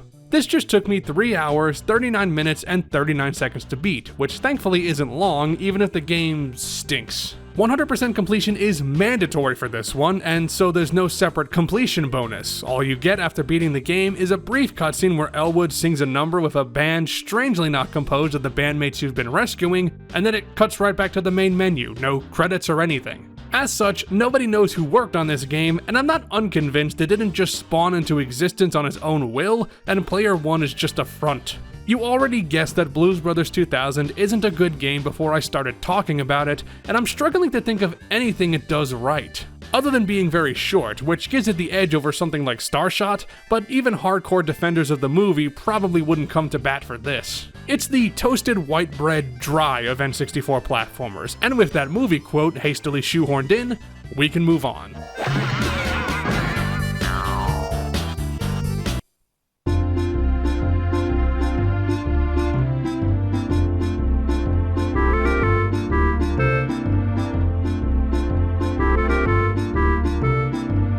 As we head into the final stretch, you'd expect more complex games that take longer and have more refined gameplay as developers get used to making games in a 3D space. Not always the case, as evidenced by Tigger's Honey Hunt, a QT 2.5D platformer starring everybody's favorite hyperactive tigery thing.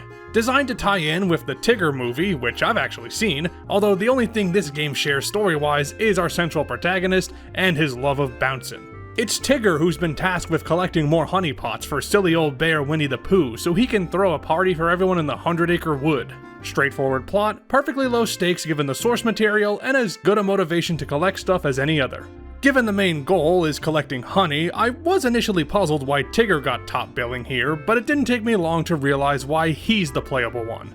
It's not just the tie-in factor, Tigger's all about bouncing and movement, and his thoughts on honey aside, of course he's the best choice for jumping around aimlessly.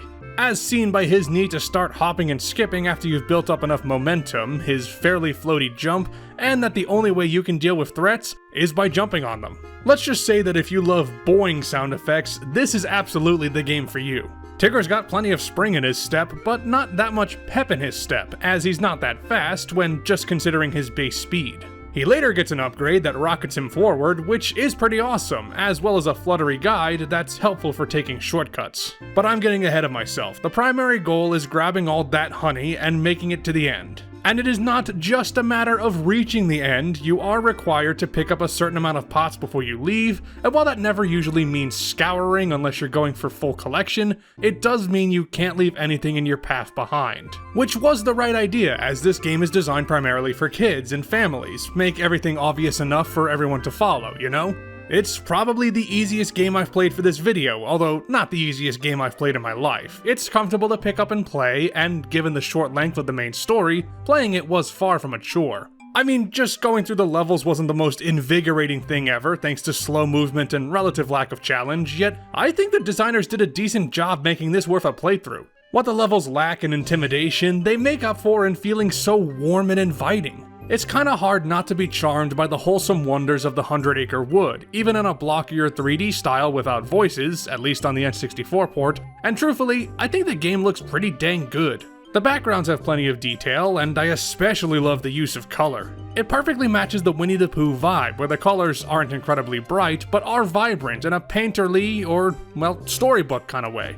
Tigger's bright orange fur matches nicely against the backdrops, too. Even when the rest of the screen has warm colors galore, his figure is still identifiable. Now, if you're looking at this and thinking, gee, AX Greyjay, this looks like a game with surprisingly hidden depths in its extra collectibles, and also you're incredibly dumb, well, hey, you're right. Every level has a character who needs your help finding something, and if you bring it back to them, you get their thanks. Okay, this isn't that great of a side quest. But after that, multiple playthroughs of each level are required if you're going for everything, since optional content unlocks as you beat more challenges. Normally, I'd chide a game for padding stuff out like that, but I don't mind how it's implemented here, since it's a good way to expand the replay value. This is a game you can comfortably beat in under an hour and a half if you're just trying to finish it without doing anything extra, and that's when you don't know the level layouts. Given the kid-friendly appeal of Pooh, I also don't mind that the secret honeypot stashes, only reachable via Tigger's special moves, are telegraphed with floating arrows. Kinda needed, because many are out of the way of where the camera would go if you stick to the defined level path. Simply springing yourself off of every cliff with no guidance would be tedious and arbitrary.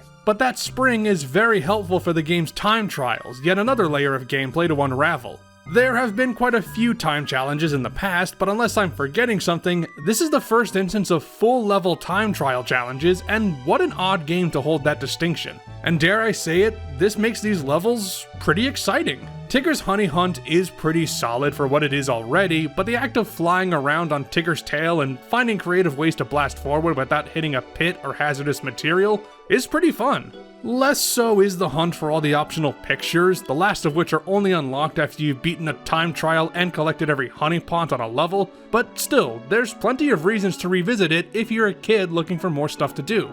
That elevates it from its otherwise okay status into a sweet little package. Speaking of sweet little packages, let's non sequitur over to the tally. As the name implies, Tigger's Honey Hunt sends you to find 600 honeypots throughout the 100 Acre Wood, and you don't need them all to reach the end, just to unlock everything. You can also pick up 58 photos of Roo, Pooh Bear, and Rabbit, as well as find 6 missing items for the other characters, although technically this includes Roo himself, who is not an item. But the most wonderful thing about Tigger is he's the only one. Character, that is, and he'll also learn 2 new moves. There are 9 levels total, 6 regular stages, and 3 dedicated minigames. Not so shockingly, this game doesn't have anything that I'd consider a boss fight. You could maybe add those minigames since they are head-to-head, but as funny as it would be to call a fishing challenge against Winnie the Pooh a boss battle, I don't have the heart to do so. It took me 3 hours, 29 minutes, and 4 seconds to get everything, which is still pretty short, but that's fine for a kid's game. Collecting all the photos unlocks artwork in the photo album, which I forgot to record because, as you so implied, I am incredibly dumb, and that is the only completion bonus, so hooray! On the surface, Tigger's Honey Hunt may not seem all that flashy or interesting unless you're so young that you shouldn't be watching this video. That might be the case, but writing about it for this made it go up significantly in my estimation. I imagine I'll look back on this one fairly fondly, but it is time we said TTFN to our striped pal.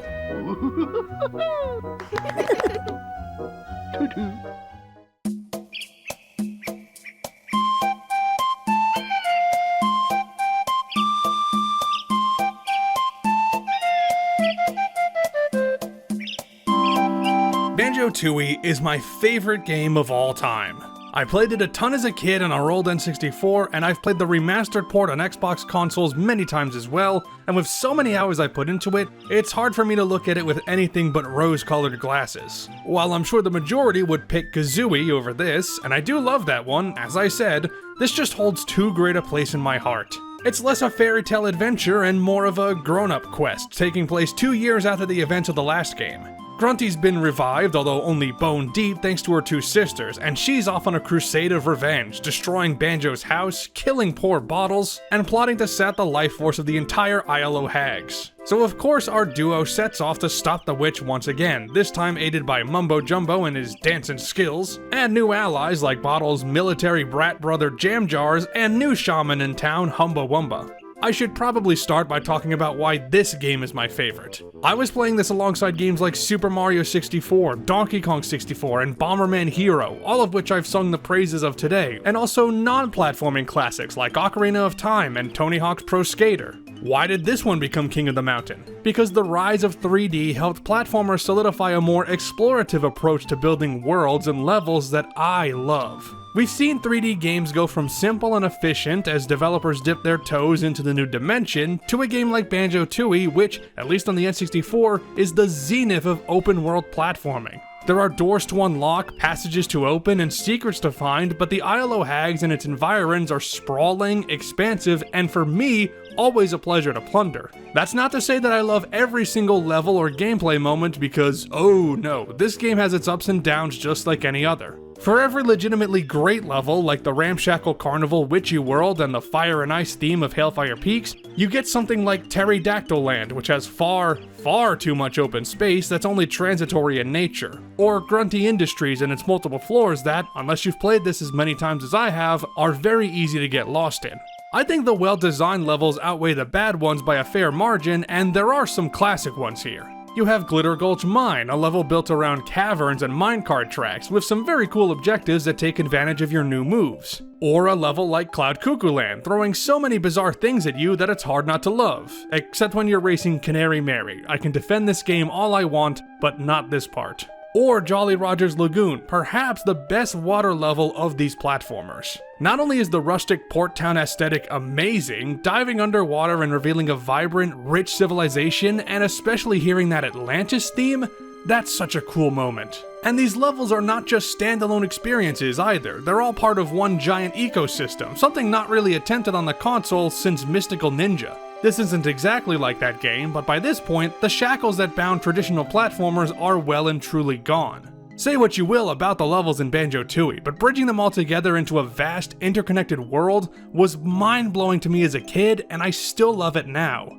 I also adore these new characters, there's quite a few more, as this one's more dialogue-heavy than Kazooie. As a result, Rare upped its level of snarky humor, which I always get a kick out of. The first game was sarcastic, yet still fairly jovial, whereas this is cynical and a bit more jaded, but I wouldn't say overly dark.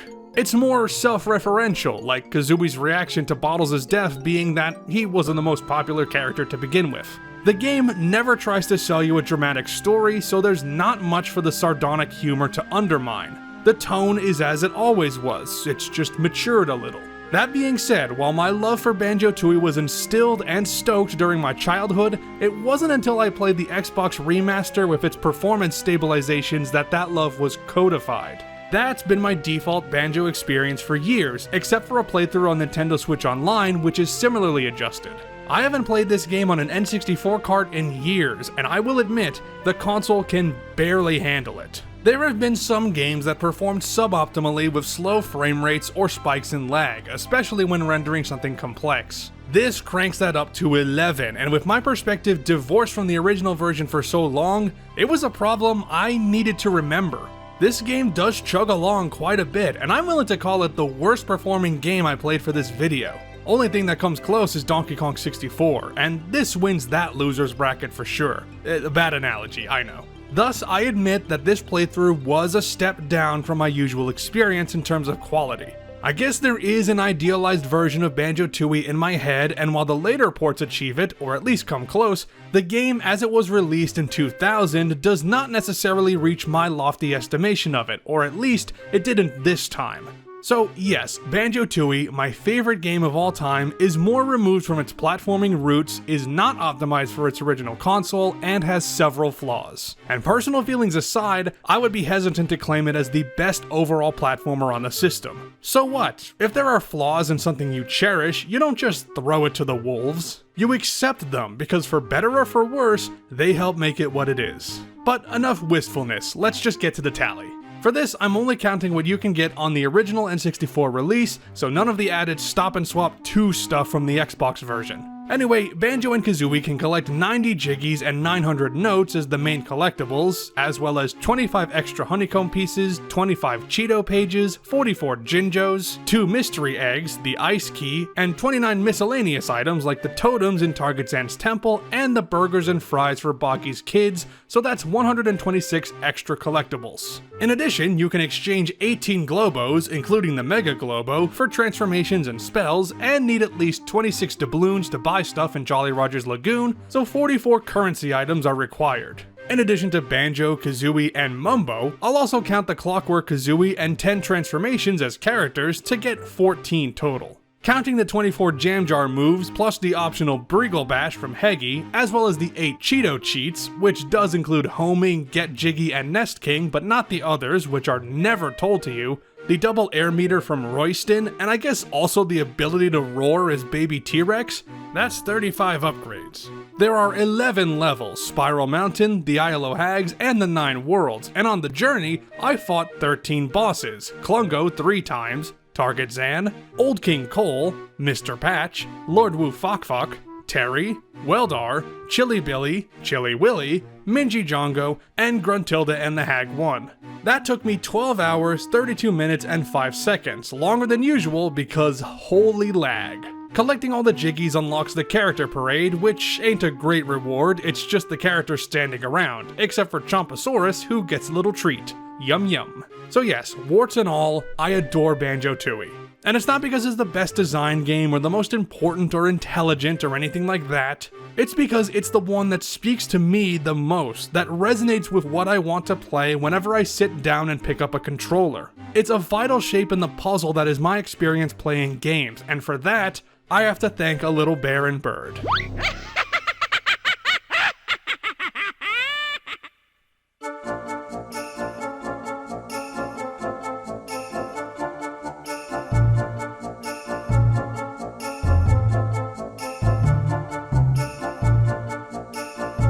Here's one I was excited to play, Mega Man 64, a port of Mega Man Legends which was released 3 years earlier on the PlayStation. I haven't played that many Mega Man games, and Legends was on my list to check out at some point, and it may be another is this really a platformer, but I played it anyway, and ooh boy, it was an experience. Content-wise, this is a one-to-one port of the original, telling the story of the Digger, Mega Man Volnut, and the Spotter, Roll Casket, a treasure hunter team who crash land on Catalog's Island, and Mega Man sets off to help repair their ship, fight a group of air pirates known as the Bonds, and maybe stop the end of the world for good measure. The port doesn't cut anything important and maintains the bright colors and expressive character designs, and as you'd expect, the resolution is higher on the N64, but the graphics are blurrier with all this anti-aliasing. Doesn't look bad, but where this suffers is the slowdown, nowhere matching the frame rate the PS1 can achieve, and also the voices. It uses the same audio clips, but heavily compressed and not remixed properly in a lot of areas, meaning the dialogue can be very hard to hear, at least for me playing with headphones. So what if he digs up a few scraps here and there? He can keep that garbage. You know, you're absolutely right. So what if he digs up a few scraps here and there? He can keep that garbage. You know, you're absolutely right. And without any in-game subtitles, I did have to rewatch some cutscenes online just to figure out what was being said. The compression also means you don't get the full force of these cartoony deliveries, which are very enjoyable. I really like this version of Mega Man and Roll, and especially the Bonds as our comic relief bad guys. Robert Smith may have been a bad dude, but his performance as Teasel is great. Now, given that this game is from 1997 and it was only the second 3D Mega Man game, I had a feeling the controls and gameplay would be a little stiff. This wasn't designed with the DualShock controller in mind, which explains the 8-direction movement even with the control stick. And yeah, turning Mega Man around doesn't feel great, and the third-person shooter controls, which necessitate strafing and locking onto enemies, means movement isn't fully intuitive initially. But this was an experimental title, and it doesn't feel bad to play, just awkward. I'd still put it in the upper half for this list in terms of controls, although that's not glowing praise. The real experimental nature of Mega Man Legends is clear in the gameplay, a hodgepodge of different genres to help this sub-series stand out. The run and gun mechanics are here, they have to be since it's Mega Man, but it's also part action-adventure with a dungeon crawler twist. more explorative and open world than other games in the series, and a clear example of that action-adventure genre starting to take shape, but it's still primarily about shooting things. Thanks to auto-targeting, moving around in 3D environments while you take enemies down is comfortable enough, especially once you upgrade your Buster and, to a lesser degree, your special weapons. There are some fun tools to play with, like the Active Buster and its homing missiles, and the Shining Laser, which, when fully upgraded, decimates enemies and bosses. It is annoying how you can't switch these weapons on the fly. That's a primary reason why I only stuck to a select few, although it's also because I didn't unlock most of them until they weren't needed. Why? Talking about the main story only, Mega Man 64 is shorter than I thought. I got through most of the lead up to the final area in a few hours. That left exploring the rest of the underground ruins, which was alright, even if holding off on this until later wasn't ideal, and then the other half, if you're collecting everything, is the grinding. Holy hell, the grinding. So I made it my mission to upgrade all the weapons to the max, and that requires tons of Zenny, way more than you'd ever get without taking any detours. That means multiple full recording sessions dedicated to killing enemies, picking up their loot, reloading the area, and doing it all over again. And for what? Better weapons? Cool, but by this point, I already nearly finished the main story and couldn't take advantage of them all. Thank God for the vacuum arm though. Evidently, speedrunners don't even go for all these upgrades in 100% runs, so by their definition, I went the extra mile and I don't feel great about it. I totally get why they don't count it. One of these upgrades for the Active Buster takes about 80 minutes of dedicated grinding alone. And afterwards, I didn't even use the fucking thing. I guess this is my penance for not doing an all melons run in Yoshi's Story. I do kinda regret that now. But, given how many times I jumped over this gap while grinding, I think Mega Man 64 earns its platformer status by technicality, so there. If it sounds like I wasn't enjoying this, just know that my ill will only extends toward that optional completionist mindset. This game was fun when I wasn't barricaded by lack of funds. I like the characters and the story and the base gameplay, and next time I play this, I know what to prioritize. And I do want to play this again, probably on the PS1 and definitely not going for everything. It's a neat blend of genres that might be a little turbulent and hasn't aged super well, but I enjoyed it all the same. Well, half of it. So what treasures did Mega Man dig up for our tally? Well, you need 10 special items, 9 keys, and 3 ID cards as the main collectibles, and as for extra stuff, I counted 20 weapon components and 12 buster parts to make stuff with roll, as well as 24 miscellaneous items. Now our current currency leaders are the 2 Castlevania games at 30,000 gold each. How much Zenny do you need when you're grabbing everything? At least 5,461,790. Jesus Christ. That counts nearly 3.5 million to upgrade special weapons, nearly 1.8 million to buy everything from the junk shop, including all the extra packs, 15,000 for a side quest involving a hospital, and at least 20,000 to help restore the city after an attack by the Bonds, although the exact amount will vary. While Mega Man is the only playable character, he gets tons of upgrades, setting another record at 226. That counts the 12 special weapons and their 75 upgrades, 6 suit pieces, 32 buster parts, 5 life gauges, and 96 extra packs. And forgive me if I didn't fully get all of the latter. I got it to 20, and that was enough. I don't want to spend another 2 hours shooting Jocko nests to grind for money, and it would make the endgame excessively easy. Not sure what qualifies as a level here, but I'll tally up 5 overworld areas, which does count the city as one big level, and 6 ruins for 11 total. And I fought 13 bosses, including Hanmuru Doll, the Bloom Bear tanks, Tron Bon and the Ferdinand, Bon Bon, Teasel Bon and the Moral Wolf, Balkan Gerot, Garudoriten, Karamuna Bash, the Gesellschaft, Fok Wolf, Gaini Tuden, Bruno, and Mega Man Juno. My playthrough lasted 15 hours, 27 minutes, and 32 seconds, and by my estimates, at least 6 hours of that was just grinding. It's been a while since a game froze on me, and Mega Man 64 sought to remedy that by locking up as I entered and re-entered the underground ruins. Fun stuff.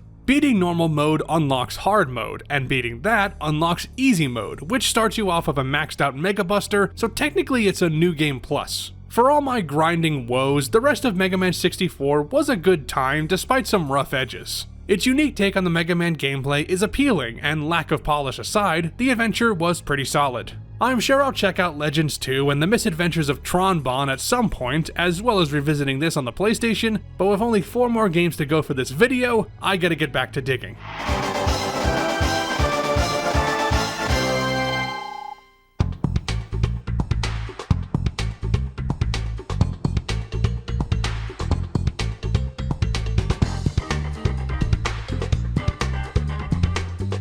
For the final licensed game, it's time to see what that other classic cartoon duck is up to. All the other tie-ins have ranged from fairly bad to decent, and to be upfront, this is the cream of the crop. I quite liked Donald Duck Go and Quackers, and it's one of the few games that I think would be even better if it had more for you to do. It's a simple story about reporter Daisy Duck being kidnapped by Murloc the Magician, and our main man Donald heading off to rescue her, as well as beating his lucky cousin Gladstone Gander to the punch. Another case where the N64 version drops the FMV cutscenes present in other versions, and I don't really mind it in this case because they've got that not sure how to render 3D models of classic 2D characters look to them. Not that the presentation in the N64 port is much better, but these in-game models are farther away from Uncanny Valley. Now, I called this the best licensed N64 platformer, and that may be a dubious distinction, but I do think this earns that spot because its moment-to-moment gameplay is more refined than everything else. I know I said when talking about Banjo-Tooie that I love exploring open 3D worlds, but as shown in some other games like Doraemon 2, there are many ways to do it wrong. This game, with its hallway levels and pure 2D sections, opts for simpler but tried and tested formulas that's very Crash-like. We saw that direct inspiration before with Tarzan, but Duck Bandicoot does it much better. Okay, the chases still aren't great, but Crash's push forward into the distance approach to 3D was popular for a reason, and Donald handles it pretty well. His trademark feistiness is here, as is his penchant for punchin', swinging his arms around willy-nilly if you keep attacking. Not that the enemies pose a threat, as most go down in one hit, and even if landing attacks feels like a crapshoot, you are more than prepared. Donald doesn't have a health meter, but a mood meter, and getting hurt once turns him into a dust cloud of indestructible rage to get instant revenge on whoever dared touch you.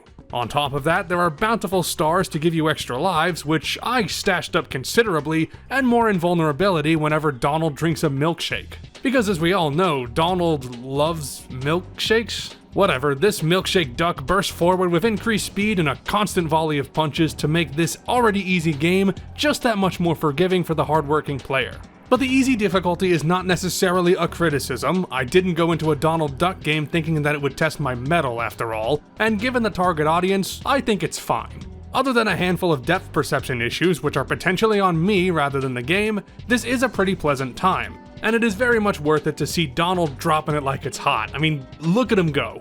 The gameplay is solid at its core, which is great, and ultimately helps it triumph over the final package's big idiosyncrasy. This is another pretty easy game, but this time it's not due to the lack of challenge, but the implementation of its challenge. Tigger's Honey Hunt was easy because threats were minimized and the platforming is relatively forgiving. This is much more action-driven, with bottomless pits everywhere, enemies that are more dangerous, and more traps and harmful objects. So it's not that the game isn't throwing obstacles your way, but the way that they're lined up makes your pathway so clear that the game almost feels automated. In most of the hallway levels, you can just hold up on the control stick without ever changing your speed or backing off, and you'll be 100% fine. Moving or rotating platforms will be in the right position, so you never have to decelerate, almost as if they were expecting you. And it wasn't until I was halfway through that I realized why that is. This game also has optional time trials, and since the levels are not as static as they are in Honey Hunt, the designers instead facilitated an easier experience racing against the clock by setting levels up to guide you to the end without needing to stop. That feels deliberate and is smart to some degree, but the end result also means that it's too easy to breeze through everything without thinking. The side-scrolling levels don't suffer this to the same degree, but it is an odd quirk nonetheless. This is both a blessing and a curse, by the way. The blessing is that the game's pacing is really fun, quick and energetic, so you never lose your stride. The curse is that Going Quackers plays more like an auto-scroller compared to everything else. I'm not sure whether this pseudo-automation improves the game or hampers it, and hopefully the footage is enough to show you what I'm talking about, but if not, you will feel it if you play the game yourself. The other major side effect is that it makes the game incredibly short even when going for 100%. This is a game that requires 2 playthroughs of each level if you're a completionist, once to go through the first time and grab all these toys to give to your 4 nephews, which I guess means this technically has a rare Phooey Duck appearance, and once again for the aforementioned time trials. And even then, the game goes by like a breeze. Levels aren't very long to begin with, and while there are a few branching paths that hide extra goodies or more stars, there are no significant detours to contend with. The game doesn't waste your time, and that I can appreciate, but I was having enough fun that I wished it could last just a bit longer. Or maybe I wish the game wasn't so conveyor belt-like, because that means the game kind of passes by without time to absorb it. Strangely though, it also means the game has a flow to it that none of the other platformers can match. I wouldn't have called it, but Goin' Quackers and its bizarre little eccentricities kinda runs like clockwork. Not for very long, but still.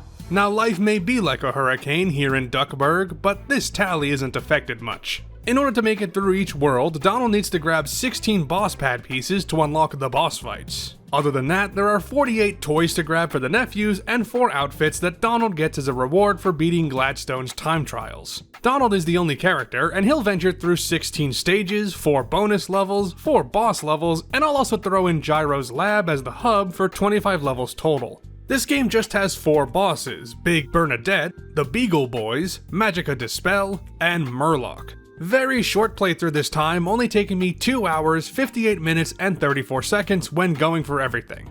I could see this being well under 2 hours if I ignored the extra stuff. I've already talked about the bonus levels in Gladstone time trials, and outside of that, there's no completion bonus to speak of, so that's that. I described Donald Duck Goin' Quackers as the best licensed platformer on the N64, and I stand by that, even if the more accurate description is that it's the one with the fewest problems. Its gameplay works, but isn't outstanding, and nothing really brings it down, even if it sometimes feels like it's playing itself. I'm sure a lot of families enjoyed it back in the day, and I enjoyed it quite a bit too.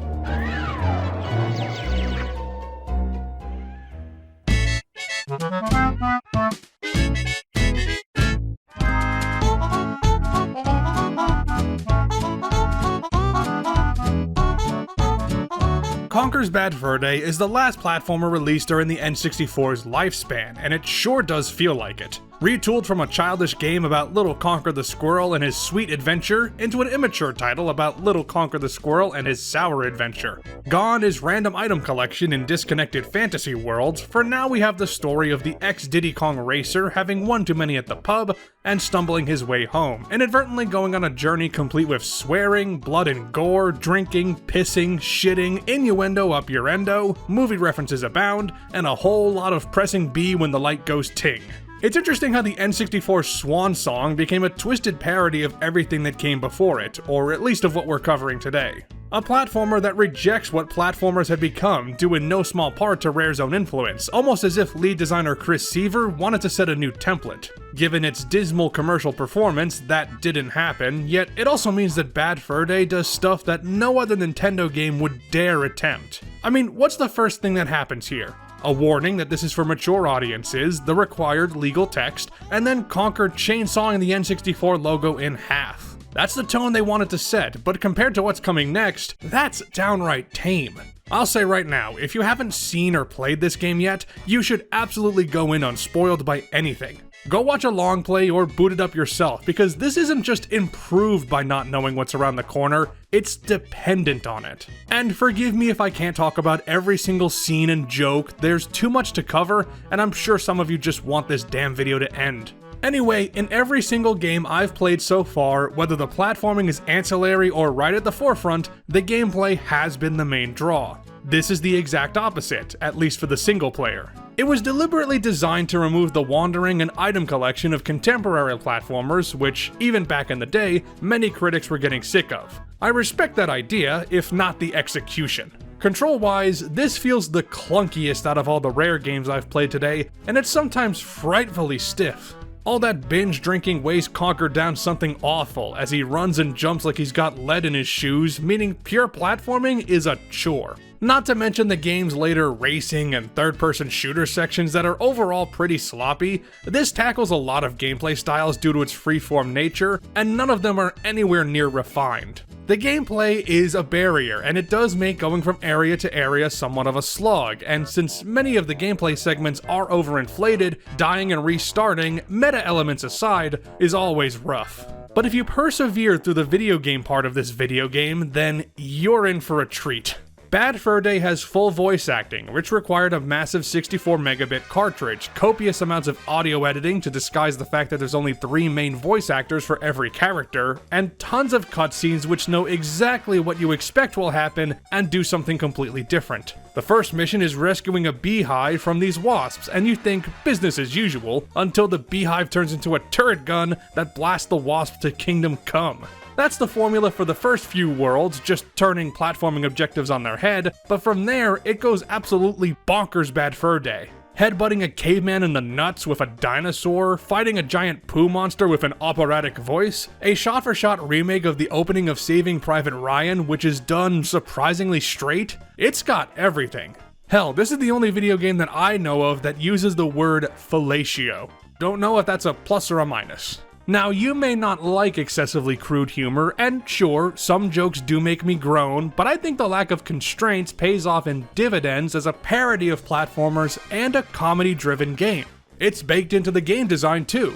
Thanks to context-sensitive pads, which are your one-stop solution to most every problem, you are not limited to Conker's base moveset and a set of pre-programmed maneuvers. It's like a classic cartoon where Conker can, in-universe, pull out anything at any time, so puzzle solving comes not from utilizing tools in your arsenal, but instead telling Conker, hey, I made it here, now do something funny, and watching it unfold. Your reward is not an item or a counter going up, but a punchline.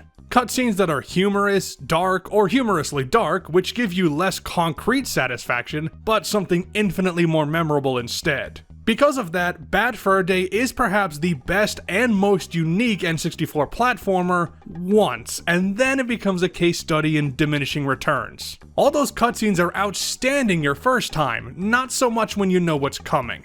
It's powered by its gags, and the gags are great, but I've seen them before, and the connective tissue in between is severely lacking. Thus, I did pay more attention to the visuals this time, which are, for the console, fantastic. The facial animations are top-notch, and the textures and particle effects just pop on the screen. Love the little details like bullet holes and glass cracks on your screen during the run up the beach. That's cool. And my personal favorite visual moment, this texture not loading properly and becoming a distorted mess. Occurred a few times later on, and it would even change color if I reloaded this area. Not sure what's happening here. Any technical-minded people able to explain this? So yes, I've squeezed all the blood from this stone I can for myself, but I cannot deny its commitment to being so ludicrous that it could never, and maybe should never, be repeated. What a way to say goodbye to the console with a song made of fart noises.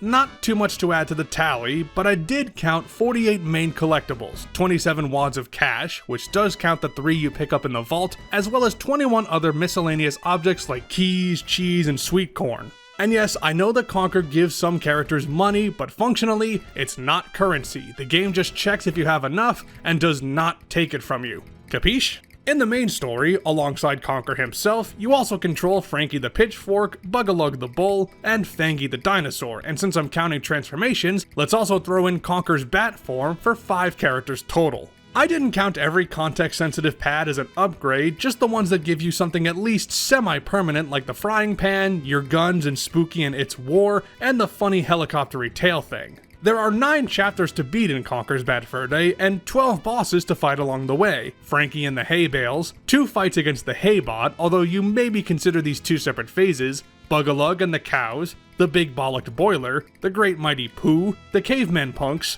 Bugga the Nut, the wasps, Count Bacula and the villagers, Reagan and the experiment, and Heinrich. This took me 7 hours, 40 minutes, and 51 seconds. Not bad, all things considered. No completion bonus since this is a linear campaign, but there are quite a few multiplayer games like deathmatch, races, and even some asymmetrical modes, which I'd be remiss not to mention, plus plenty of cheat codes you can input to unlock unique characters. I'm not covering the multiplayer though, so f That shit! As a platformer, Conker's Bad Fur Day is cumbersome and constantly weighs itself down with new and underdeveloped mechanics. But as an experience, nothing else delivers the same punch. Even if its style isn't your cup of tea, it's hard not to feel the tour de force that Conker brought to a console on its way out the door.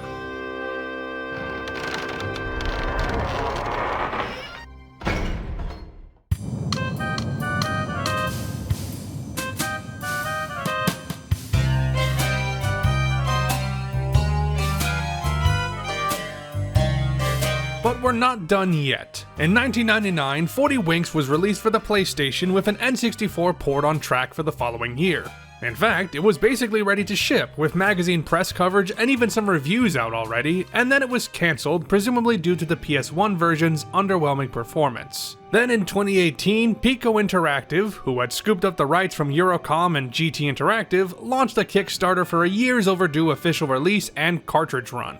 And before you mention it, I'm no fan of Pico Interactive either, and rest assured that I received my copy secondhand, to play it as, appropriately, the 40th, and final, for now, N64 platformer. Same plot as the PS1 version. These kids rough and tumble learn about the dream-making Winks, which have been kidnapped by the nightmare-making Hoodwinks under the orders of the sleep-deprived Nightcap and his sidekick Threadbare, who for some reason decided to sleep in a clock tower right next to some especially loud clockwork and then dares to wonder why he isn't getting a good night's sleep. Might as well go on a quest into the world of dreams with the two kids to save the Winks, or one of them since you're stuck with your first choice throughout the game. Most of the differences between Ruff, whom I chose, and Tumble are cosmetic, but the game locks off certain secret areas to a particular sibling, pointedly telling me on a few occasions to piss off because I'm not a girl. Look, Mr. Wakey Wakey, all I can be is myself, alright? Okay, seriously, officially releasing a new game on a console long dead is, in some respects, a big deal. Somewhat diminished by the fact that this game had already been released years ago, and this is inevitably not licensed by Nintendo, but whatever Pico says, I guess. Snark aside, the success of the campaign indicates an interest in giving 40 Winks N64 version the benefit that these other games were afforded, and that is to not be confined to the can. Was it worth it? In my opinion, no. It's less to do with my perspective on Pico, although that doesn't help, and more that I just don't think 40 Winks is that good.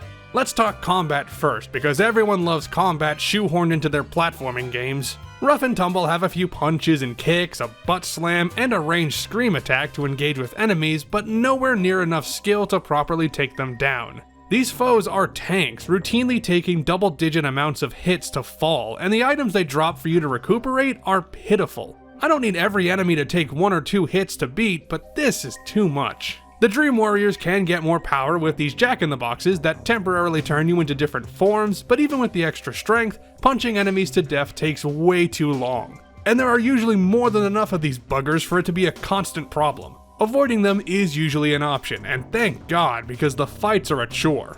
As for the platforming, put it this way, this ain't the kind of gameplay that would make Mario move over. 40 Winks puts platforming and combat at the forefront, so it's unfortunate that neither part is well developed at all. Not only are Ruff and Tumble fairly slippery, but they also have strange hitboxes which are awful for combat and, damningly, make them bad at jumping onto ledges. I'm not sure what's happening from a physics perspective, but it's like there's a zone right on the edge of every platform that makes you slide off if you've got a stray pinky toe touching it, even if it looks like you're fine. Not helping is the game's fascination with making ledges just high enough so that you can only reach it at the apex of your jump, and because there's such a thin margin for jump timing, the game requires precision that it's not equipped to grace you with. But I could accept that if the levels and objectives make good use of the gameplay, busted as it is, or hell, even if the worlds were fun to run around in, I'd be happy. Neither is the case, because the levels bothered me from the start. It's not just the required collectibles sometimes being hidden in stupid places, although that is an issue. These stages are long, often maze-like, and require multiple instances of tedious backtracking. Every stage has locked doors that require you to pick up cogs to open, and there's usually always one path you have to go down, not because the level unfolds naturally, but because the designers arbitrarily block these doors until you've scoured every other room. Maybe when you know where exactly to go, it ain't that bad and it might flow better. Maybe. But on this playthrough, navigating through these areas was an immense struggle, and more to the point, it was boring. Pico did polish up some of the graphics and even offered some video quality options if you have the expansion pack, and the themes of every dream world are decently chosen. The level construction just isn't very memorable, and the game's progression is needlessly recursive. There's not much to 40 Winks to be positive about, and it's not the worst N64 platformer, but it is bottom 10, just for its bad controls and the adventure, cute as it is, being very unfun. I suppose if this looks interesting to you, it is officially on sale so you can report the release, although I wouldn't recommend it for multiple reasons. I didn't have a good experience, and the game is at fault for a lot of it, but rushing to finish this video on time and tiring myself out in the process could not have helped matters. Although if this video editing marathon didn't put me to sleep, the game would have done so, believe me. So allow me to now get 40 winks of my own. Alright, for the last time, let's update the tally. In addition to the titular 40 winks, you also need to grab 72 dream keys to unlock boss fights, and though I couldn't verify the exact amount of cogs in the game because of those character locked secret areas, I grabbed 729 of them. You play as either rough or tumble and guide them through 32 levels, 18 stages, 7 boss arenas, 6 racetracks, and the hub world. There are 7 boss fights against Threadbare, first riding atop a spider, then a mechanical crab, a UFO, and a triceratops, then you fight him as a knight, a pirate captain, and a giant robot. And I'm also counting the 6 races against Threadbare's champions as bosses too, which are optional, but require you to win to get the rewards, so I think they qualify.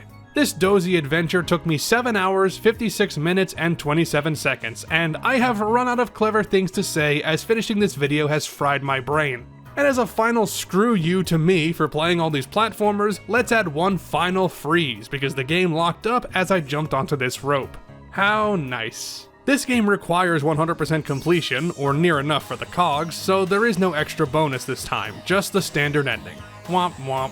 Playing 40 winks wasn't exactly a dream, and it's a sad one to end this video on. Without a good grasp on the fundamentals and progression that is unfilling and doubles back far too much, the game never sticks to landing. And that this was rescued from the pits of cancellation isn't even that satisfying because the PS1 version was there the whole time. But with this over, I can finally put down the controller and bring this video to a close. Okay, we're almost finished here. I'll go over the tally in a bit, but before I do, here's my ranking of all these games. Starting from the bottom, Starshot Space Circus Fever doesn't do enough to surpass terrible controls. Blues Brothers 2000, shoddily made yet mercifully short. Taz Express, a bad idea executed poorly. Doraemon 2 Nobita to Hikari no Shinden, too much walking, not enough platforming. Mortal Kombat Mythology Sub-Zero, an interesting experiment that mostly fails. Star Wars Shadows of the Empire, too finicky and rushed to be satisfying. Tonic Trouble, a jumble of ideas with no good direction. Tarzan, stiff controls and arduous design ruin the adventure. 40 winks, bland levels, and rough around too many edges. Earthworm Jim 3D, better than its reputation suggests, but not by much. Chameleon Twist, too boring, too easy, too short. Gex 3 Deep Cover Gecko, bigger, more bloated, more irritating. Doraemon Nobita to Mitsu no Sari Saiki, not a terrible licensed game, but not great. Chameleon Twist 2, improved gameplay, but more annoying.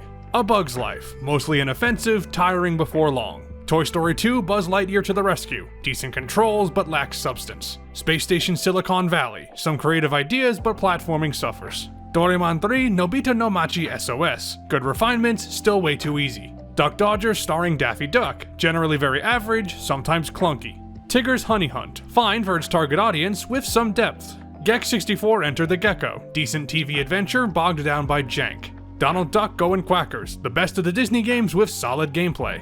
Glover, pretty messy, usually a good time. Yoshi's Story, cute, solid, nothing special for the dinosaur.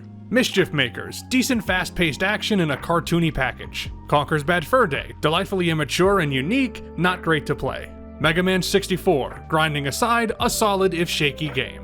Castlevania, not that smooth but shockingly entertaining. Castlevania Legacy of Darkness, same as before but more complete. Kirby 64 The Crystal Shards, combining abilities elevate this simple adventure. Super Mario 64, important and still fun, but very dated. Donkey Kong 64, packed too tight, sometimes busted, but I'm nostalgic. Goemon's Great Adventure, a damn fine, damn tough 2D platformer. Jet Force Gemini, awesome shooting action that's confusing at first. Bomberman Hero, a personal favorite despite less than perfect controls. Rocket Robot on Wheels, mostly awesome physics platforming and good levels. Banjo-Kazooie, a charming classic with great worlds. Mystical Ninja starring Goemon, a fantastic journey that's fun from start to finish. Rayman 2 The Great Escape, great gameplay and a whimsical fantasy atmosphere. And Banjo-Tooie, too dear to my heart to put any lower. That is the definitive ranking, and you agreed that this is correct when you clicked on this video. Now it's time for the pointless statistics bit. If you don't care about pointless statistics, you can safely leave the video now. So we just saw these numbers, but here's the total stats on everything for the tally. About 28,000 items to grab is somehow both less and more than I expected, given how synonymous this console was with the rise of the collectathon. Truthfully, the collection first, platforming second titles were somewhat outweighed here. It's just that a lot of the big hitters like Mario, Banjo, and Donkey Kong fall into that category. Also very shocked at how little money is required here. That $5.5 million might look big, but if you discard the 2 Castlevania games and especially Mega Man, only 5,499 pieces of currency are required for 100% completion of everything. I have no idea if suffering 13 game freezes is lucky or unlucky. It seems that my cards were pretty stable, but all those glitchy noises scared me at first. Now here's the averages for each of the collection categories across the 40 games. We should definitely discard the currency average since it is heavily skewed, and keep in mind, only 10 of these games had any currency period. So an average like this is super misleading.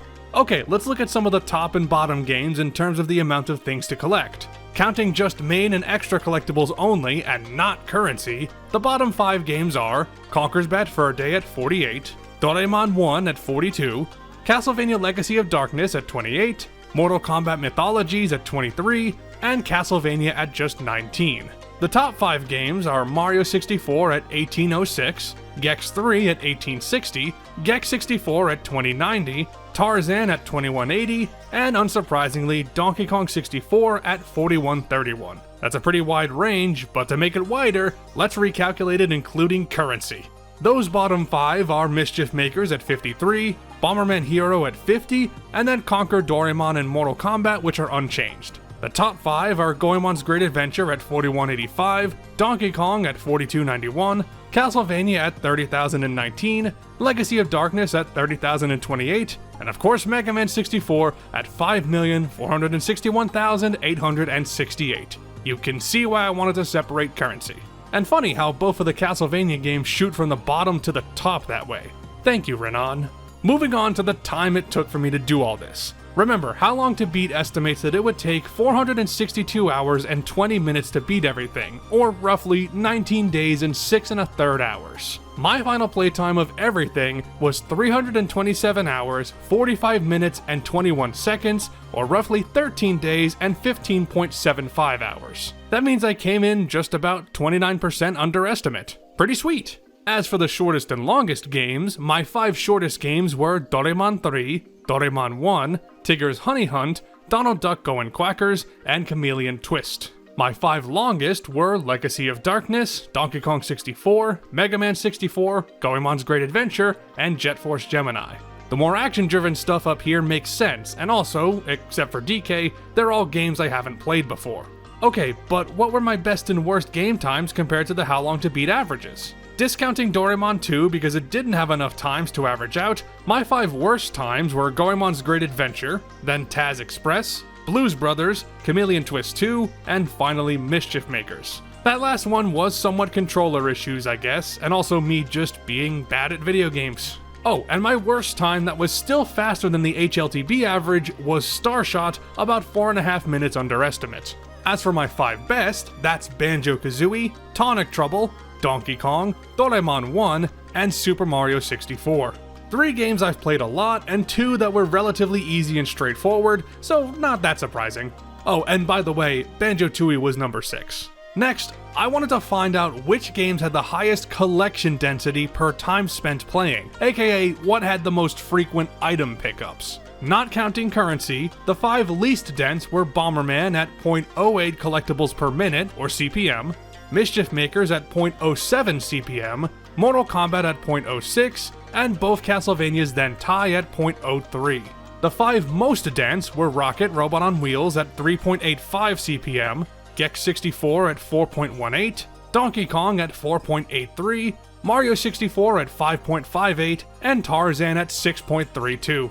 When counting currency, the 5 least dense are Star Wars Shadows of the Empire at 0.19 CPM, Conker at 0.10, and then Bomberman, Mischief Makers, and Mortal Kombat. Our 5 most dense with currency are Mario 64 and Tarzan, which are unchanged, then Legacy of Darkness at 36.89 CPM, Castlevania at 52.17, and Mega Man at 5,888.59 collectibles per minute. Sheesh. And for one final pointless bit of statistics, during this video, including everything I say after this point, I said the words platformer/platformers 109 times, the word platforming 97 times, collectibles/collectibles 62 times, platforms 11 times, and fellatio twice. Now you know. And with that done, that is all I have to say about the Nintendo 64 platformers, at least for now. At the beginning of this, I mentioned that there were 3 games that I should have covered but didn't. Those would be Paper Mario and Indiana Jones and the Infernal Machine, both of which I intended to cover but had to cut for time's sake, and Shadow Man, which should count as much as some of these other platformer-light games, but I had forgotten about it until it was way too late to slot it in. My plan is to make an addendum video to cover the platformers I missed, and if there are any other games that you think I should have talked about, do let me know. Maybe you can convince me that the other Bomberman games should count. I've also been thinking about doing a video on all the N64 racing games, or maybe exploring platformers on another retro console, but another long-form deep dive video like this will only happen if this video does well. It was incredibly fun to do, but it was also very costly and required countless man-hours to make, and I need to make sure it was justified if I'm doing it again. I want to, but I can't just do it recklessly, you know? So if you want to see me do more videos like this, please go click that subscribe button, share this video around wherever you can, and leave a like and a comment. It's silly, but the mighty algorithm demands that sacrifice. And once again, I want to thank you all for watching this video and making it all the way to the end. I know it was a long one, and if you're new, I promise you they're usually much shorter. And if for some reason you skipped directly to this part just to hear the call to action, well hey, I appreciate you too. I'm GrayJ, and I'll see you some other time with more silly things.